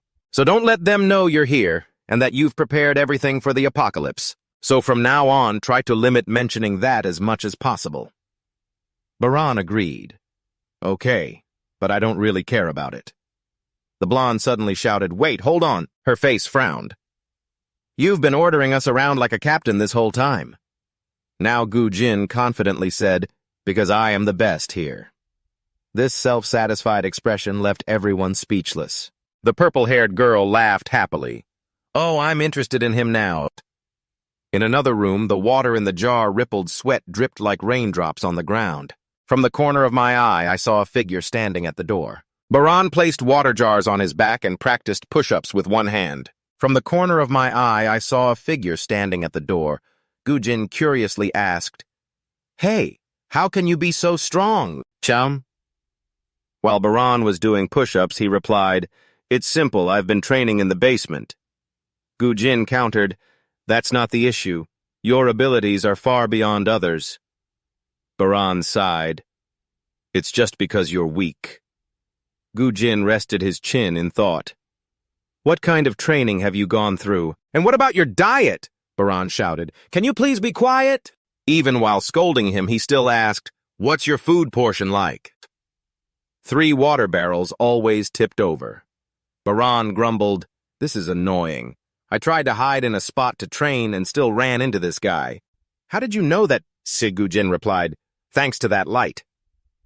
Baran was lifting a barrel of water, glanced at the light, and said, Gujin, I saw it since that day. From both the monster and the person I was also told by you, so I know it must be the life energy. My father called it that. Baran replied, It must be the life energy. My father called it that. Gujin asked, What do you mean by life energy? But how did your dad know about it? Baran was still focused on drinking water. Gujin continued to mumble to himself, Your dad really is hard to understand. He built a basement right in the middle of the city just to train you for survival, but also forbade you from going outside. That's really crazy. He was serious about that. So maybe it's impossible to understand him with normal thinking. Baran looked at the water barrel from the beginning. My father, he's not like that. He might have acted like a father sometimes. My father said he would take me out of there soon. My father said he would take me out of there soon. So he told me to wait for him a little longer. But then at some point, my father changed. We can't get out of here. We have to prepare for the apocalypse. Maybe since that day I began to rebel against my father. Gujin interrupted. I have a question. If he could prepare for the apocalypse, and even knows the weaknesses of the monsters, then maybe your dad also knows the truth or the origin of it. Baran replied, I don't care much about that. But now I can't ask my father anymore. Gujin remained silent, stepped closer and asked, Are you sure your dad is dead? What if... Baran's eyes lit up, his mouth slightly parted. I don't think so. My father, he fell from the cliff to the bottom of the abyss, and there were hundreds of monsters that fell with him when the bridge broke. He fell into the abyss with the monsters. His resolute eyes showed no fear visible under his glasses. Gujin seriously said, Well, it doesn't really matter. Looking at Baran with his head down, I remembered the 3 streams of blue light that he called life energy. He thought that his father's strength must be much greater than Baran's. Therefore, it's possible to hypothesize that he might still be alive. The reasoning, who knows, maybe he is still alive. Baran's head bowed even lower, feeling a bit pitiful. Gujin remained silent, waiting. After a while, Baran finally spoke up. But assuming my dad is still alive, he must have come to find me and tried to protect me a long time ago. Gujin thought for a moment and replied, Is that so? According to what you said, it's quite possible. Baran stared at the water barrel. Gujin spoke up again. I came to see you for another reason. How did you perform that movement the other day? Baran stood up. That day, as soon as Baran stood up, he performed that action again. In an instant, he stood behind Baran. He guided him to focus on his fingers to control the flow of life energy. But at first, finding the feeling wouldn't be easy. Gujin suddenly said, I felt it. This surprised Baran. Gujin's arms trembled. He recounted when he was gripped by the monster. At that moment, I could feel it very clearly. It felt like life energy was gradually leaving my body. Gujin's eyes turned red. Energy appeared at his fingertips. That was the life energy. They spread throughout his body. His nose bled. Baran worried, Are you okay? Gujin tried to endure this strange sensation throughout his body. Yes, I can feel it. I need a new source of power. Power strong enough to destroy the brutal monsters out there. I need it. He wanted to be like Baran. At that time, he could take down the monster with bare hands. The red energy ran throughout his body. Gujin turned back with eyes emitting life energy. Baran, this power is just like yours. For the first time, he felt the power inside himself. His body wasn't ready to adapt, so Gujin's eyes became dazed, and he fell to the ground unconscious. As soon as he opened his eyes, Belle asked, You're awake now. How are you feeling? You're running a high fever all over. Gujin, with his eyes half closed, asked, Why are you here? Did the chicken feather duster wake you up? Nothing at all. This is my bed. Hey, you with the chicken-colored hair, I've told you several times. That bed is for patience. I said not to be chicken about it. Belle ignored the chicken feather duster and focused on his work. Maybe you need a sedative. Baran stepped closer. You've been unconscious for 3 hours. Gujin slammed his hand on the bed. Damn it. Can't I use that power? Mr. Big Belly brought me a sword. I've completed the type of weapon you requested. Check it out. Previously, Baran asked me to create a weapon shaped like a nail, because this design is very useful for attacking the weak points of monsters. However, the shape of the sword you requested is not a good choice for taking down monsters. Gujin examined the sharp sword in his hand, and the uncle continued. It's more suitable for killing people. If possible, don't use it against monsters because the blade is very thin and can easily get damaged. Gujin put the sword away. Don't worry. When I encounter a monster, I will use this weapon. He pulled out a short-handled knife. Baran stepped forward and asked Gujin, Are you going to? He nodded. That's right. I've prepared everything. Looking at his empty hands, he felt a bit envious. Baran doesn't need to use a weapon to take down monsters just like me. If I'm not strong enough, how can I avenge my sister? Baran wondered, Why do you want to help me? Gujin replied, Actually, I'm not helping you. I'm doing this for my own benefit. If I help you, maybe I'll find out the truth about those monsters. As for you, Why are you so eager to find your mother when you've never met her? Baran gently replied, simply because she's my mother. The chicken feather duster walked over. Hello, Baran Gujin, we've been waiting for you too. Haru hesitantly greeted. Hi. Baran looked at the two. Are you guys going too? The chicken feather duster exclaimed. Of course. The more the merrier. Haru clenched her fists to encourage herself. Yeah, it might be a little scary, but if we try our best, it'll be fine. Gujin with a cold expression. Same old, same old. Now there are 4 of us, just need one more. Everyone's gaze turned to the blonde girl. She squirmed in protest. I don't want to go. But it was futile. Bem warned, be careful. The guy with glasses standing next to him reminded, everyone needs to make it back safely this time. And everyone followed each other out as monsters began to appear on the ground. Each person had their own reason to fight for survival. Some fight for their past, like Haru. Some people simply seek joy like a feather duster. Some live to avenge their sister like Gujin, and some just hope to find their loved ones like Baran. And just like that, those survivors continued to move forward to survive. The group led by Baran walked through the ruins. In front of them now was a steep slope with monsters lurking everywhere. Inside a building, a voice questioned, so not only did you lose them, but you also left my people behind to die. The other party justified, they are rusty scalpel blades raised. A busty girl named Abui recounted the situation at that time. They are completely different from the idiots who often fall into our traps. The other person was cutting steak while hearing that someone recognized it as a trap. One other was very good at dodging attacks, going into an idiot with a crazy chicken head. The fool beside chimed in, that's right, that crazy chicken head even stole my clothes. That guy really... Before the fool could finish, he was hit with a dart in the forehead, getting a free ticket to the underworld. Abui saw the fool die with his eyes wide open on the ground and got scared sitting down. The other person nonchalantly said, sorry. A guy with platinum hair and a muscular build just like a man had a grim expression. He was too noisy. I thought he was livestock. The skinny guy beside worriedly asked, don't you think they will come back to attack us? Adai looked out at the desolate city through the window. No way, unless their brains are not normal. This is our stronghold. But if they come back, I will take care of them. She held a piece of meat up to her mouth. Her body was covered in scars. Over here, Gujin took out a piece of paper and began to detail. So here is the plan. Looking at this map I drew, our destination is right over there, the territory of the robbers. On the map, the broadcast tower is circled as a point on our route. We have to go through Area 2 and Area 3. We will sneak through to avoid a confrontation. To do that, we must cross each area. There are a total of 3 areas. The location where they are standing is the starting point. The building above the steep wall in front of them is Area 1. Next is Area 2 and Area 3. To reach the destination, the planned route is zigzagged. The feather duster excitedly howled like a gibbon, getting to do a raid mission again. Then Haru walked next to this guy like walking next to a ticking time bomb. He whispered to keep quiet or he would alert the monsters. Baran asked, it sounds easy, but how do we get through such a large area without being detected? If it were just me, I could probably do it, but now Gujin was a bit surprised by his ability. But quickly regaining confidence, she smirked. Of course I have a plan. Everyone just needs to follow what I say. The feather duster suddenly asked, anyway, you said to see the monster's weaknesses, we have to let one person get caught like Gujin, right? Baran was uncertain. Maybe, but I have somewhat sensed their vitality. Even before encountering them when I lived in the basement, I could feel the presence of people above me.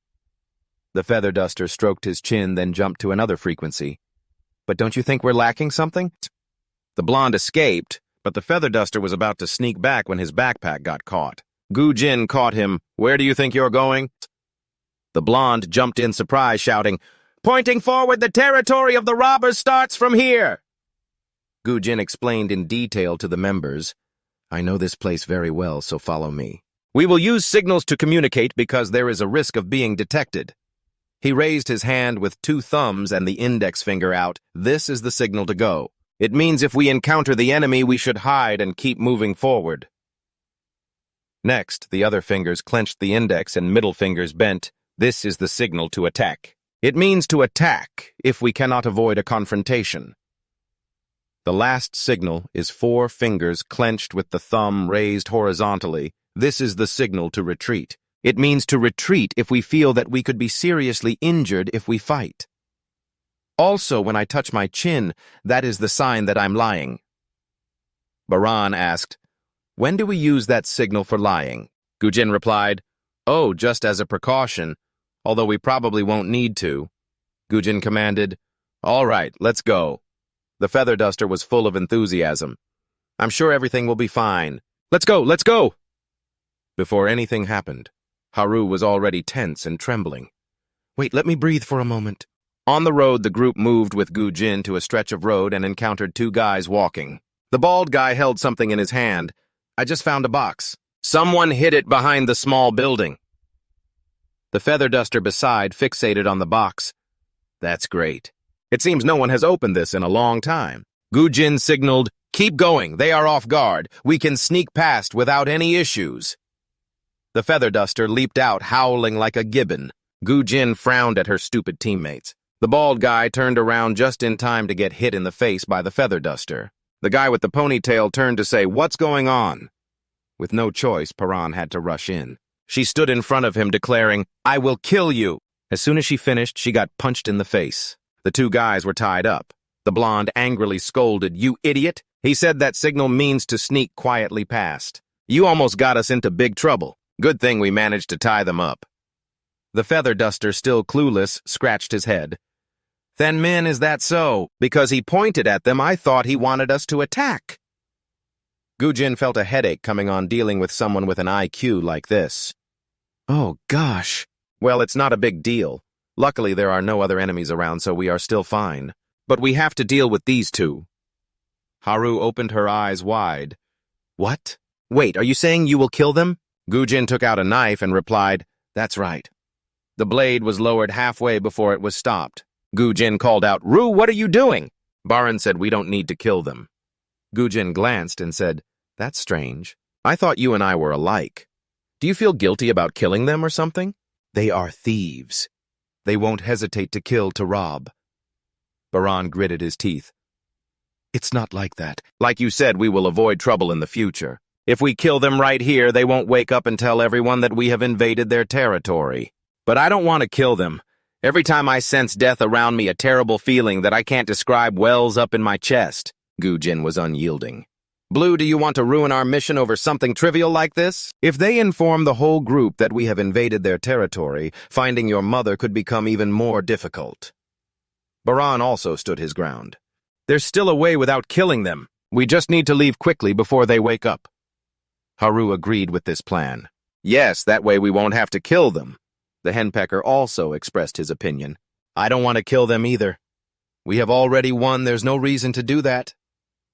With a majority opinion like that, Gujin had to compromise. "Put away your weapons, fine, let's go." "But Blue, I'm really disappointed.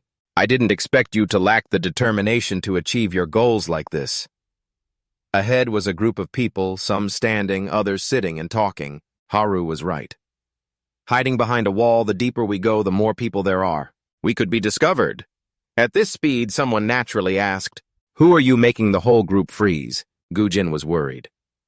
This is their territory center. Making a fuss now would make it hard to get out of here. "Let's retreat for now." The black-clad man squinted. "Why do you guys keep it crouching down? Could it be?" Hearing this, the two girls in the group broke out in a cold sweat. The henpecker laughed loudly. "Come out, that's right, we are on a very important mission." The black-clad man looked confused. "What mission? Who are you?" "Hello." "Hello, I saw the two of them walking away." Gujin praised that chicken-colored hair. I never thought it would come in handy one day. Baran asked, "Are you going to let him go like that? What if we get separated?" Gujin continued walking while replying, "Come on, in case we have to split up. We have already agreed to meet at the base. He'll surely know how to find his way back." Below a high-rise building, Haru asked, "Where are we now?" She looked at the paper in her hand and replied, "We just entered the center of Area 1. Baran guessed, "Then we must have gone about a quarter of the way." Everyone entered a building, and Baran curiously asked, "Where is this place?" "There's a lot of iron cages.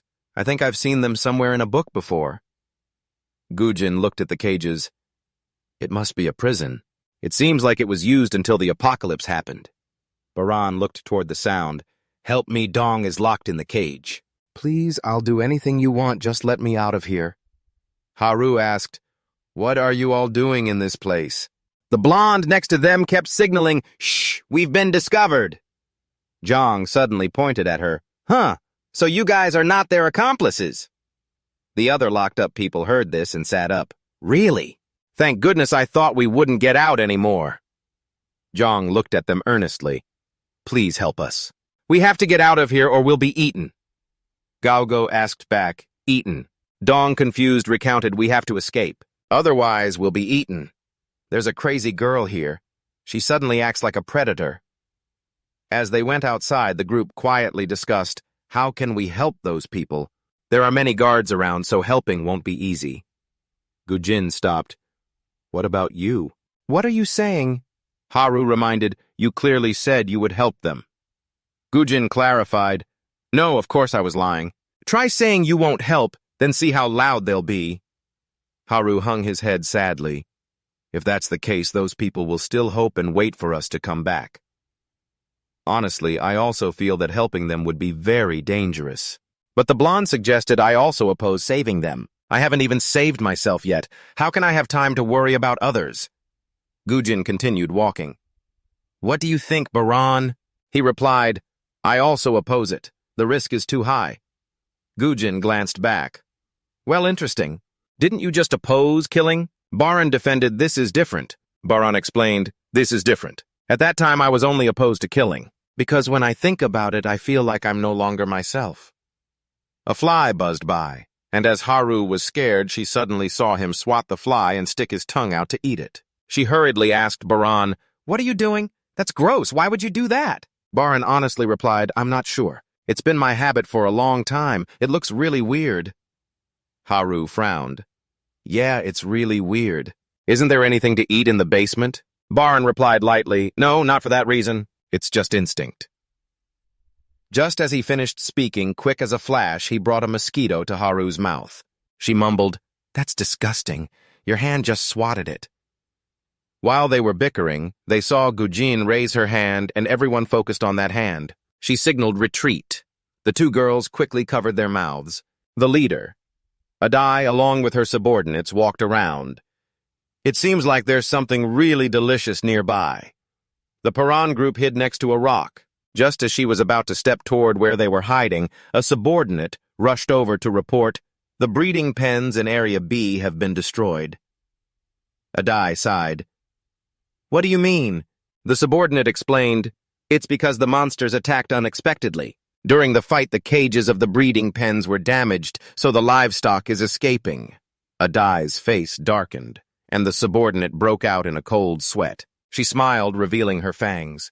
With her eyes on the scene, the footsteps departed. The blonde below was curious. What's going on? Where is she suddenly going? What's happening? Sugar was tied to a chair, his eyes covered with white bandages, his legs covered in blood where they had been cut off, bandaged poorly. He was very scared. The blindfold removed. Adai ordered, Look and see where you are. Suga's face turned pale as he saw the monsters in the distance continuously killing people. He could also see the life seed of the monsters. He opened his mouth, pinpointing the start at the tail and the position 3-7 of his left leg. Adai asked further how deep. Suga gritted his teeth and replied, About 14 centimeters, just an estimate. Adai stepped up. It's fine if I'm wrong, I'll just eat your remaining arm. From this moment, the number of guards suddenly decreased. If we go right now, we can easily pass through this area. At the turn, Jang ran as if chased by a ghost, startling both sides. Jang's eyes lit up. It was the people from earlier. Thank goodness we were waiting for you, but suddenly the monsters appeared and made the cages collapse, so many of us were able to escape. Haru looked confused. So that's why everyone disappeared. Gujin analyzed the appearance of the monsters is actually good for us. They won't be able to kill the monsters, so it will take them a long time to deal with them. Jang ran ahead, looking back. They can't kill the monsters. What are you talking about? Just worry about running first. A blade shot forth, piercing Jang's temple. Between Gujin and Paran, they were stunned. On this side, a black object shot out. Adai caught it in her hand, looking at the strange person before her. What is this? Who are these people? Both sides stood opposite each other, eyeing each other warily. Gujin's gaze was fixed on the black object in her hand. That is the core of the monster. It can't be. Adai twisted the knife in her hand. Why didn't you do anything when you saw the livestock escaping? I'm pretty sure I ordered you to capture or kill them. Ice and Haru became more frightened. Perrin's expression grew more displeased. The human form of Gujin appeared. A quick glance down at the person lying on the ground made her understand that she was referring to the group of people as livestock. He smirked. We were just asking if there were any other ones that ran away. Now Jin lifts his chin and looks up at the sky. We're just pretending to help him. Now Jin lifts his chin and looks up at the sky. But unfortunately, if we talked to him a bit longer, we might have found the others. The blonde was in the middle of speaking, but he was pinched painfully, silencing him. Adai stared intently. Gujin looked back unafraid. She pouted, putting the knife away at her thigh. Okay, I get it. I thought you were helping. Go hurry up, find the other livestock. More importantly, have I ever met you before? I don't remember meeting anyone like you, and you're not the type of person to be easily forgotten. Gujin stepped forward, brushing past her. Then don't forget again. The other three brushed past her at the same time. She pursed her lips. I have never forgotten. Gujin turned back and immediately saw a sharp knife flying right past his eye. Countless other knives flew toward them. The blonde turned startled and saw a knife right by his neck. Fortunately, Perrin was quick to block it. Just as they passed through the gate, the blonde exclaimed, What the hell is going on? Perrin glared. Think fast, what are you doing? Her whole demeanor was dark. That smell is you. Adai's tongue lolled out, drooling with desire. Gujin frowned. Why are you attacking us? We said we would go find the livestock. She, still drooling, replied, It's just that you all look too delicious. Gujin was taken aback. What do you mean? Adai, excited, threw a knife. Let me just take a bite. Gujin held a short knife in one hand and drew his sword with the other, aiming to slash at her. Adai knelt and leaned back, barely dodging, watching the opponent easily evade his attack. Gujin, furious, turned back. What? Another short knife was flying toward him. He used his knife to block it. Adai laughed triumphantly. That won't work. Then she continued running forward. Following the scent, the smell grew stronger as she ran. Where is that smell coming from? Her eyes lit up as she looked at Perrin in front. He was in a fighting stance. Haru and the blonde were huddled together on one side, anxious. Adai, eyes wide with excitement, charged straight at them, not forgetting to mock, What's with that weird stance? Running, she wedged knives between her fingers and swung her arms to launch them like arrows. Take this. Perrin looked at the knives flying toward them, seeing the opponent motionless. Adai's eyes widened, thinking she had caught him. Gotcha. Noticing Haru behind her was scared. Perrin rushed forward, moving his arms quickly to catch all the thrown weapons. The last knife, he opened his mouth wide and caught it perfectly.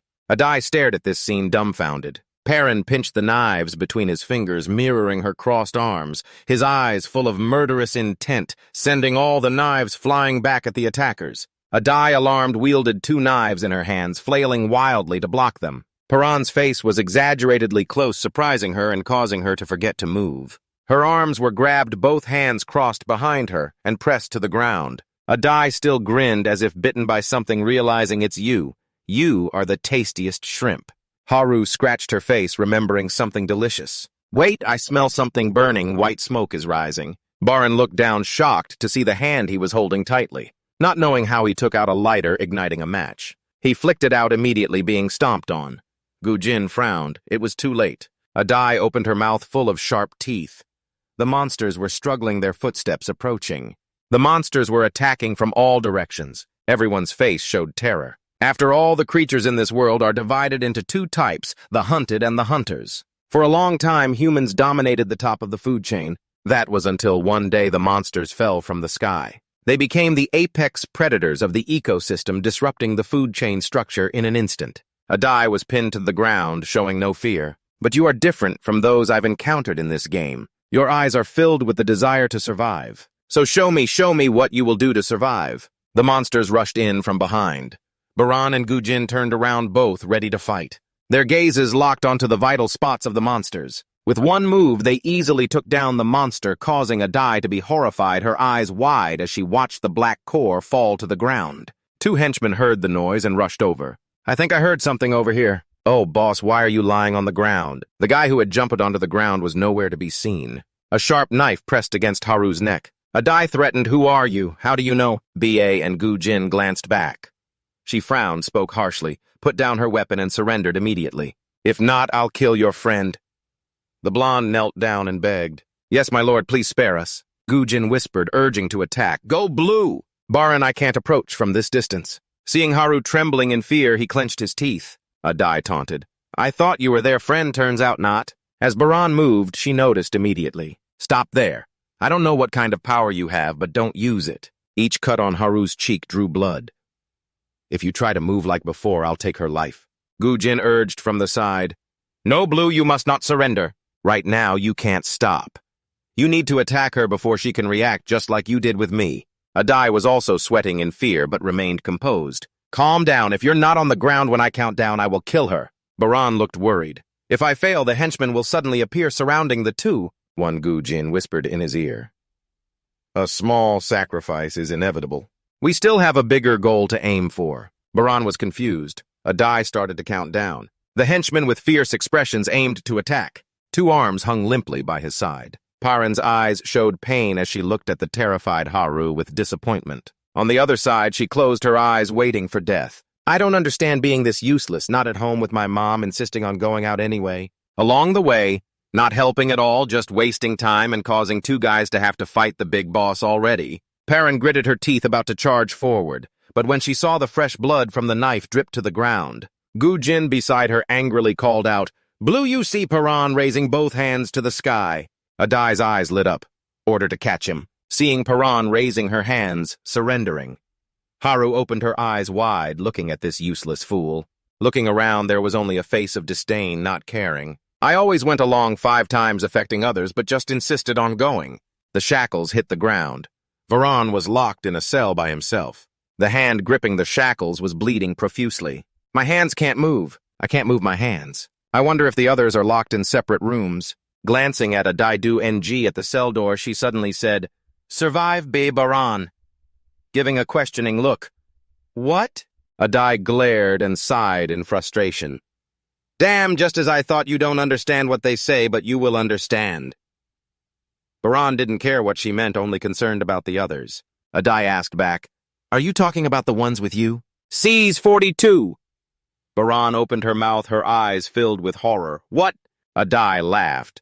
"Just kidding, look at you. Are you really going to kill me?" Baran gripped the shackles behind her, biting her teeth in regret. At that moment, if I had attacked her, who knows, I might have been able to control her like Gu Jin said.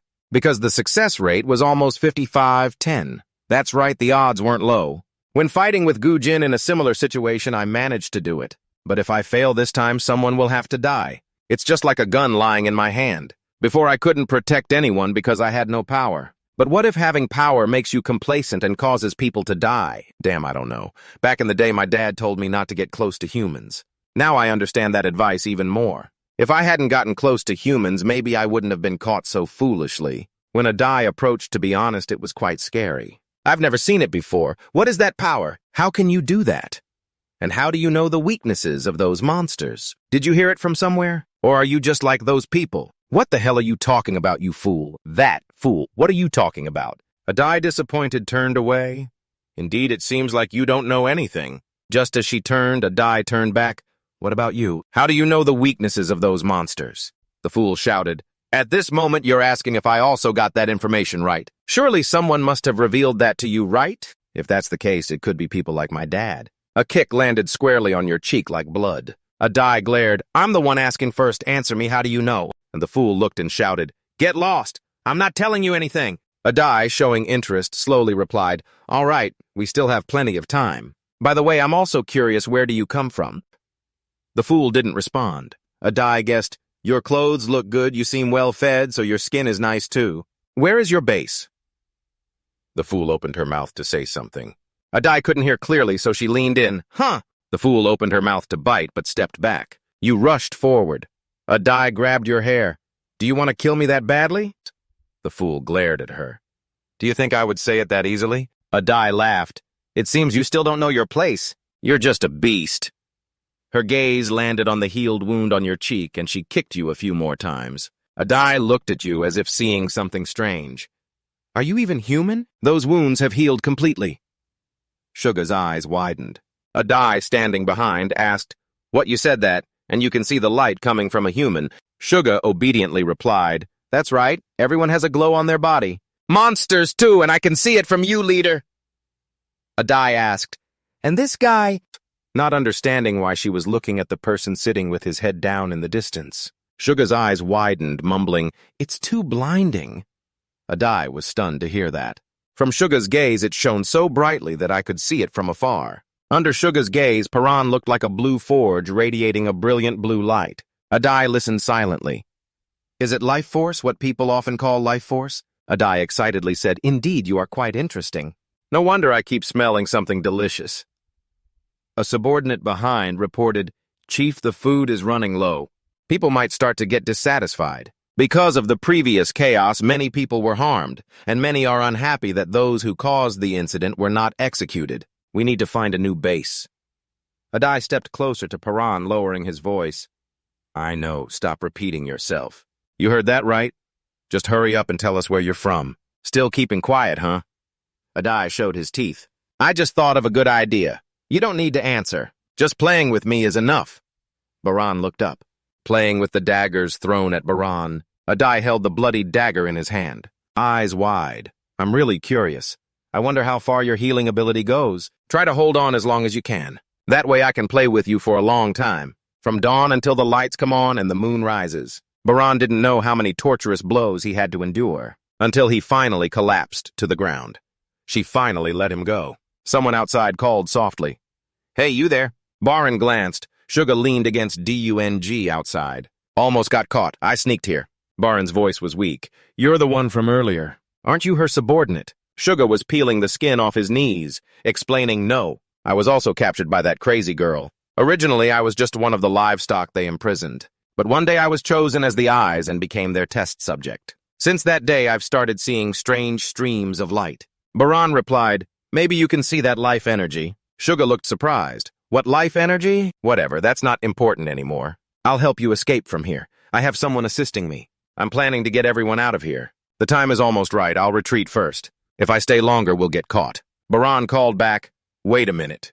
Hey, did you see any blonde girls around here? Or anyone new who just arrived at the prison?" Suga's eyes widened. "I'm not sure. I don't think I've seen any blonde girls." Suddenly, a shocked face appeared. Suga was lying unconscious on the ground. The hesitant guy said, "Leader, if you kill the eyes, then she—" "Don't worry, just bring some others for the experiments." The leader squatted down. "Don't you find my game interesting? And yet you plan to escape. Disappointing." Baran approached the voice. "Torture means nothing to me. I've been through far worse in the dark dungeon." The leader frowned. "Oh, right. You want to know where your friends are, right? Haru was thrown into the same cell with you." The cruel voice of the leader rang out. "Your friend is also tight-lipped, even after days without water. So I came up with this." She held up one of your fingers. "If your friend won't tell the base's location, I will break each of your fingers one by one as soon as she finished." She broke Baran's finger. He screamed in pain. She just broke it. Baran screamed in pain. Haru opened his mouth. "Stop it!" The leader's eyes lit up. He wanted to confess, but hesitated. "Do you want to talk now?" Baran yelled. "No, absolutely not." Another finger was broken. This time, Paran bit down hard, suppressing her scream. To atone for being as dumb as a pig earlier, she shouldn't have given up and chosen to surrender, letting everyone get captured and tortured together. The subordinates outside were scared. The terrible sounds had been going on for many days. "Yeah, she's really ruthless." Inside the prison cell, the torture continued for many days. Adai grinned. "I heard you got your fingers back. You're really something. Now we can do a lot more with you." Baran's hands tightly grasped the shackles. She wanted to escape these chains and end her, but they were meticulously installed. Strangely enough, they were made to restrain her fingers, so she couldn't use her life force. It was as if these things were designed specifically for her. Adai looked at the patient's restrained face. Internally, he felt fear. Honestly, he was scared. He had never seen anything like this before. What kind of power is that? How could he do that? He clearly didn't know. But why was she luring him? "I told you, everything will end as soon as you tell me." "Where is your base?"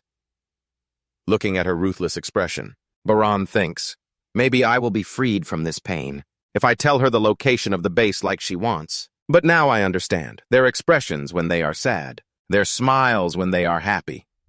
I can't go back. I can't pretend like I haven't seen those things. Adai raises a pair of pliers.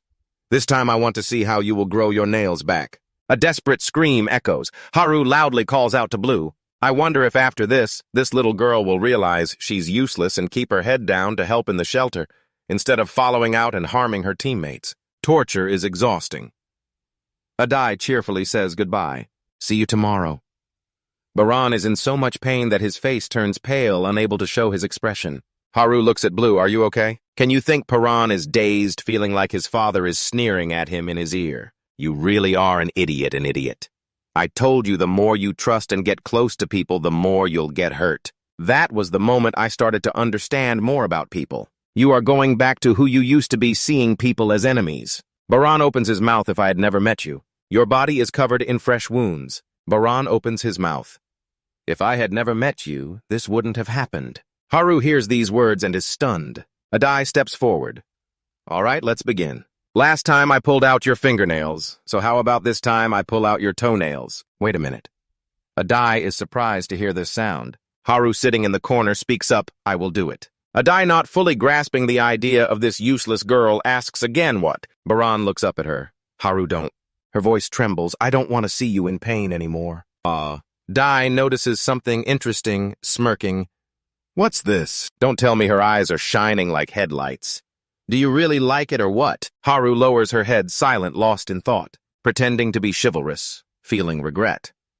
Adai walks past Paran. Lum mutters. Well, it doesn't matter. I'm starting to get bored with his reaction. Paran feels self-blame again. What are you thinking? Haru tightly closes her eyes, tears falling down. I'm sorry, it's all my fault. One of Haru's legs is pulled out, raised along with the pliers, high enough to be in Paran's line of sight. He looks horrified as the tip of the pliers approaches her toenail, screaming, no, stop now. Gujin suddenly appears, saying, we will cooperate.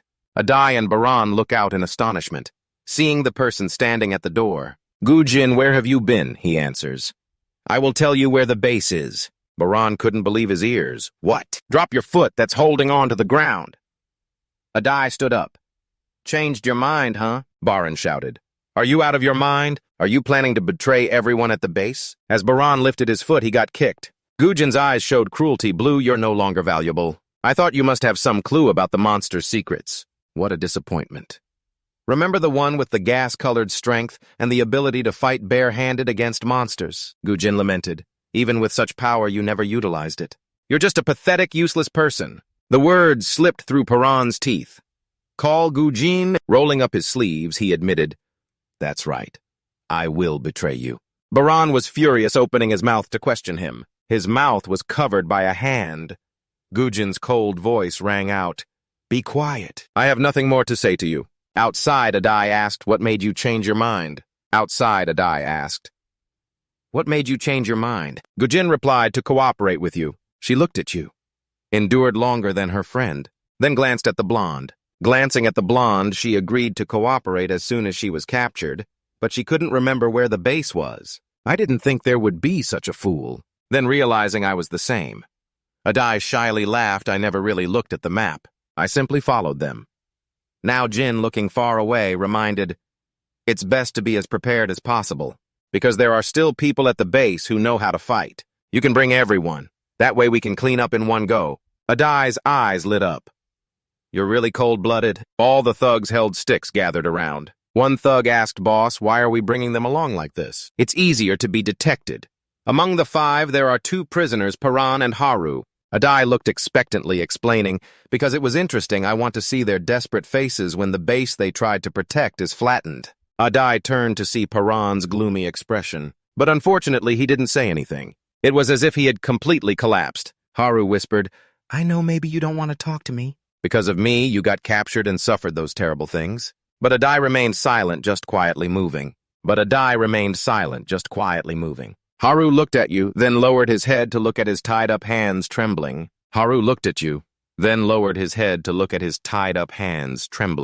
I'm sorry, it's all my fault. Paranjiji's foot on the ground did something. He turned his face to Haru, suddenly staring intently. Baran opened his mouth, stuck out his tongue, not knowing what he saw, that made her wide-eyed mouth agape in astonishment. Gujin led with a question, did you bring everyone along? Adai replied. Yes, everyone is here except for a few who stayed behind to look after the farm. The thugs lined up behind, taking the opportunity to bully each other. Don't push me, I can... You're too noisy. Gu-jin suddenly stopped just as planned. Adai was confused and the thugs looked displeased. What? Why did we suddenly stop? This place is a wasteland. That's right, causing the thug to be frightened. Gu-jin analyzed the surrounding situation. There aren't many buildings behind us and we are surrounded by the city. There's only one exit, which is the bridge we just crossed. It would be very dangerous if we were attacked by the monsters. Adai's face turned dark, grabbing a sharp knife, glaring and asking, What are you talking about? Ujin didn't answer but raised his hand, showing his thumb and index finger, signaling that means to move on. If we haven't encountered the enemy, we should hide and continue moving. Then making another signal, showing his thumb out, which means to retreat. If things get too dangerous, we should retreat. Furthermore, when I touch my chin, it means I'm lying. When you said I would betray you, you also touched your chin like that. Adai was fooled, angrily growling. Gu-jin stood still while Paran opened his mouth. Haru saw something. That was when in the cell, Gu-jin covered your mouth, scolding, Shut up! I have nothing more to say to you. When they separated, their eyes met and Paran closed his mouth. Really what Haru is now seeing in your mouth is a key. Gu-jin raised 2 fingers to the sky, framing a signal to attack. If we can't avoid the fight, then we must attack. Adai's face turned gray, confused. Haru received the key, removing it along with the handcuffs from Paran. He quietly approached a thug, shouting, Boss, the kid got away. The chains were torn apart by 2 hands' legs free. The thug confirmed, That's right. Adai turned back to verify what. He confidently waved his hand. It's okay, boss. I'll handle this. Adai was terrified. No, you have no idea. That guy, his eyes wide, was frozen. His feet touched the ground and the ground sank. One side of the thug, who knows when, had been kicked half away. Everyone was horrified. What kind of cage is that? Baran kicked again, along with a cloud of dust, making another thug stagger. He turned around, his cold gaze looking at the thug with blood pouring from his nose, collapsing to the ground, leaving the thugs stunned and confused. Just one strike, what just happened? Adai held his head, blaming himself. Damn it, you fool! The arm signaling the attack of Gu-jin is still raised. In the crosshairs on a nearby rock, a man held binoculars in one hand and a remote control baton in the other, muttering, Now's the time. ROI pressed the red switch on the remote control. The base below suddenly exploded. Flames spread around, forming a ring of fire surrounding the group. The whole group was confused. What? Why is there suddenly a big fire? Because there was oil, it caught fire so quickly. Could it be that the oil was prepared in advance? Adai shouted, Gu-jin, you bastard! Because of the fire, the monsters quickly surrounded us. This is bad, the monsters are coming from all sides. She ordered, everyone retreat immediately. The bridge they crossed earlier has now disappeared. A subordinate looked down into the deep ravine. But leader, the escape route has collapsed. Adai held her head and yelled, Damn it, at this point, there's no other way. Bring your eyes here and kill all the rest for me. Baran and Gu-jin looked at her coldly, while Adai stared at Haru with a savage grin. Attack with your knives and kill this little girl. Haru was scared, her heart pounding, her big eyes staring at her as she leaned to dodge the first attack. Watching the knives attack one after another, Haru remembered the last time she was taken hostage and how Paran had to endure so much torture. She silently vowed she wouldn't be caught off guard like last time. She absolutely would not be captured, never. Until now, she only knew how to run away in fear, but now she would turn that fear into her weapon. Haru's eyes lit up with determination. This state terrified Adai. What is this?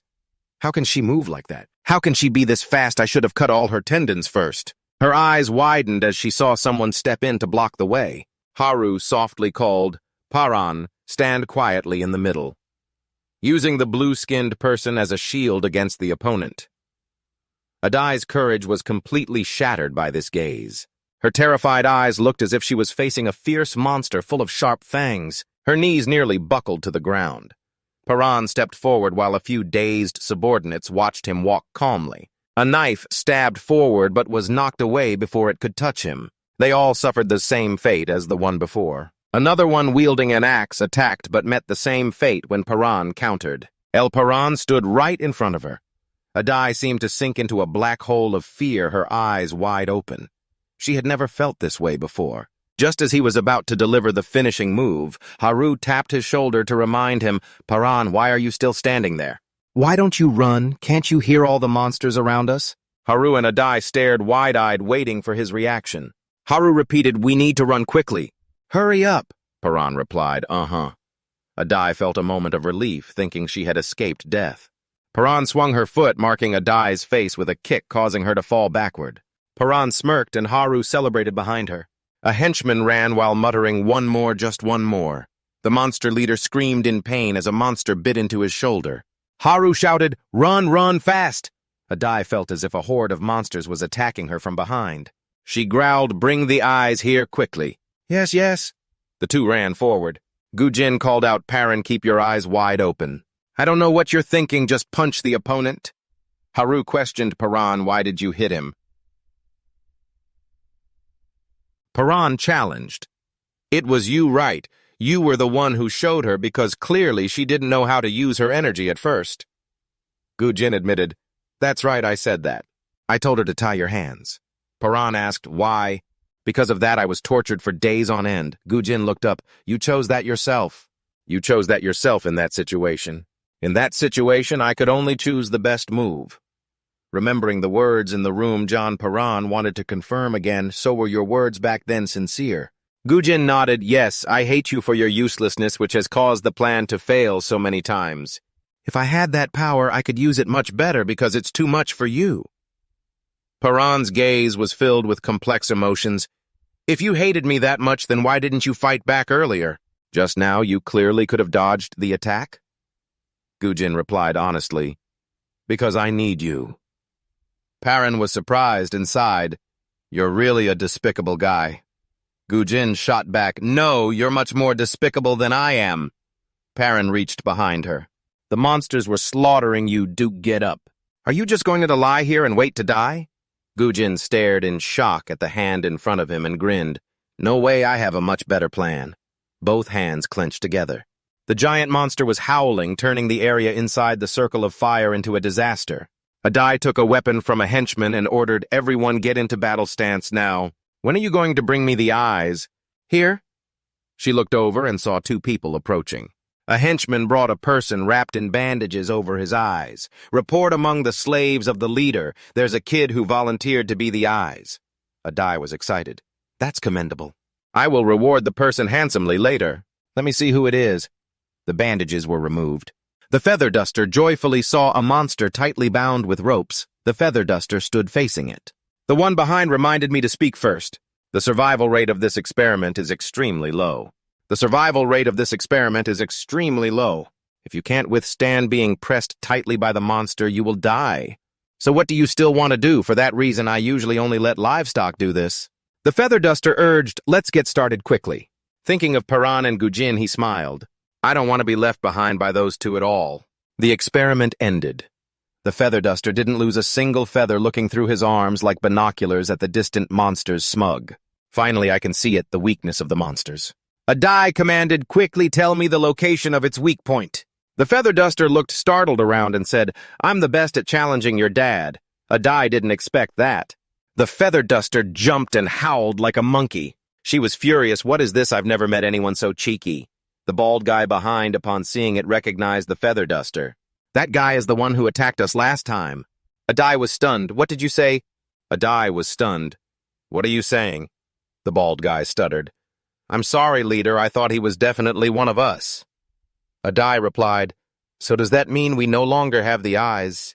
Looking at the fierce monsters all around, one replied, "If so, then the leader really has no way out." Adai made a decision. "I will become the eyes myself." With that, she jumped into the mouth of the monster. Even when being pressed by the monster's tentacles, she still wore a cruel smile. "If I lose this battle, then there's only death left." Baran and Haru ran after Gujin. "Paran, you said we had to choose the best move." "This is really the best choice." Gujin reiterated the past, "Because you surrendered to them. If you want to achieve your goal, this is the only way. Then lure them out of the base and wipe them all out." Haru gasped for breath. "Wipe them out? What do you mean?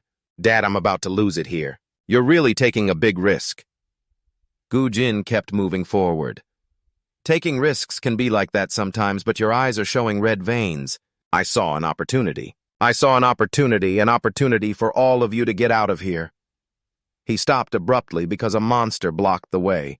Its tentacles had sharp blades and its mouth was full of teeth. A girl trying to escape was pierced straight through the chest by a tentacle. Baran blinked. The girl was lifted up high. The tentacle spread out and the girl's body exploded. Baran crouched into a fighting stance. Gugyum drew his sword and asked, "Is everyone ready?" Haru firmly replied, "Ready." Baran folded his index and middle fingers, his gaze determined. Of course, the life energy at his fingertips lit up as he moved through the monsters. The monster charged at Gujin and Haru. The two leaned away to dodge. Baran ran to attack the flower monster. As he got closer, suddenly a tentacle attacked from behind. He lowered his center of gravity, almost sliding on the ground, advancing toward its massive body. The monster slammed its tentacle down to the ground, but Baran had already passed by it. Gujin held his weapon with both hands, using his powers to dodge its attacks while striking back. But the slash had no effect on the monster. He flipped in the air, landing behind the monster. He could easily dodge all its attacks. Every attack was within his prediction range. Now he just needed to find the core of the monster and destroy it. Baran's eyes widened as the monster suddenly opened a black orb. Red energy ran along the black orb, causing it to open. Gujin was stunned. This sensation felt all too familiar. It was the same feeling he had then, the feeling of energy flooding his body. Charging up enough energy, the orb opened its center, glowing bright red. His human form seemed to protrude, staring intently at it.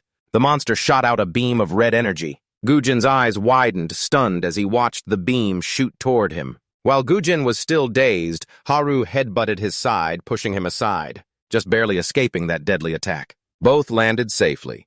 Gujin wondered, how did you, Haru, get so big? This is incredibly dangerous. The monster attacked the two of them. They dodged to the sides, his hands trembling as he held the sword. His gaze focused on the monster's life seed. That vitality was just like Baran's, a power that could create opportunities, an entirely unpredictable power. And above all, it was a power that I didn't have. But even so, I will kill you at all costs. His eyes were focused on the red orb in its mouth. Over here, Baran just kicked the monster, rolling it forward.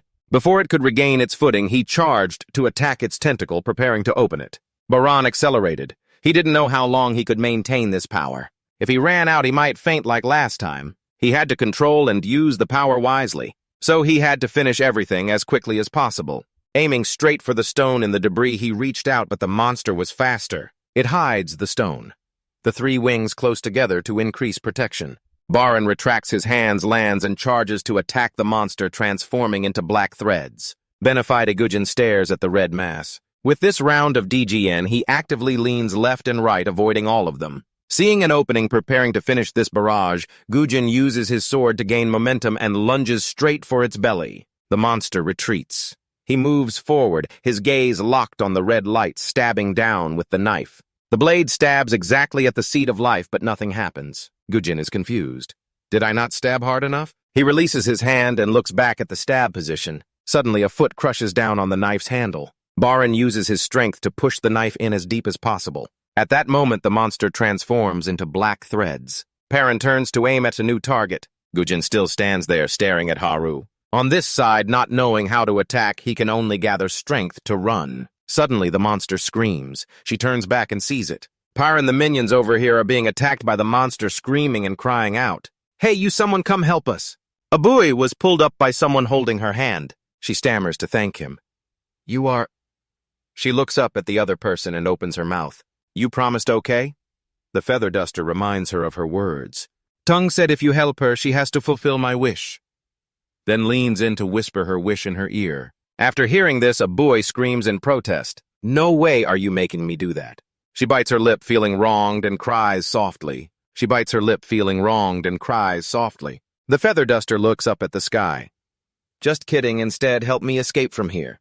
Kak Kak Kak Adai crawls out from the monster's belly, bending down to catch his breath. She opens her eyes and sees a buoy standing next to her. The feather duster immediately curses the traitors. But now I can see clearly. The flow of life energy. Now I understand the movements of that kid. The communication device in the backpack emits a signal. Adai picks it up, smirking, eyes bright. Finally, we can communicate. How long have I waited for this day? Now I have those eyes too. Tell me how to use the life energy. On the ground are black lumps fallen from the slain monsters. Baran, exhausted, asks if everyone is okay. Haru is worried. What about you? You look like you're in pain. It's fine, this is nothing. I can handle much worse. Gujin remains silent. The three continue to move forward. He blames himself. He hasn't been helpful at all. Even without me, Baran could still deal with and defeat the monsters. I was determined to this extent. Determined to eliminate all of them, but why is it like this? I'm nothing but a burden to them. Baran notices his Yuvu mood. The disappointing one turns out to be me. Haru asks, where do we have to run now? Haru asks, where do we have to run now? Surrounded by fire. I've already prepared an escape route. Just cross through that fire and run through the canyon to get out. Haru is amazed. When did you prepare this? It's not easy alone. Now Gujin replies, while you guys were captured, I met quite a few people in the holding area. We made a deal. They helped me, I helped them. Baran remembers. Suga revealed to me earlier, some people are helping us and planning to get everyone out of here. They will act soon. Is that so? Are you the one helping us? Google doesn't answer. Haru admires. Wow, did you really come up with this plan in such a short time? He glances at Paran and replies, this is the best I could do. The three jump through the rings of fire, running forward. Behind, someone calls out to lead us. Following Gujin, are you turning back? Those guys are the feather duster, smirking. It's been a while, hasn't it? It's been about 4 days, right? Just being alive is a joy. Abui squints. Are those the same people again? Haru shouts. What the heck, isn't that the one who intended to kill us? Why is she here? The blonde follows behind and speaks up. Wait, I want to go along too. The feather duster glances and says, it's been a while since I saw you. Hagujin scratches his head. Why are there suddenly so many people? This is so annoying. He points the knife at Abui threateningly. Hey, if you even think about betraying us, I'll kill you right away. She raises her hands in assurance. Okay, I got it. I won't get in your way. Thus everyone closely follows in Gujin's footsteps. Sliding down a cliff just as they reach the canyon, the monsters above chase down. They also jump into the canyon, closely following behind. Baran reminds everyone, just run, the canyon can be easily surrounded. If the fighting drags on, it will be dangerous. The best thing is to cross quickly for safety. In front is a serrated monster. Gujin takes out his weapon, reminding everyone, don't stop, just let me handle it. A stream of blue energy rushes through. Perrin strikes down the monster. Abui is shocked to see him kill a monster with one hit. What is that? How did he take down the monster in just one blow? The monsters above jump down increasingly more. Perrin focused his energy into his fingertips, shooting straight ahead. For each monster, just use exactly one move to take them all down and clear the way. Gujin clenched his fist, looked at Paran in front of him, and tiredly turned around to urge, let's go. Gujin stared at him without blinking.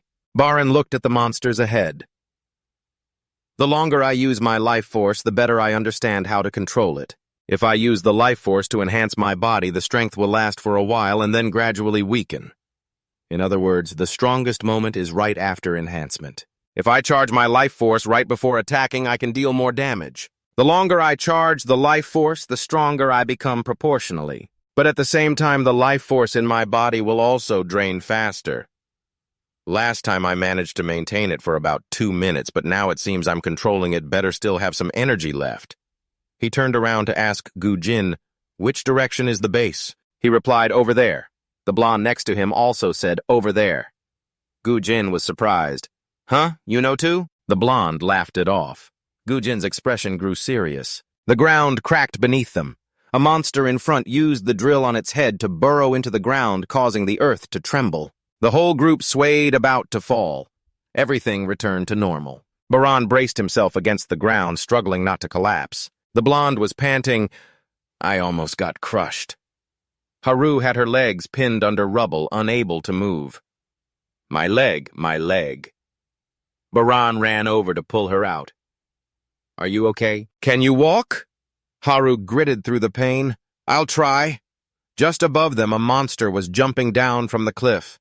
The blonde screamed in fear, I don't want to die. Baran stopped her. Hey, wait over here. After confirming the ground was no longer shaking, he moved and the feather duster yelled, ouch, my back. A guy named Abui ran over worried. Hey, where's that super strong kid from earlier? Gujin looked at her. Could it be he got killed when he was about to fall? Hearing that she panicked, I don't want to die. He looked down from above, self-denying. Maybe he's still alive, probably got separated when the rubble fell. Abui was still huddled on the ground, holding her head. It's over. How can we escape without that kid? And the feather duster comforted her. Don't worry, I'll protect you. Abui looked confused. Huh? The feather duster continued. We promised to be teammates. And you even promised to shave your head in a mohawk style like mine. She yelled. Don't bring that up again. Hearing noise from behind, she hadn't even had time to turn around before the monster's drill pierced straight through her stomach. She looked up at the dazed expression of the feather duster. A monster was attacking from behind. Gujin warned, Hey, feather duster, get down. At the critical moment, the feather duster managed to turn around and push the monster back. Something white fell down. The feather duster drooped its head silent. On this side, more and more monsters were climbing down. Where are Haru's legs? He couldn't stand up. Baran glanced over. In this condition, he would have a hard time running. Baran firmly picked up Haru, surprising her. He jumped, leaping between the cliff walls to climb up. Just as they were about to escape the canyon, a monster reached out, knocking both of them back into the canyon. Baran trembled, propping himself up to face the monster. Blossom used her power in her fingertips, striking, but it dodged and lured more monsters over. The current situation of the two was like fish in a bowl. The monsters were diving down in increasing numbers. On this side, the sword flashed, the soles of the shoes scraping hard against the ground. Gujin got ready, prepared to take on any advancing monster. I didn't foresee this. There are too many monsters. If I keep dodging, I'll exhaust myself first. If I had power like Paran, I might have already escaped from here. A wooden stick hit a monster on the head, hitting its weak spot. It turned into a black thread. The feather duster, with a serious look, blocked in front, watching his steps advance forward. He thought, this guy, even though we just met, is still my teammate. Looking at that shadow, he couldn't help but be surprised. What is this? The atmosphere around him changed, as if he had become a different person. The feather duster spoke up. Hey, Gujin, don't shoulder everything alone anymore. We are teammates.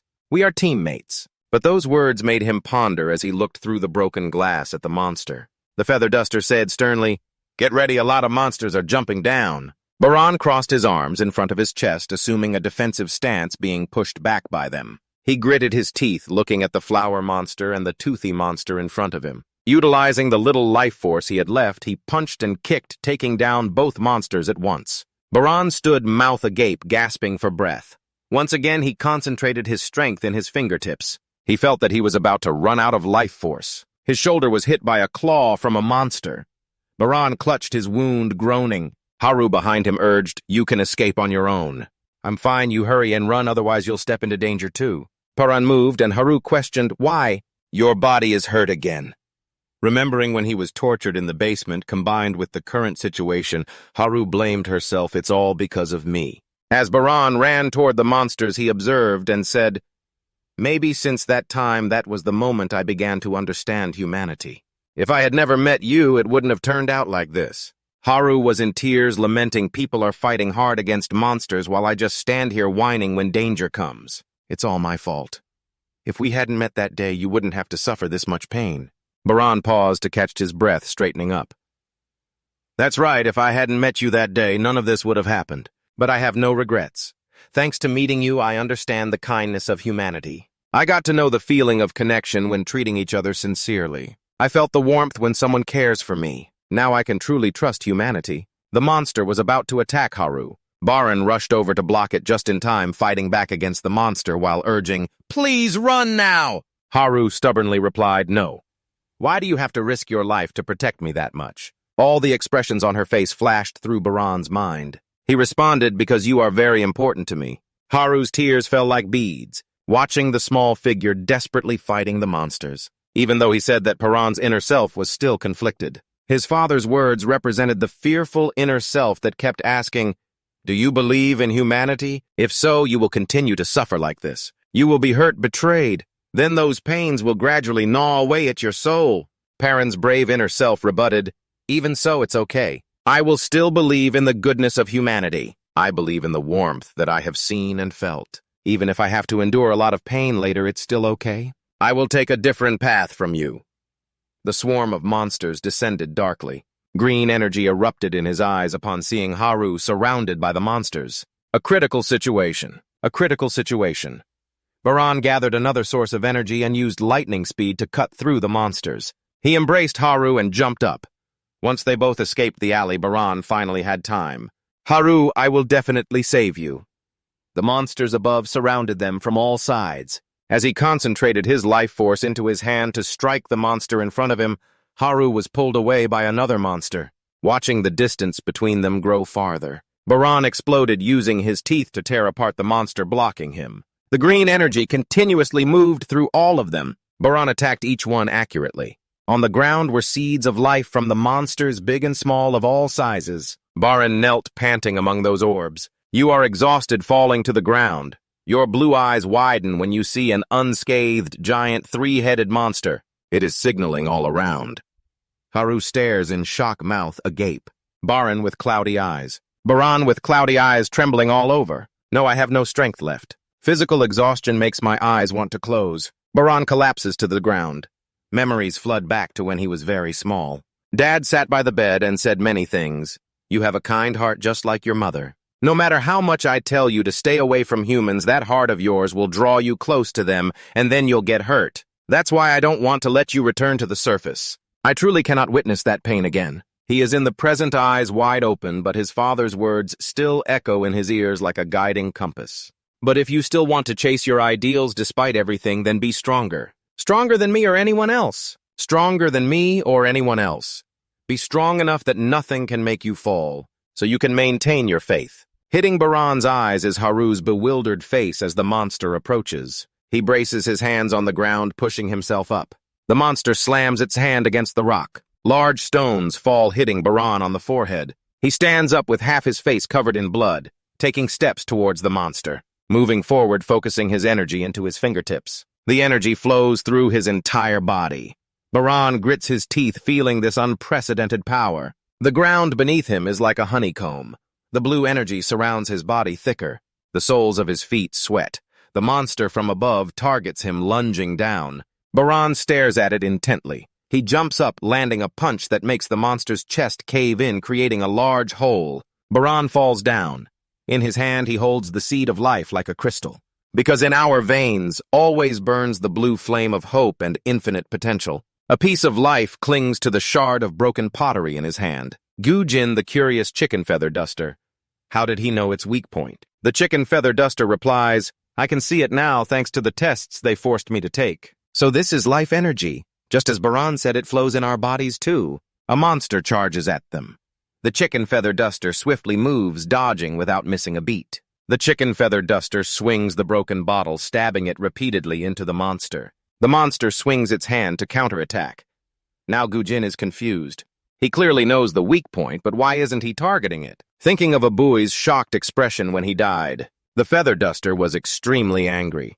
How could it let it escape so easily? As soon as he finished speaking, he grabbed a broken bottle and repeatedly cut into itself. The monster swung its drill to strike back. The feather duster dodged while continuing to cut into it. Gujin observed without missing a detail. The way he moved made it seem like he wasn't afraid of the monster's attacks at all, just like a wild beast going crazy. But that was too reckless. If he got hit, Gujin would rush in. The feather duster raised his hand to stop him. "Don't come here, Gujin. Let me handle this." He was surprised. What? The feather duster was kicked by the monster and fell backward. Gujin shouted, "You idiot, you just stop fighting and start talking like that." The monster turned away. The feather duster emerged from the dust holding the broken bottle and jumped at it. "Is that all you've got?" After defeating the giant monster, Baran slowly fell forward. Black threads fluttered in the wind. Those memories were probably forgotten by me. My daddy always worried that I would get too close to humans. Perhaps he anticipated the possibility that I would leave that dungeon, but why? Why be so cautious of humans? What exactly had my dad gone through? Haru ran to Baran, who had fallen face down on the floor. I could no longer move. Baran fell asleep. Memories surged. "I told you why I locked you in the basement, right? Because I wanted to protect you, to ensure you could survive the apocalypse. But there is one thing I never told you. That night when I told you everything, I was actually not asleep. After all, you might not understand it now. Back then, half out of curiosity and half to rebel, even though I didn't understand what my dad was saying, I still listened in silence. I did not protect you from the apocalypse. More precisely, I was protecting you from humanity itself. Once your existence is discovered, all of humanity will hunt you down because of what is inside you. Baran, in the present, opened his eyes as if the memory was cut off. What is this so thirsty, extremely thirsty? It feels like my life is slowly draining away. In front of him was a long gray mass dropped from the giant monster. He didn't know why he instinctively reached out to touch it. His consciousness seemed to drift into another space. With thin black threads from the front, a figure formed from threads was running closer to him. It reached out. Jay Paran grabbed the handle. The closer it came, the more he leaned back. "Follow the call! Wake up quickly, Jay Paran!" He opened his eyes, escaping from that space and returning to reality. The figure was no longer there, but there was a monster on his side, stabbing with a sharp tentacle. Damn it, at this distance, I can't dodge in time. Suddenly, a bag was thrown at the monster. Its body gradually transformed into revealing black threads. The seed of life fell in front of Paran. The blonde smiled, still in time, right? Over here, the Feather Duster and Gujin coordinated to fight the monsters. The monsters kept coming. Gujin told himself, can't let any openings show. However, I was starting to feel exhausted. We're not like Paran, so if we get surrounded, there's definitely no way out. Right, we should leave before it's too late. The Feather Duster pulled back. Just as he ran a few steps, for some reason he stopped and didn't run anymore.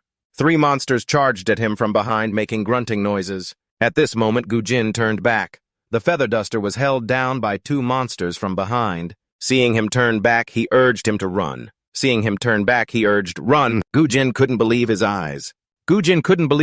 What? The Feather Duster blocked the 2 monsters. Hao Sang said, "You can't die like the others, hurry and run." Gujin was stunned. Why? Why would you go this far for me? The Feather Duster was surprised by the question. The reason, huh? The Feather Duster's human-like face was firm and fearless, responding, "Why need a reason? We are teammates." Gujin's eyes widened. What? So foolish. Just because we're teammates, you're willing to risk your life. Clenching his weapon tightly one after another, all these idiots. The Feather Duster was struggling with a monster pinned to his back, glancing at the person in front, waiting for an opportunity to attack, reminding, "Be careful," in between Gujin swinging his sword to cut at the monster, then turned back to respond, "I know." He followed the thread with his eyes, predicting the red fate leading to one path. The only way to survive, to escape from this place. If he did as the Feather Duster said, to run away alone, he could escape before being surrounded. But if it were Paran, he wouldn't take the already established path. His chances of survival would create that path himself. Because Paran had enough strength to do that. Just like last time when he couldn't push the tip of the dagger in any deeper, but Paran kicked it, making it go all the way in. Last time too. Last time as well. When he was alone, Paran had killed all the monsters to clear the way while I could only stand and watch. How long are you going to keep chasing those predetermined possibilities? When your sister was invaded by the monster, no matter how many ways you tried, in the end, you still gave up. If the predetermined path is filled with tragedy, do I really have to walk that path? Because using my special ability too much makes my nose bleed. At the same time, a monster attacks. Gujin jumps up and dodges. His body trembles as he takes a few steps forward. Gujin steadies himself again. If it were Paran, he would definitely have gotten through this situation, using his own strength to open up a new possibility. The broom is trying to hold off the monster again. Seeing that guy just standing there, I'm really frustrated. Sujin, why are you still standing there? Hurry up and run. Right now, Gujin is lost in his own thoughts. Looking at the 2 huge monsters in front of him, he wonders if Paran were here, he would definitely defeat them. Gujin wants to do that too, but his body is exhausted. His eyes are drooping and he collapses, unable to fight. So helpless. I'm not like Paran. I can't create a new path. Gujin stands up and walks forward, lifeless. Weary, he no longer compares himself to others, accepting his own ineptitude. The only thing I can do is continue down the path that others have laid out for me. That's right. The monster is about to attack Gujin from behind, but it gets stabbed in the back by a sharp object. It turns around to see the broom being pinned down to the ground, just threw the bottle at it. That was the only way for me to survive. Gujin's face is gloomy, devoid of life. Survive. Thinking back, why have I survived until now? His sister speaks in a reproachful tone. You promised that you would take revenge for me. You would destroy all those monsters. His sister and Bin the monster are waiting behind him. He turns around, stopping with a grim expression. His grip on the sword tightens. For a moment, he might have forgotten. He forgot the reason he didn't give up. The blade reflects the image of his sister being attacked by the monster. Lying in bed in pain, his shoe shifts direction. His gaze is focused with strong will. It's to eliminate them. If I'm not strong enough, I have to become stronger. At all costs. I will find a way to kill all those monsters, even if I have to use tens, hundreds, or even thousands of different methods. Gujin steps forward. Perrin focuses his energy on the fingertips. A red line appears. Indeed, I can't be like Paran. Right from the start, the feeling of vitality was different. What I feel is more like when I fought those monsters. It's bright red and warm. I see my teammates standing far away, not moving. The chicken feather is about to give out blood splattering from its mouth. Why hasn't that guy run away yet? The arm and strands of red energy extend. Two monsters catch the scent and rush over. Baran once said you can control the energy with your fingertips. The strands of red energy originate from the fingertips, spreading throughout the arm. He swings his arm but sees nothing. He tries again by clenching his fist. Do I need to gather more energy? Is this feeling too hot? The arm swings up but still sees nothing. No, that feeling is different. It needs to be stronger, sharper as well. Gujin is determined. It has to be the power to eliminate those monsters. I need to be stronger. I need revenge. I need power to create the ability. Power to completely annihilate those wretched monsters. The giant monster stands right in front of me. Gujin is terrified, collapsing like a lost step. When he was about to give up, his sister beside him hugs his arm, giving him courage. Her small hand grips his large hand. Strands of red energy appear. His hand is blazing hot. His feet on the ground move. The bright red energy. Finally, Gujin can feel it, walking on his own stream of red energy, just like Paran. He raises two fingers carrying red energy. His determined gaze points forward. Die at the weak point of that monster. With the tip of his finger glowing red, the red energy tears it apart, shocking the chicken feather. Gujin, how did you do that? For the first time using energy. Gujin's face is pained and exhausted as he collapses. His hand firmly grips the sword stuck beside him for support. Two other monsters charge forward, once again focusing energy on his fingertips. He swings his hand carrying the stream of red energy, cutting through the two monsters in front. Two others further away also take the hit, their bodies split in half. Gujin swings his sword, the stream of red energy slices through the group of monsters, pressing the chicken feather to the ground. A magnificent scene with towering white cliffs. Bright sunlight shines through the clear blue sky. The sound of many footsteps echoes. The girl with orange hair and round glasses is struggling to help. Haru and the black-haired person? It's too heavy, you shouldn't have come back. Suddenly her eyes widen in surprise. You guys are still alive. The chicken feather is also helping. A white-haired person turns to look at her. They see his dirty clothes. They immediately ask with concern. Oh my God, you're all torn up. What happened? The chicken feather recounts that thanks to Gujin we survived. If I told everything that happened, you all would be shocked. The orange-haired girl with glasses looks over. What about that girl? The one who was next to him earlier. The chicken feather bows its head, unable to see his expression well. Haru. Seeing this, she can somewhat guess the fate of that girl. She encourages everyone. First, let's get out of here. The chicken feather points to Gujin. This guy has collapsed. How do we find our way back now? He said someone would support us on the way back to the base. The orange-haired girl with glasses suddenly says, I remember. I vaguely remember the direction to the base. Haru turns to look at her. You really know the location of the base, huh? Suddenly, a white-haired girl appears behind the crowd. They speak up, startling them. Oh, the chicken feather also looks at her with fear. Haru is extremely confused. Why is she here? Taking slow steps closer to them. Looking at your foolish faces makes me trust you a bit. Since she bowed her head, her expression is hard to see. Hearing a cold voice, she speaks up. Yet from one to another, each of you is a traitor. But indeed, Haru glares at the white-haired girl as she approaches them. She gleefully says, what will happen to the traitors? You all know, right? The chicken feather watches her warily. The black-haired guy with glasses stood beside and pointed right at her, saying, who's the fool? Look at your own ridiculous face. Though scared, she still spoke up bravely. And don't you see we outnumber them? If you gang up on us, that's 10 lives. You won't hold up against that, you know. Suddenly, a flurry of sharp blades flew toward her. Fortunately, the chicken head quickly stepped in front. The blades all struck his arm. The cold, white-haired one looked at them from above. There are still 2 knives left. Don't insult that person. The chicken head was strong. He pulled out the 2 knives stuck in his arm. He faced her. He would protect them even if just for the last moment. He was still our teammate. She scoffed when she heard that. It was like hearing a joke. Teammate, what a joke in this world. In her hand, she held a shovel as if preparing to attack. Either the predator or the prey to be eaten. Those are the only 2 paths. The chicken head's gaze was furious. His expression was angry. Both hands raised in front, fists clenched, he resolutely said, "Don't underestimate me. I won't go down easily." He glanced down, looking at Jin lying unconscious on the ground. Seeing him in such a terrible state, he couldn't just sit idly by. It was like reinforcing his determination, he shouted. Charging in, the white-haired one was already in position. Then her hand tightened. The shovel's handle pressed tightly with her middle fingers. An orange energy radiated from there as she looked at them and said, "Excuse me for the meal." The chicken-head's face was pale, devoid of color. In an instant, the white-haired one dashed past him. The hand wielding the shovel swung up very quickly. The chicken-head didn't have time to react and was slashed across his body. He coughed up a lot of blood, and she laughed triumphantly, looking quite mad. She picked up the walkie-talkie and spoke to someone.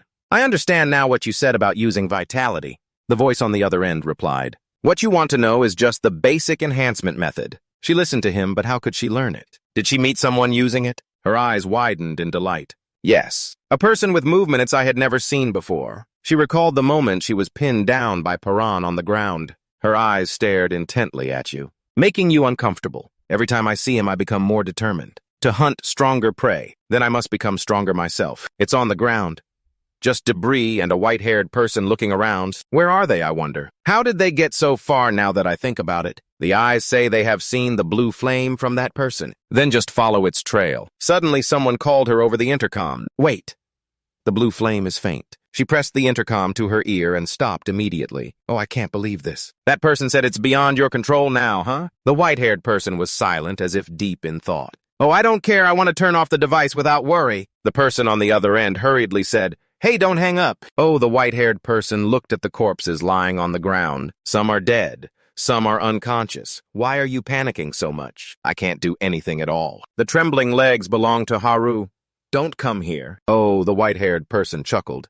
You think you can do anything to me? Oh, throwing small knives again? Haru leaned left and right to dodge the attack. She switched to close combat with Haru. Haru turned to run away. But she quickly stood in front of her, again pinching her thumb and two middle fingers together. She used her life force to block really annoying. Time passed. She grabbed the blonde hair. Wow, she got Haru's hair, but her nose was bleeding a nosebleed again. Due to using this power too much, her body had side effects. She glanced at Haru. I told you, didn't I, that I regret not cutting your tendons from the beginning. Her other hand tightly gripped the knife in her hand. The knife tip touched Haru's knee with her threatening voice. But this time I will make you never stand up again. A loud sound echoed. Baran woke up and rushed to separate the two. He saved Haru. Her leg was only grazed lightly. Oh, the white-haired person looked at him in surprise. This guy can still stand up, huh? The eyes glanced to the left. Over there, Haru had fallen. Her foot lifted to kick Haru, rolling her away. Then she looked at Baran. Good, I also want to face you once more. Her gaze was as cold as a knife looking at him.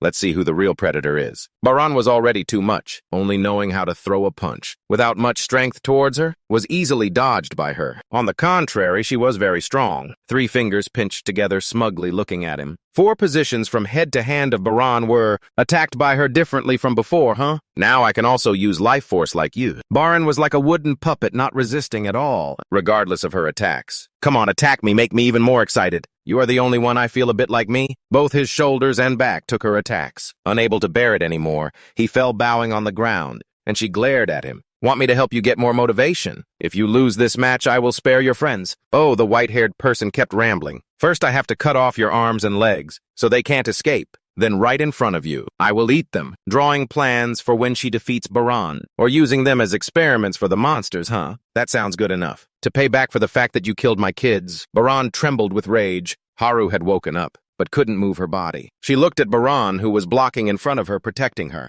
He struggled to stand straight, then raised one hand to her. The white-haired person was excited to see his movement. That's right. Bring out everything you have. 3 blue dots appeared from the initial excitement. Her expression gradually became colder. Baran panted, using a little life force, seeing the blue life force manifest, emerging on his hand. The white-haired person's face was filled with boredom. She waited so long that she had to yawn. Her hand tightened around the shovel handle. Immediately, Baran's arm was chopped off by her. In his shock, The white-haired person widened her eyes at him, speaking in a bored tone. Baran fell to the ground with his right arm severed. With tired eyes, Haru quickly crawled to Baran. His hands at that moment, the silver-haired girl spoke up. So boring? The look in your eyes then is so different from now. Back then, there was still a spark of will to survive in those eyes. But now it seems your life force is about to run out, huh? Haru was furious at the condescending words of the silver-haired girl. She pushed herself up and swung her fist at the silver-haired girl. However, this girl didn't get hit at all, because her strike was effortlessly dodged. What are you doing, Tram? What's with that pathetic fighting style? You're used to dodging hits, so your attack has no power behind it. Just like a cowardly dog. Haru was pushed down to the ground. Shaking, she said, I won't let this go. The girl was delighted by Haru's reaction, thinking to herself exactly. Go ahead and rage. The more furious you are, the more delicious your despair will be when Tao defeats you. Haru was continuously toyed with by her, using everyone's despair for her amusement. Everyone was now powerless to resist, witnessing their friends get hurt while being unable to do anything. Baran was injured but could still clearly see the silver-haired girl jumping around right before him, just like a fly. He unconsciously remembered when he was a child. He once killed a fly and ate it. The taste made him nauseous. He clearly remembered his father asking, "Why would you do something so filthy?" He wondered why it was filthy, and he said he wouldn't do it again. His father asked, "No, I mean, that's not what I meant. I was just curious to know why." He innocently replied, "The reason, because it kept buzzing around in front of me." Returning to the present, the girl was getting bored of toying with her. She said jokingly, "That's enough fun for now. Now you're ready to meet your maker like that kid." Suddenly she realized something. Behind her, the main character was slowly getting up and approaching her. A strange red vortex appeared behind him. The vortex slowly enveloped him. Even his injured arm was replaced. With a dark red arm featuring sharp claws, it looked just like a monster's hand. Everyone was shocked by this strange transformation. Of Baran, the words of the little boy Baran echoed in his mind. It kept buzzing and flapping wildly in front of me, as if to say, "We are here." Seeing it like that, of course he wanted to catch it and eat it. Like I'm right here. Seeing it like that, of course you want to grab and eat it. His face twisted in a strange way. The smile grew even more terrifying. After that, there was no after. The head of that crazy silver-haired woman lay on the ground, the body in a place she had died. The group of Haru looked on, startled and worried. From afar, another clay figure appeared, rushed to attack him. He didn't bother to dodge. With a flick of his wrist, the giant clay figure turned to dust. He took the core of the clay figure and put it in his mouth, crushed it to the astonishment of those around. Gugyom could no longer hold back at this moment. Drawing on the remaining life force, he slowly stood up and shouted, "Parent, are you a monster? Have you been deceiving me all along?" As he spoke, Gugyom shot out a wave of energy. The wave rushed forward, easily being captured by Paran's mutation, crushed to pieces. Not stopping there, he quickly approached Gojin with just one finger. Gojin was knocked down. Then one by one, the others gradually fell. Finally, Haru was tightly gripped by a red hand. She struggled to break free, but his face moved closer to her, as if wanting to devour her. Haru shouted loudly, as if to awaken Paran's reason. "Paran, wake up!" She managed to free one hand. He picked up a nearby rock and struck Paran's face hard. A red fragment broke from his face. He seemed to recognize the person in front of him. "Haru, you're gradually coming back to normal." Only the severed arm remained intact, not disappearing. Looking around at his friends lying on the ground, he fell silent. Then suddenly a small sound rang out. It turned out to be the girl with glasses trying to run, knowing she was being watched by Paran. She screamed, "Don't come here, monster." He was stunned. A monster.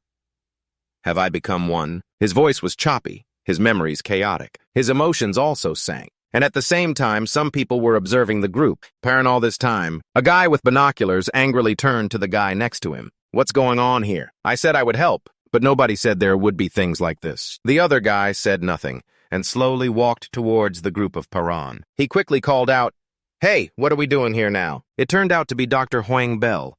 He shouted in fear, "Don't come here, it was me, I caused this!" But the doctor brushed past him, opened one side of his lab coat, and began to treat them.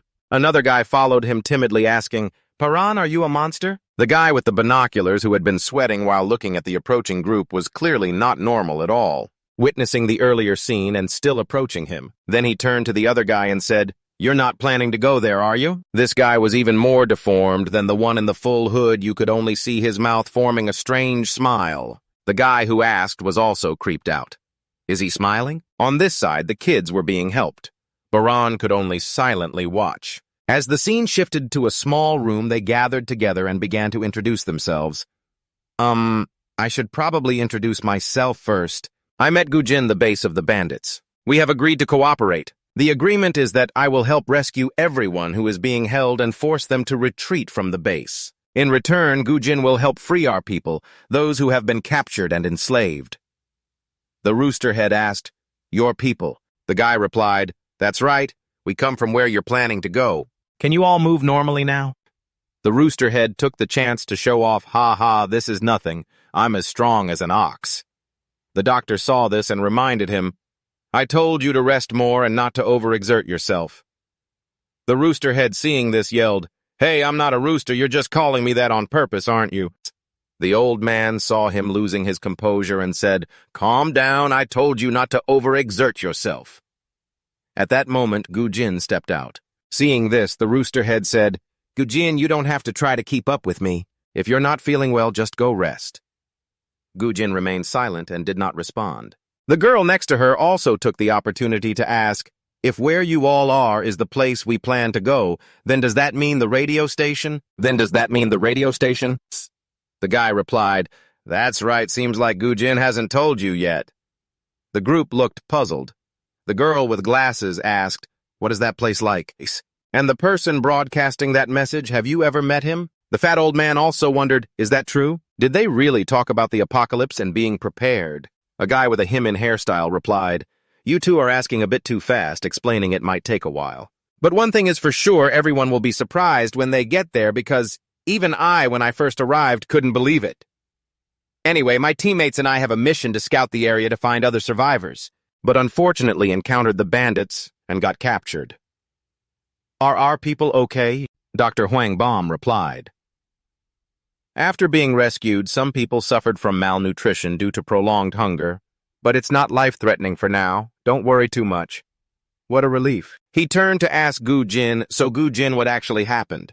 "Who is that kid anyway? He turned into a monster and attacked people, even attacked you guys who are his teammates just like a monster." Gujin muttered, "A monster?"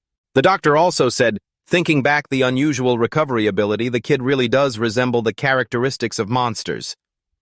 The rooster-headed man agreed. "His hand was clearly severed, but then I saw it heal right away." Him sighed. "Well, we have to thank him for killing that crazy girl and avenging me."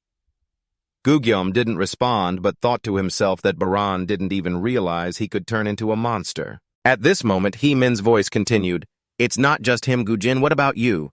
What is that bright red power coming from you?" He asked in surprise. "That's the power from life energy." "What is life energy?" Gujin asked further. "Huh, is this the first time you've heard of that? If you don't know how to use life energy, how did you fight against the monsters?" The guy said fearfully, "Hey, wait, what fighting? What are you talking about? We never had any intention of fighting from the start. We always had to act in a way that wouldn't alert the monsters. Roosterhead, are you scared? You should know that we think those who want to fight them are the weird ones. Now that you mention it, I remember Liz saying that the monsters have weaknesses too, but knowing that I have no interest in fighting them at all." The girl with long hair asked, "Is Liz that person?" He replied, "Yes, it's the person you heard on the radio." "Oh, I remember once accidentally hearing him say something about a special finishing move that could take down a monster in an instant. From what you've shown, could that be true?" "It's called Gujin, I'm speechless. Could it really be true?" He continued, "Well, let's just meet that person directly, and you guys will understand." Roosterhead cheerfully said, "You're picking it up faster than I expected at first. When I heard about life energy, I thought I was being teased." He awkwardly replied, "Yeah, well, I'm just giving up now." Now Gujin explained a huge planet suddenly appeared in the sky and then monsters poured down like rain. Since that planet appeared, it has been consistently orbiting Earth every 6 days and it hasn't stopped dropping monsters since then. The fat old man wondered if so, then surely monsters must be all over the world by now, right? Who knows when they will stop coming down again? The girl with glasses asked, "Why does it have to start from us? If only we could prepare a little beforehand, that would be great." He-Min continued asking, "Speaking of which, where is that kid now? The one in turmoil seems about to turn into a monster." Gujin pursed his lips. He was waiting in a place that was close enough, but also far enough away. The guy with glasses replied that he wouldn't return to the base because he feared he might hurt someone else again. Hyman didn't notice everyone's expressions and said, "That's good, right? If he were here, we probably wouldn't dare to come. Gujin, do you know anything about that kid? His name is Gujin." After a moment of silence, he made up a lie that we only just met him not long ago. Everyone was momentarily stunned, recalling that Gujin had talked to the girl with glasses about Paran earlier. "It's best to keep it a secret for now, right? Why?" Gujin responded, "Because we can't trust them yet. We don't know where those people come from or what organization they belong to. What if they're just acting? At least until we can verify things ourselves." The girl with glasses quickly said, "That's right. I don't know anything about where that kid is from." Haha, the roosterhead is also acting. Who is Baran? Who is that? This guy seemed a bit lost at everyone's reactions. "You don't know? Oh, I forgot I haven't introduced myself. My name is Himin. I hope to get help from everyone, but don't we need one more person? I mean the one who brought the injured people." At the same time, over in another place, Paran was slumped over. The one wearing the hood was standing in front of Paran. "You're confused and talking to yourself. This person is Heman, suspiciously referring to the one in the cloak. He is really strange not saying anything. I was very surprised when he volunteered to help." Gujin quietly speculated, "Strange indeed. When I looked at the others, I could see their life force flowing, but his flow was absent." Baran was taken aback by his presence. "Are you okay?" He took off the cloak, revealing a face with red hair and yellow irises. Baran realized he didn't know him. "Who are you?" He smiled and started talking rapidly. However, the astonishing thing was that Paran couldn't understand what he was saying. Paran shouted, "Wait, what are you saying? I don't understand anything." At that moment, noticing someone coming, he put his hood back on to hide his face. The guy with glasses asked, "There you are? We've been looking for you. What are you two doing here?" The hooded one said nothing while Paran inquired about his friend's situation. The roosterhead, Gujin, and Haru too. The doctor replied that the roosterhead and Gujin had regained consciousness but were still being treated. On the other hand, Haru was still unconscious, even though Haru had no visible wounds. It could be life-threatening. Baran felt guilty. "It's all my fault. At that moment I couldn't see anything. My consciousness was obscured.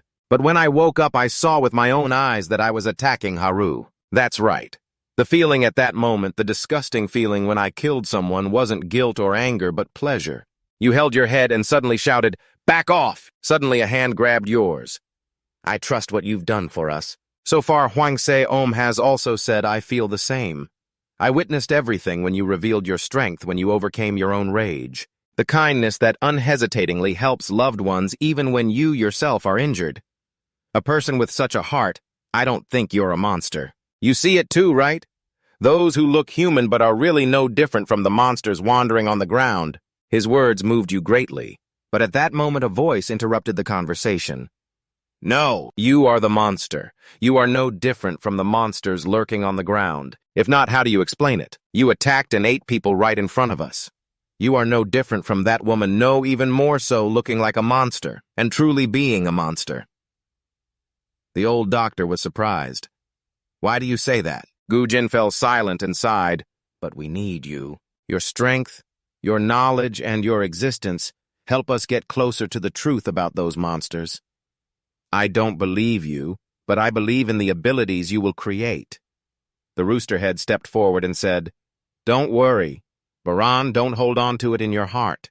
Sometimes in life men can turn into beasts, right?" Jin was tense while this guy kept speaking nonsense. Then Gujin got annoyed and said, "Forget it." The roosterhead asked again, "So we can go there now, right?" The guy with glasses wondered. "Go there!" The roosterhead excitedly said, "That's right where that person signaled. Finally, we can go meet them, those who said they had prepared for the apocalypse like Baran's father." Everyone then remembered, that's right, everything is ready. The mystery of the apocalypse is no longer far away. Baran also thought if I meet those people, I might find clues about my mother's whereabouts. But before that I injured others which I don't even remember. What did Dad say? What exactly is the monster inside me? But it's okay, I won't let that happen again. I won't allow that to happen again. At that moment, the voice of the monster echoed in his head. "Oh, really?" A mass of dark red flesh spilled out from his ear. Everyone was astonished at that moment. Everyone was shocked at that moment. The mass of flesh continued to stretch, covering Gujin, who was also afraid and prepared to use his life force. Maoga's head blocked him. Perrin, right now I'm continuously pulling that mass of flesh away from you, but it keeps multiplying. As it was about to cover your vision, swoosh, Mauga lunged forward using his bare hands to pull the mass of flesh away from your eye. Wake up, Perrin. This is different from before. Now we can help you. The voice of the monster echoed again. Kill them and devour them. He firmly resisted. No, everyone is like this just to help me. I will not harm those who are important to me anymore. I don't know what you are, but I won't let you have your way. Do you think so? The monster's voice slithered into his head. He felt like he was held in the palm of the monster's hand. His vision was gradually darkening. While everyone was worried, Haru stepped forward and shouted, "Stay awake, Baran!" Suddenly all the strange red flesh shattered. Baran had broken free from the control.